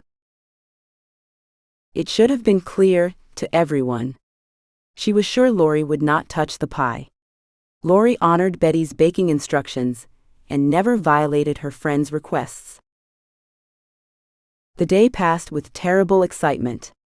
Ellen and Betty were sitting together in the cafe, and they could not find a place to sit. They had to get the tape recorder back without Lori or Daniel realizing it. Just then, a desperate thought occurred to Betty. "I've got an idea," she exclaimed, jumping up from her seat at the cafe table. "I know how to get our toy." Ellen looked at her friend in surprise. "I'll go to Lori's again, and I assure you I'll be back with our recorder back. Wait for me here." Betty rushed to her bike and raced toward Lori's house without waiting for her friend's reply. Half an hour later, out of breath, she sped up to the cafe and Ellen ran to meet her. "So, did it all work out?" she asked anxiously, looking back at Betty in impatience. Betty, smiling contentedly, took a roll out of the bag attached to the bike rack. "Here it is, our pie," she exclaimed victoriously, raising it above her head. "And what, it wasn't even cut?"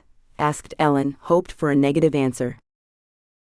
"No, the pie's as good as if I'd never taken it anywhere," replied Betty, looking for a place to put her bundle. "Lori heeded my advice to let it cool, and I could get it back in time." Ellen went downstairs, away from the cafe terrace, and whispered to her friend. "Well, no, not here." The friends grabbed their bikes and headed away from the cafe to Ellen's house. Scene 27. Recording of Daniel's conversation. When Ellen and Lori got to Ellen's house, their curiosity was unbounded. Both wanted to see if Ellen's plan had worked, what to expect from it all, and if they had any record of Daniel's conversation or his power over Lori. Betty walked into the kitchen and spread her bundle on the dining table. She opened it impatiently, and the entire kitchen smelled of baked goods. Ellen paid no attention to the aroma. Her eyes were fixed on the small hole in the pie crust. Betty determinedly peeled away the top crust of the pie and pulled out a dictaphone, carefully wrapped in cellophane. Ellen took the device and looked it over carefully. "Doesn't seem to get wet. Let's see what he's going to show us." Ellen removed the cellophane and pressed the record file selection button and then the play button. Lori's voice echoed in the room, speaking into Betty's. Ellen scrolled past that note and pressed play on the next one. It had the voice of a young woman they did not recognize. They realized it must have been the one from the yoke the shopkeeper was talking about. The caregiver's conversation with Lori ended, and Lori apparently left the living room. For a while, the recorder recorded nothing. Ellen scrolled through the next and the following tape with frustration. There was nothing of substance on them. The caregiver was just chatting on her cell phone with colleagues and relatives. Betty slumped her shoulders, and a disappointed expression appeared on her face. So it didn't work out. She grimaced as she sat on a chair by the dining room table, where the pie was spread out. "Oh, we'll have to eat that pie to make up for our bad luck," Ellen cheered up her friend. But at that moment, Daniel's voice came from some of the last recordings. The friends looked at each other. How was that possible? He was a bedridden patient. Did not Lori say that about him? He had asked for a nurse because he could not even lift a spoon to his mouth. Ellen and Betty turned, as if to listen. Daniel's satisfied voice carried from the recording. Well, what did I tell you, my precious? Everything is going just as I planned. There was a rustling sound, like someone was hugging and clothes were rustling. Ellen and Betty looked at each other in disgust. But they had to listen to the rest of the story. I never doubted your intelligence in the slightest, my dear, replied Daniel, in the same female voice they'd heard plenty of on the records of previous recordings. Yes, everything is going according to plan. When Lori realizes everything, we won't need her anymore. What are you implying? Daniel's interlocutor's voice expressed actual terror. I'm not getting involved in anything like that. I love you so much, but I'm afraid I'm violating our nursing code as it is. Daniel replied. Come on, what are you thinking? No one's taking anyone anywhere, and especially nothing criminal. Lori will leave on her own when she realizes we're having an affair. She's like that, very proud. But I don't want to announce it until she gets my affairs in order. And then we'll divorce her and let her go live anywhere she wants. The kids are all grown up now, and we're not in the way. And Lori and I will divorce on my terms. Then she'll get a little livelihood and leave me alone. The conversation then proceeded in the same vein. The friends listened to the rest of the story and sat with blank stares. They were genuinely concerned for Lori and outraged at her husband's perfidy. Yeah, there's one thing I never thought Lori's marriage would come to. Ellen was flooded with her own memories of her complicated divorce from her first husband. Betty touched Ellen's arm sympathetically, saying, Yes, I understand. You're not so lucky with your husbands. Ellen raised her head and looked at Betty. Yeah, I feel like it all came back, like it's happening to me again right now. Betty, already walking somewhere far out the window, said, You know we will not let Daniel fool Lori around. It's clear he's having an affair with another woman. He's probably just using her too. He's such a smart guy, writing detectives and thrillers. There was no recognition of Daniel's talent in Betty's voice, only irritation. Ellen stood up. She seemed to gather her thoughts again, and her face took on a determined expression. Well, now it's Lori's turn to find out that her husband isn't dying at all, and that he's having an affair with the nurse she hired. Betty jumped up from her chair and stood across from Ellen. Yeah, and let Lori do what she wants with that information. If she doesn't go back to Matt after that, then I don't know what else we could do to help her. Ellen, however, looked at Betty with testing eyes. She also looked at her friend with testing eyes. Both realized they were thinking the same thing. Betty was the first to venture to speak aloud, the general thought. It's not like we're going to. Ellen nodded encouragingly, confirming her friend's thought, and continued the sentence for Betty. Yeah, we will not torture Lori with this tape. Yes, I know that the fact that we did it is gross. But we had to be sure of what you were listening to in the bread store. Betty nodded in agreement. As usual, Ellen expressed her thoughts better than she had. Betty continued the theme and said, But then, how do we convince Lori that her husband is cheating on her? Ellen thought for a moment and replied, And we will not convince her. We'll just tell her what we know. Let her decide what to do with that information. Besides, it's the only way to find out how strong her feelings for Matt are. Yes, we had quite forgotten about him, exclaimed Betty. Perhaps Matt can also help us. By now, Ellen was looking questioningly at Betty. What did you have in mind? asked Ellen, squinting. "I know you're capable of any recklessness." Ellen's voice was filled with concern and admiration for her friend's bravery. "I'll just talk to Matt. I'll try to explain to him that Lori has been misled by her husband. Maybe Matt, if he has actual feelings for Lori, will decide for himself what he wants to do with this information." "You're doing just fine. We'll tell them the whole truth, as openly as each of them can handle it, and find out if there's still hope for these two lonely souls to be together," replied Ellen to her friend. Ellen's voice tingled with excitement. Betty jumped up from her chair and ran around the table, excitedly waving her hands. "Yeah, that's exactly what we're going to do. So you take over Lori, and I'll take over Matt."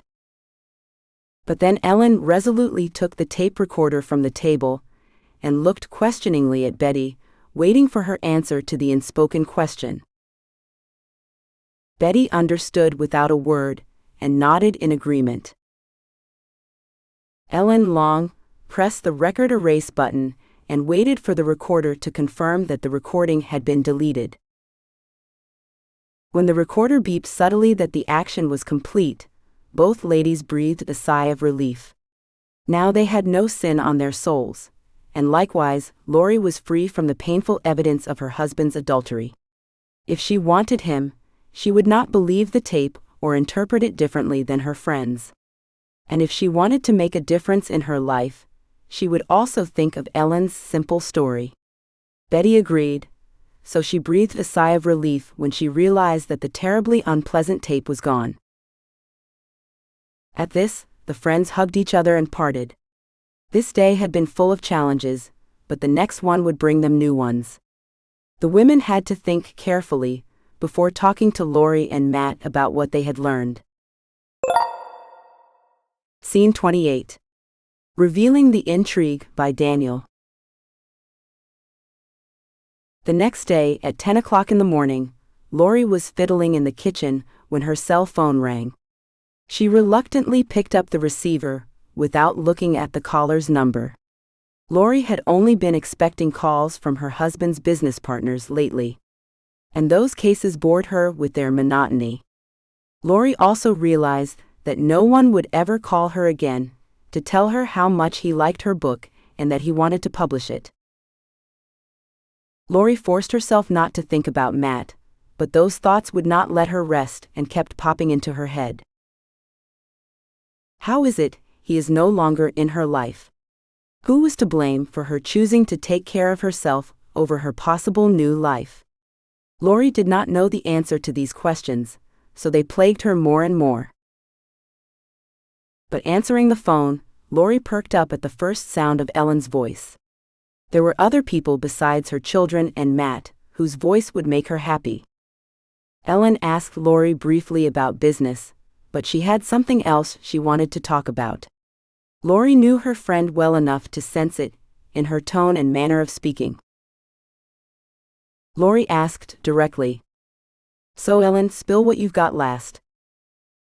Ellen laughed a little strained laugh and replied, "Lori, we need to get together and talk." Lori replied, a little surprised at her friend's excitement. "We? You mean you and Betty? But what happened?" Ellen wondered and answers nothing at once. Then, clearly gathering her courage, she blurted out, "We need to talk to you right away. Right today. Can you make your way to the cafe at the lake?" Lori knew perfectly well which cafe she was talking about. It was the same cafe where she and Betty had helped Ellen deal with her ex-husband's intrigue and deception. "Of course I can do it. What time should I meet you?" Lori answers, and some strange sense of déjà vu flashed through her. Here it was her turn to realize her destiny, and once again it would happen in this same place, their favorite cafe with a terrace overhanging right over the lake water. Lori finished her conversation with Ellen, wholly intrigued. What else had her friends come up with? The reason for their meeting was clear about her life and affairs, or Ellen would have said it concerned herself or Betty, but nothing of the sort had been said. So the purpose of the meeting is my affairs. But what would Ellen and Betty know about what I'm going on, except what I tell them? I've brought nothing to their attention except that they can tell from the way I look that I'm pining for Matt. Lori thought. Lori longed for more than just Matt. She longed for his voice, his kind eyes with the crinkles in the corners of his eyes and his lips. Oh, how good Matt was at kissing. Lori forced herself to focus on something else. These thoughts about Matt were driving her crazy. She could not see a way out of the situation. She could not imagine leaving her husband without her looking after him and taking care of their family. There is nothing to dream of what is past. I made my choice, and it is my duty to my husband. Until Daniel can take care of himself, I must be there for him and guide him our affairs. Lori pondered, and forced herself to continue working on her husband's contract calculations. Immersed in thoughts of their upcoming meeting, Lori quickly completed her work on checking Daniel's accounts for publishing his books, and neatly stacking his papers on the edge of his desk, headed for the bedroom they had turned into his hospital room. His nurse, a lovely young woman, was already in place. She came every morning and left late at night. Lori often tried to let her go early, feeling sorry for the young woman who sat at Daniel's bedside 8 hours a day, except on weekends. However, she never left early and always asked only Daniel's permission to leave. Lori felt that the caregiver's concern for him was a little more than the duties she had been assigned when Daniel hired her. He told Lori that his friends had an excellent caregiver whom they recommended to him. When the nurse came to their house, Lori thought that nothing in the house surprised her. However, other first-time visitors had been oohing and awing at first, looking at the famous writers' awards and certificates. The same woman was not surprised, and immediately went to the bedroom where she was to take care of the patient. Lori thought she knew exactly where everything was in the house. But this absurd thought was immediately put aside as soon as the nurse began her direct duties: to prepare and serve Daniel's meals, to sponge him with warm water, to administer the mixtures prescribed by the doctors, to keep track of his medication schedule, and to give him exercises for the bedridden. Lori gathered her bag and walked toward the bedroom exit. Surprised, the nurse looked at her, but Lori said nothing as Daniel seemed still asleep. Lori just left the house, explaining nothing to the nurse. It was none of her business where her patient's wife went.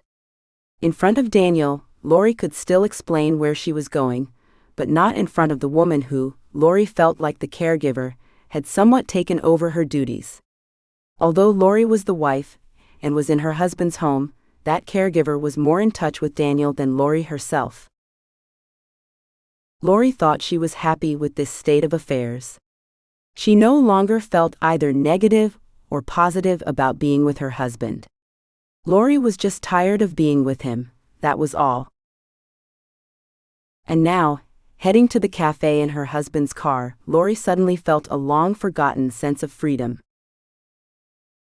Fields flashed along the sides of the road, flowering bushes in various colors. Everything around them was alive, and only Lori was frozen in hibernation. And Lori had chosen this hibernation herself. She did not want to be happy, she did not think so. The fresh breeze coming through the open car window fluttered her hair. It gave Lori a long-forgotten sense of vigor and anticipation of something new. Scene 29. The truth about Daniel. The friends were waiting for Lori on the cafe's veranda. Ellen and Betty had ordered nothing yet, and stood by the terrace's railing.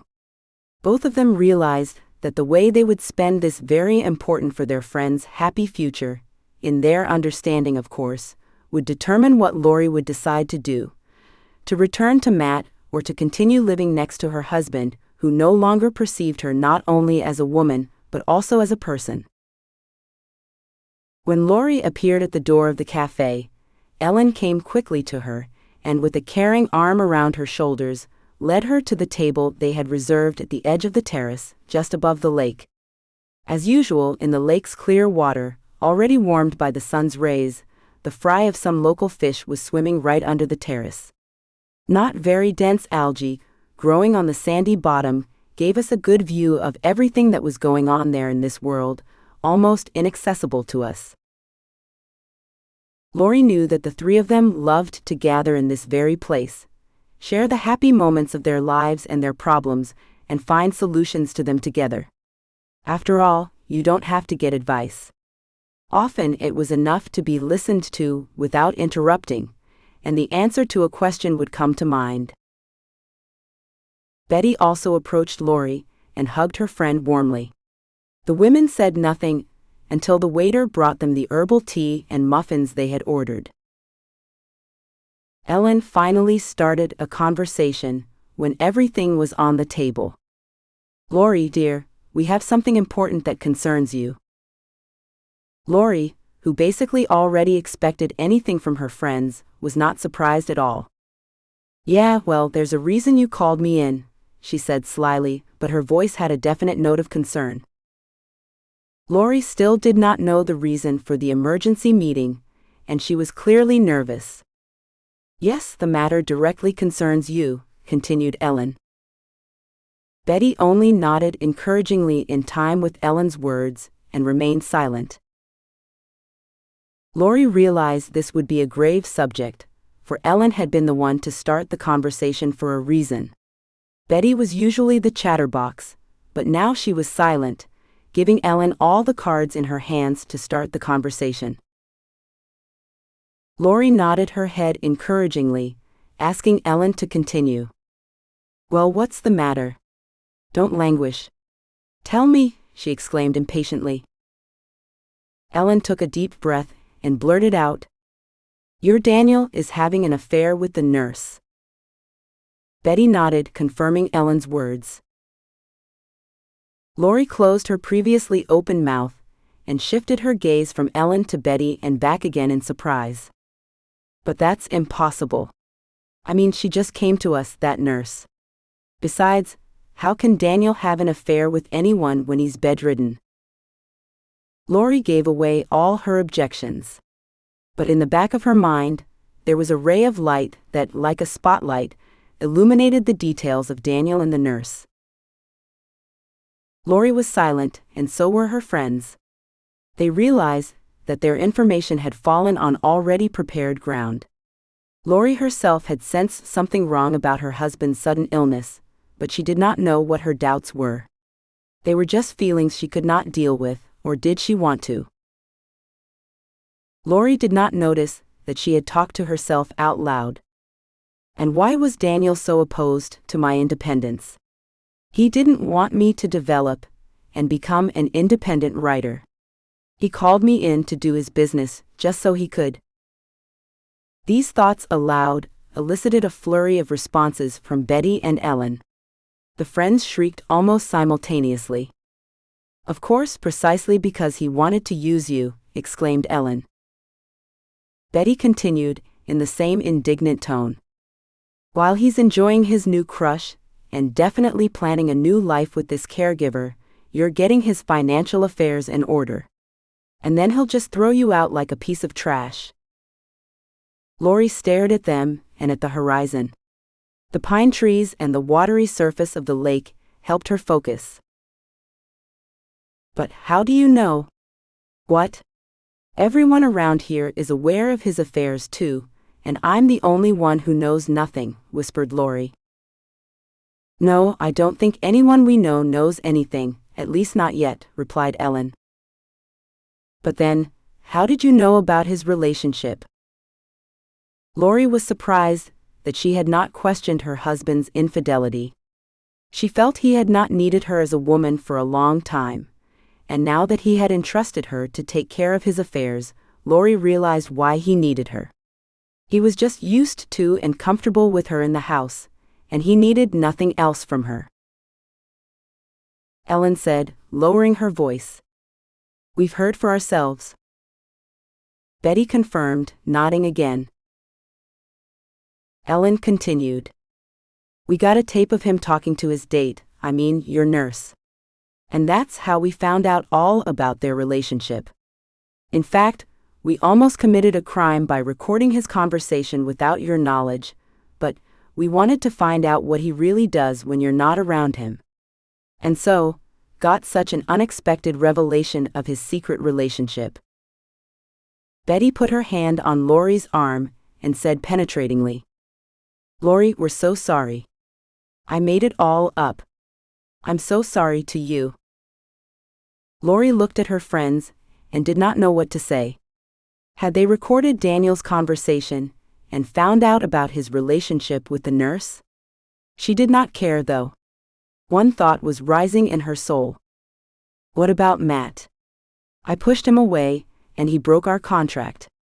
All because I sacrificed my relationship with Matt for that old Casanova Daniel, who I haven't really needed as a man for a long time. Laurie was cried, or rather tears were running down her cheeks. She was in a public place and could not let her despair show. Betty carefully handed her a handkerchief, old-fashionedly embroidered with her initials, and tied around the edges with the finest lace. Laurie took the handkerchief, and looking at Betty gratefully, wiped away her tears and blew her nose loudly. She felt better all at once. Laurie, wrinkling the handkerchief in her hand some more, laid it aside, and raising her head resolutely said, Well, let's get down to my business for real. Apparently, I can't do anything without you. I just don't believe my suspicions, and dismiss anything that might upset the balance in my already shaken world. Betty exclaimed delightedly. Wow! I finally get to hear the real Laurie. There's a reason you became a writer. You have a way of expressing thoughts that people like me have a long way to go. I need to read your book. I'm sure I'll love it. When will you publish it? Laurie wiped her tears away once more, and embarrassedly faded from her gaze. Unfortunately, Matt has refused to continue working on our project. I suspect Daniel had a hand in it somehow. But I know nothing for sure. And maybe I don't need to know anything. It's bad enough that my relationship with Daniel is clearly at an impasse. What he's up to with that nurse is their business. And if he's honest with me about it, we'll just get a quiet divorce. I hope I don't have to catch him and his new girlfriend in the act and show the court evidence of his infidelity. Laurie had already visualized the situation and shuddered at what would await her if her husband did not agree to an amicable divorce. Laurie talked to her friends some more, and as they parted ways all the way back home, her mind was spinning with thoughts of how to get Daniel to confess everything. She needed to make a deal with him, in case he would not deny that he did not need her as a woman anymore. It was only now that Laurie finally realized that with Matt in her life, her husband was no longer interested in her as a man. So the score was 0-0 between her and Daniel. Scene 30. Matt decides to act. So, what about Matt? At the very time that Laurie was talking to her friends about her husband's infidelity, Matt was sitting in his office contemplating what he should do with his life. He considered many options, but only one kept coming back to him. He had to publish Laurie's book. This project had become a part of his life in recent months, and he would not give in to Laurie's husband's blackmail after all. And what do I have to lose if Daniel carried out his threat to defame my business reputation in the face of my most significant clients? I'll just find new ones. I won't give up. Either I'll explain to my clients the nature of my conflict with Daniel, or I simply don't need them if the people I've done business with for years and years suddenly believe not me, but someone from the outside, albeit a powerful one in our publishing world. Matt stood up and determinedly paced his office with vast strides. Well, I know how to help Laurie. It's just a matter of honor. I need nothing from her, except the realization that I'm not a useless idiot who went along with her devious hubby. But in order to convince her, I'll have to meet her. In person. The decision had been made. Matt picked up his cell phone and dialed his client's number. When the phone rang with Lori's somewhat seedy but unusually surprised and even a little pleased voice greeting him briefly, Matt blurted out, "Lori, we need to talk right away. Can you find a minute for me today, like this afternoon?" After talking to her friends and discovering the reality of her own family, Lori was fresh from a coffee shop. She was now ready for anything, even more so to meet Matt. "Yeah, I can meet with you, Matt." The softness with which she said his name startled them both. Matt had not counted on Lori ever wanting to see him again. He wondered why he had gotten to see and talk to her again, but he did not think about it for long. He needed to act, which he did, ending the conversation quickly. "Then meet me at your house in an hour. I'll pick up my car, and we'll go for a walk somewhere and discuss what I need to tell you at the same time." To Matt's mind, his voice sounded perfectly businesslike. But Lori sensed that the call had cost him a lot of heartache. She had gotten to know Matt well enough during their close contact while working on her book to sense it in the way he spoke. "Yeah, that works for me. See you later." Lori ended the call by being the first to press the end button on the connection. Lori was flying in wings of joy at the fact that Matt had called her himself.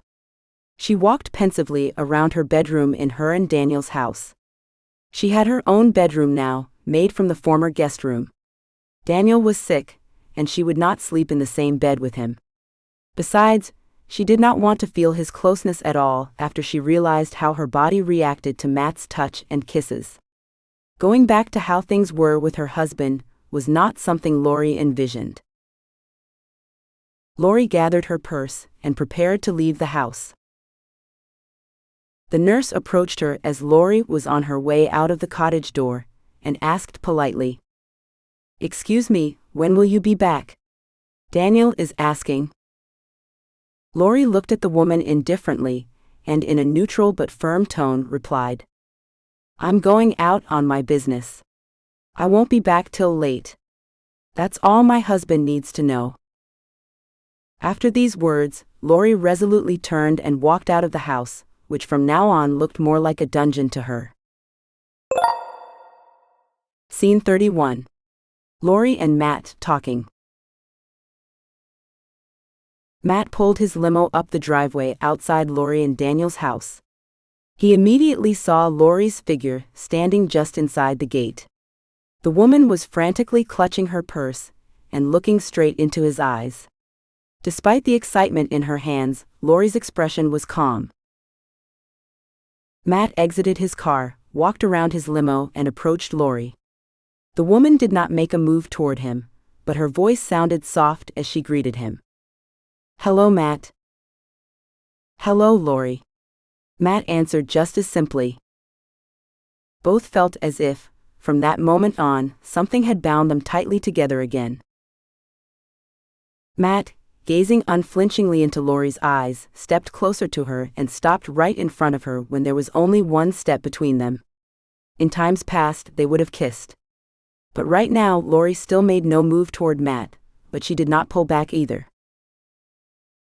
Despite her agreement to talk to and even meet with him, Matt realized that she still had not forgiven him for leaving her project.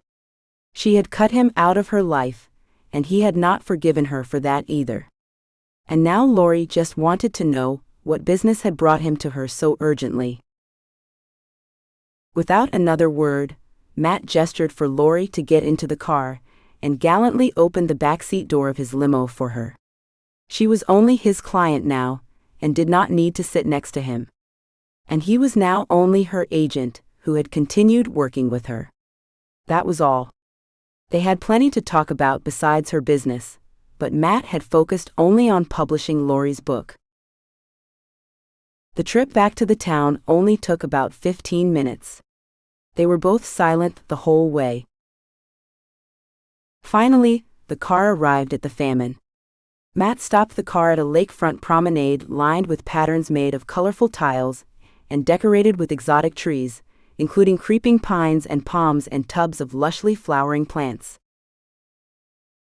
The couple got out of the car. Matt jumped out of his driver's seat, as usual. He ran around the limo, gallantly opening the car door for Lori to exit.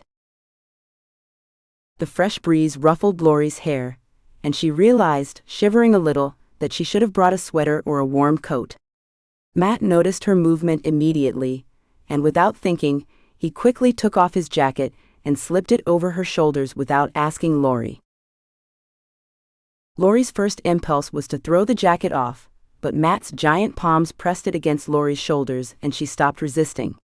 Matt's body heat, so well preserved by his jacket, penetrated her body and filled her with warm, sweet memories of how good his hands and his body felt when he was so close to her. Matt, realizing that Lori was no longer trying to give up his jacket, put his arm around her shoulders and led her to a cafe that lurked around the corner of one of the old buildings on the waterfront. Scene 32. Meeting again at the cafe. When a couple of old people entered the cafe, the waitress, a young girl, could not understand what they found in each other at their age. Was the man's temples generously sprinkled with gray hair? It was almost indistinguishable from the background of his thick, straw-colored hair. In the young girl's opinion, the woman, thin and at first glance completely unattractive, could not arouse any romantic feelings in anyone. And this man seemed quite exciting and attractive even to the girl, despite his age. But this couple did not care what anyone thought of them. Matt, which was him, looked at Lori and could not get enough of her eyes. He saw understanding and forgiveness in her eyes, which he had longed for lately since he had been fighting for her heart with her husband. And who could call him Matt, a family destroyer? He knew very well that Lori had no happiness in the family with her husband.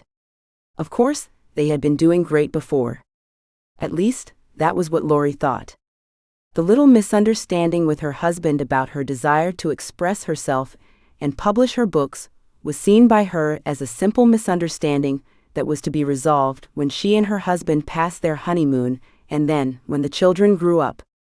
And then, when her husband would deign to recognize her right to her desires and actions. So Matt knew that the way Lori was looking at him now, and the fact that she had agreed to talk to him at all, after all the things he had promised her, and temporarily failed to deliver, pleased him. And Matt was going to fulfill everything he had promised her, which was to publish her books.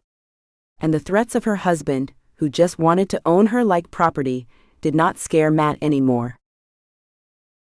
Lori was the first to notice a longtime waitress standing next to the table where she and Matt sat in this cafe, looking at them with interest.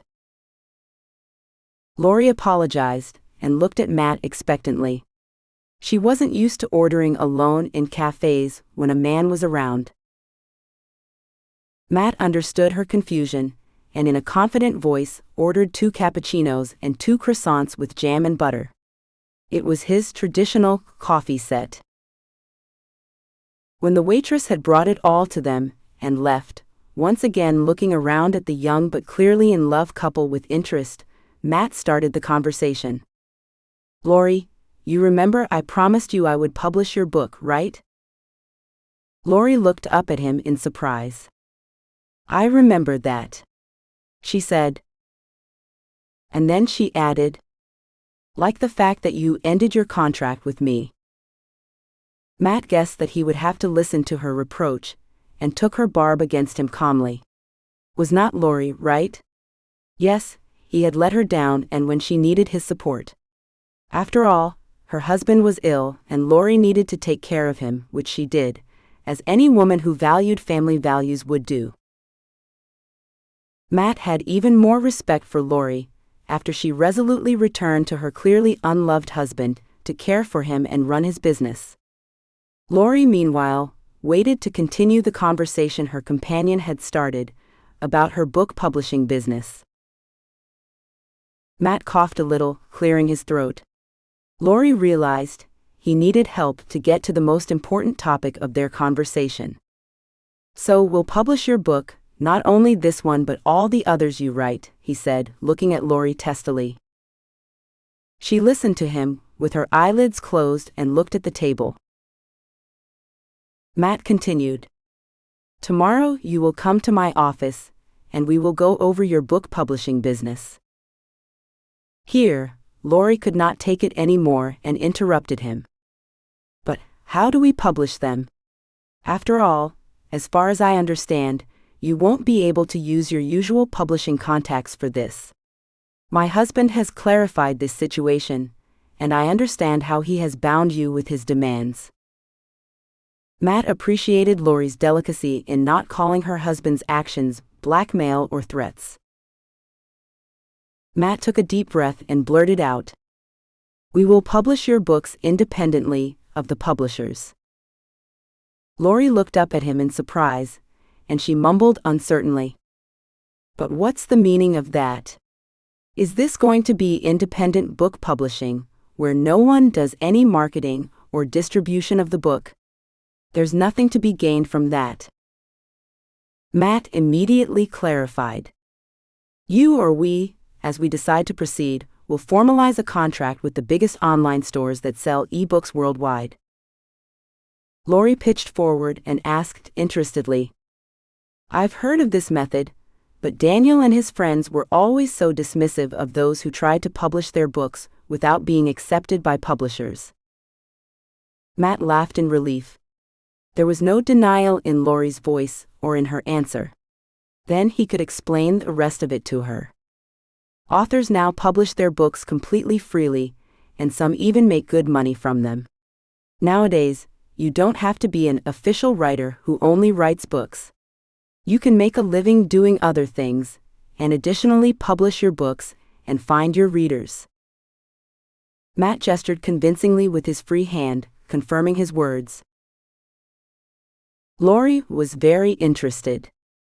"Do you have any experience self-publishing a book?"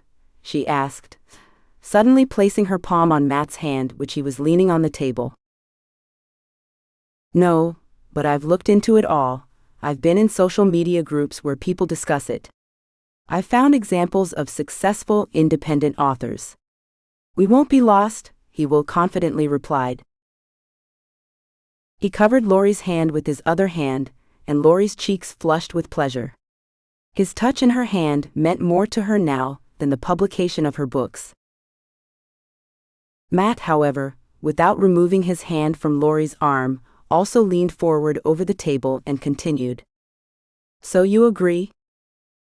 Lori moved even closer to him and answered, "Yes, of course."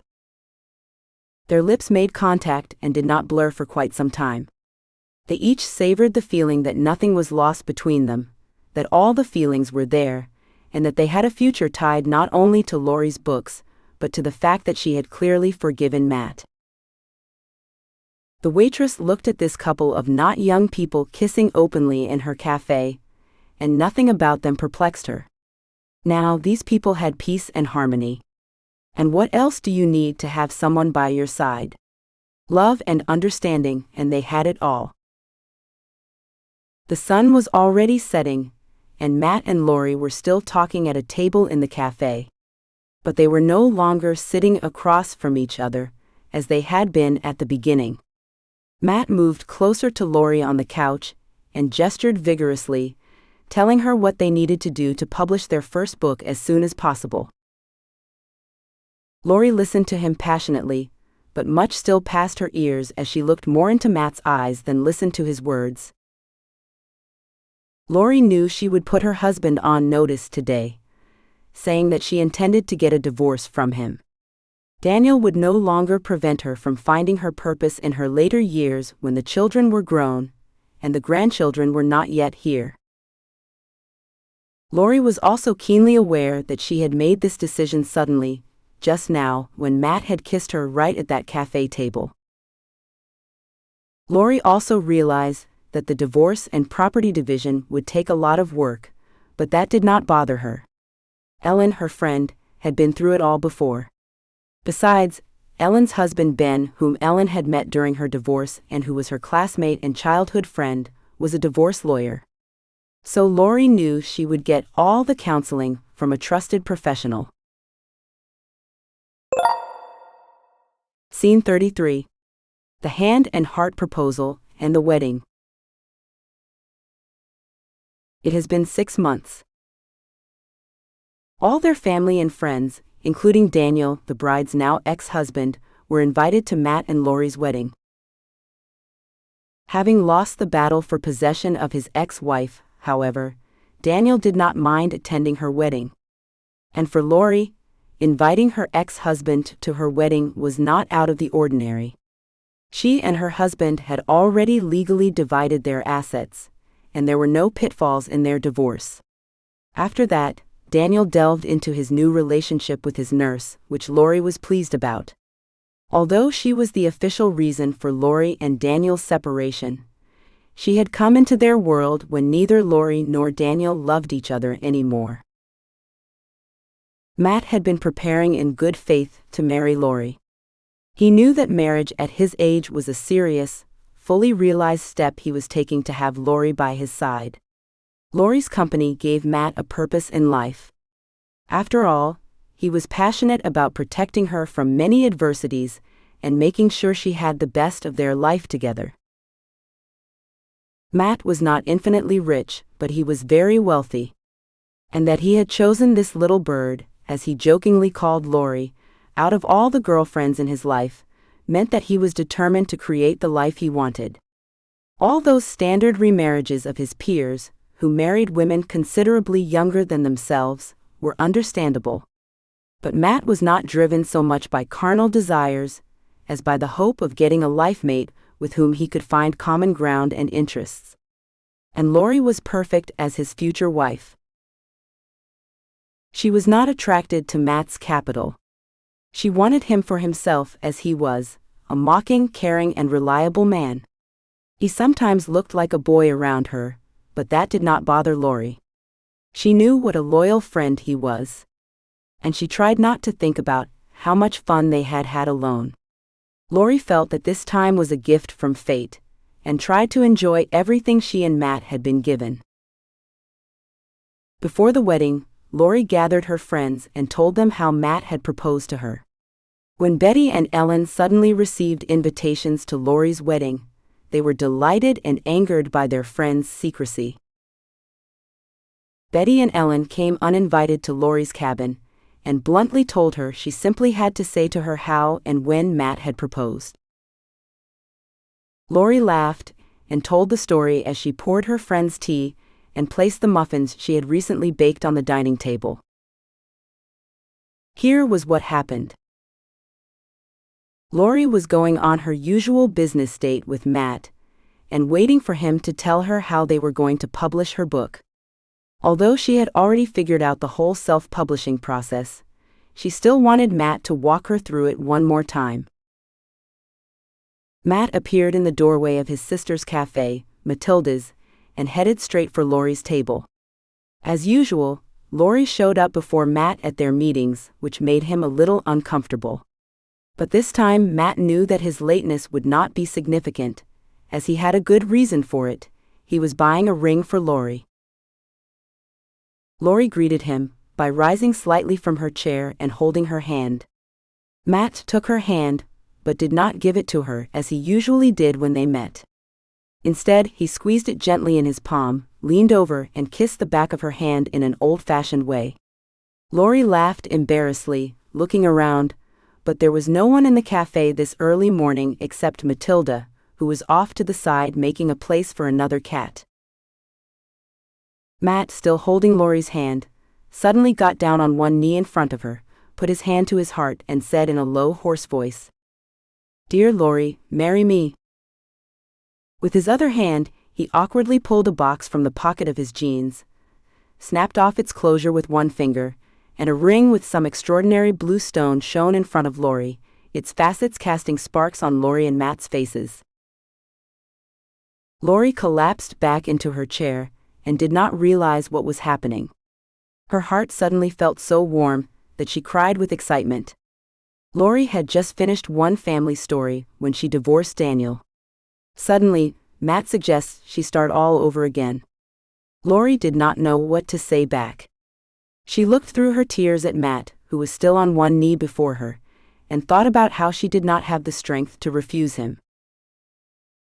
But what was holding her back? Was it just the fear of having to adjust to another man's lifestyle again?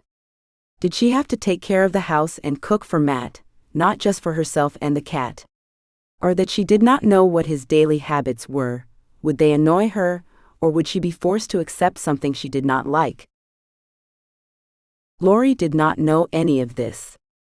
And that was why she said nothing. But a couple more seconds passed, and Matt heard her quiet lotus. "Yes, Matt, I agree." He jumped up from his knee, leaned over Lori, and hugged her. He did not need to kiss her because they were in a public place, and he knew it would have totally embarrassed her, but things were clear between them.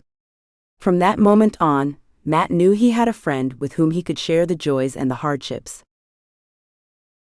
The couple sat at a table in the café for a long time, discussing the details not of Lori's book publication but of the wedding. Suddenly, that topic overshadowed everything else Lori would talk about today. Matt was fully immersed in the new plans for their life together. He asked Lori where she would like to live, in his current cottage, or whether they should sell it and buy another one, where Lori could arrange everything she liked. In the end, they both decided it was worth it to buy a new place to live. After all, they had little time left in their lives in their 50s and early 50s. And that meant that they had to spend the rest of their lives exactly as they both wanted. As they talked about their plans for their lives together, they both had similar views on how nice it would be to have a new cottage. Both wanted workrooms, and the kitchen would be given over entirely to Lori. The living room would be where they would spend evenings together and invite friends over. A cottage with a terrace that could be used for summer parties and grilling would be perfect for Matt and Lori. That was how Matt proposed to Lori. And that was how Lori agreed to marry him. Betty and Elle were very pleased with the story. They forgave their friend for not telling them at once, in her confusion of feelings, how her explanation with Matt had happened. "But what about your books, Lori?" asked Ellen when Lori finished the story. Lori sighed contentedly and said, "Gradually, going through the steps of self-publishing my first book. It's a very entertaining process, and I'm so pleased that I can decide for myself what, how, and when I will publish my books. It's a miracle that it's possible to do that in this day and age." Betty, sipping the hot fragrant tea and holding the dainty cup with her forefinger, thumb, and pinky aside, looked like a merchant in a painting by a famous artist who painted merchants drinking tea from a samovar in nature. Betty simply personified that pleasure of a good story, tea and pastries. She added, "Yes, Lori, you need to tell us more about what dresses we should wear at your wedding. After all, we're going to be bridesmaids, aren't we?" "Exactly so," exclaimed Lori. "But I haven't thought of the dresses and their color yet. Perhaps it won't matter. After all, Matt and I have gone through the civil registration only. And there, it doesn't matter what anyone wears." Betty immediately became indignant. "What do you mean, don't care? We need to look our best." Lori replied, embarrassed, "All right, I'll think about it. We still have time, since the wedding isn't for another week." Ellen laughed, said, "Well, we have an entire week to find dresses and gifts for your wedding. We'll get it all done in time. Don't doubt it, Lori." Lori did not quite understand if Ellen was joking or if she was being sarcastic, because Lori had crunched all the preparations for her wedding. But there was nothing to be done, so Lori answered, "Yeah, I'm not really paying any attention to what we're all going to be wearing there. Of course, I'll pick up some sort of dress that I can wear after the wedding. It makes little sense for me in my 50s to drop a fortune on a wedding dress. Just as it makes little sense for you to splurge on bridesmaids' dresses. I propose to keep it simple. Ellen comfortingly stroked Lori's shoulder, said, "Well, calm down, Lori. We all understand. It's Matt who's got things so wrapped up that you don't have time for standard preparations. But it really doesn't matter. All that matters is that you'll be happy together. I'm sure of it." Betty added, "Yeah, I think so too. We'll wear what we see fit. But you must try to find a better dress. You should sparkle in it like a jewel, for you are the diamond that not everyone can see. So give people a chance to see you look beautiful for once. I think Matt would love to walk down the aisle with a stunning bride. And we're going to help you do it."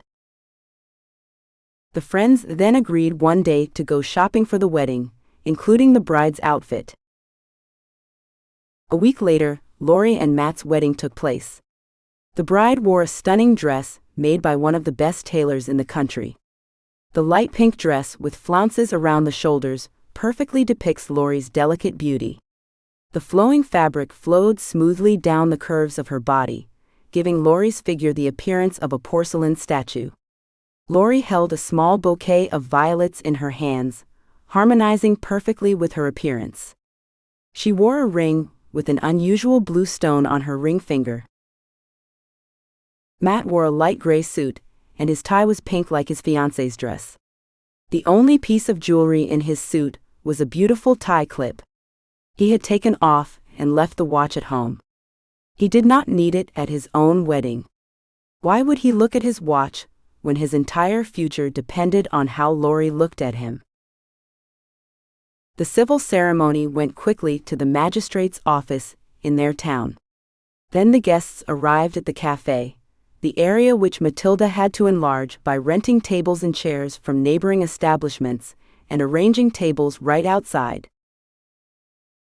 All the wedding invitees fit in the café and on its veranda.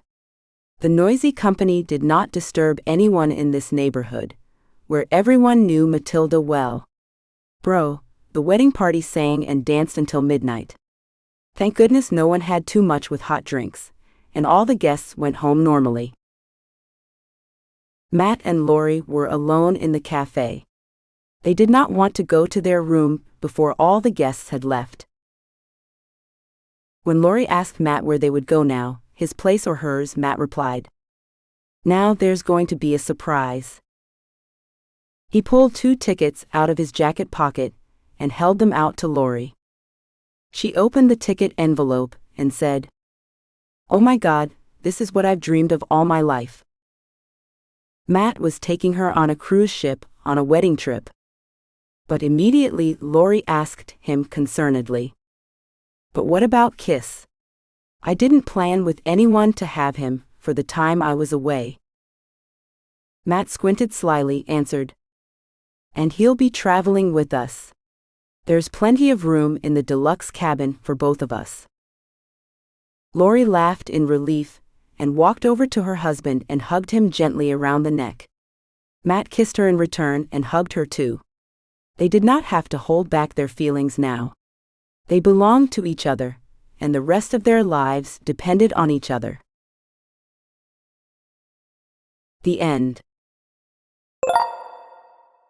Do you want to see another video? Please like this video, leave me a comment, even images count, and subscribe for more content.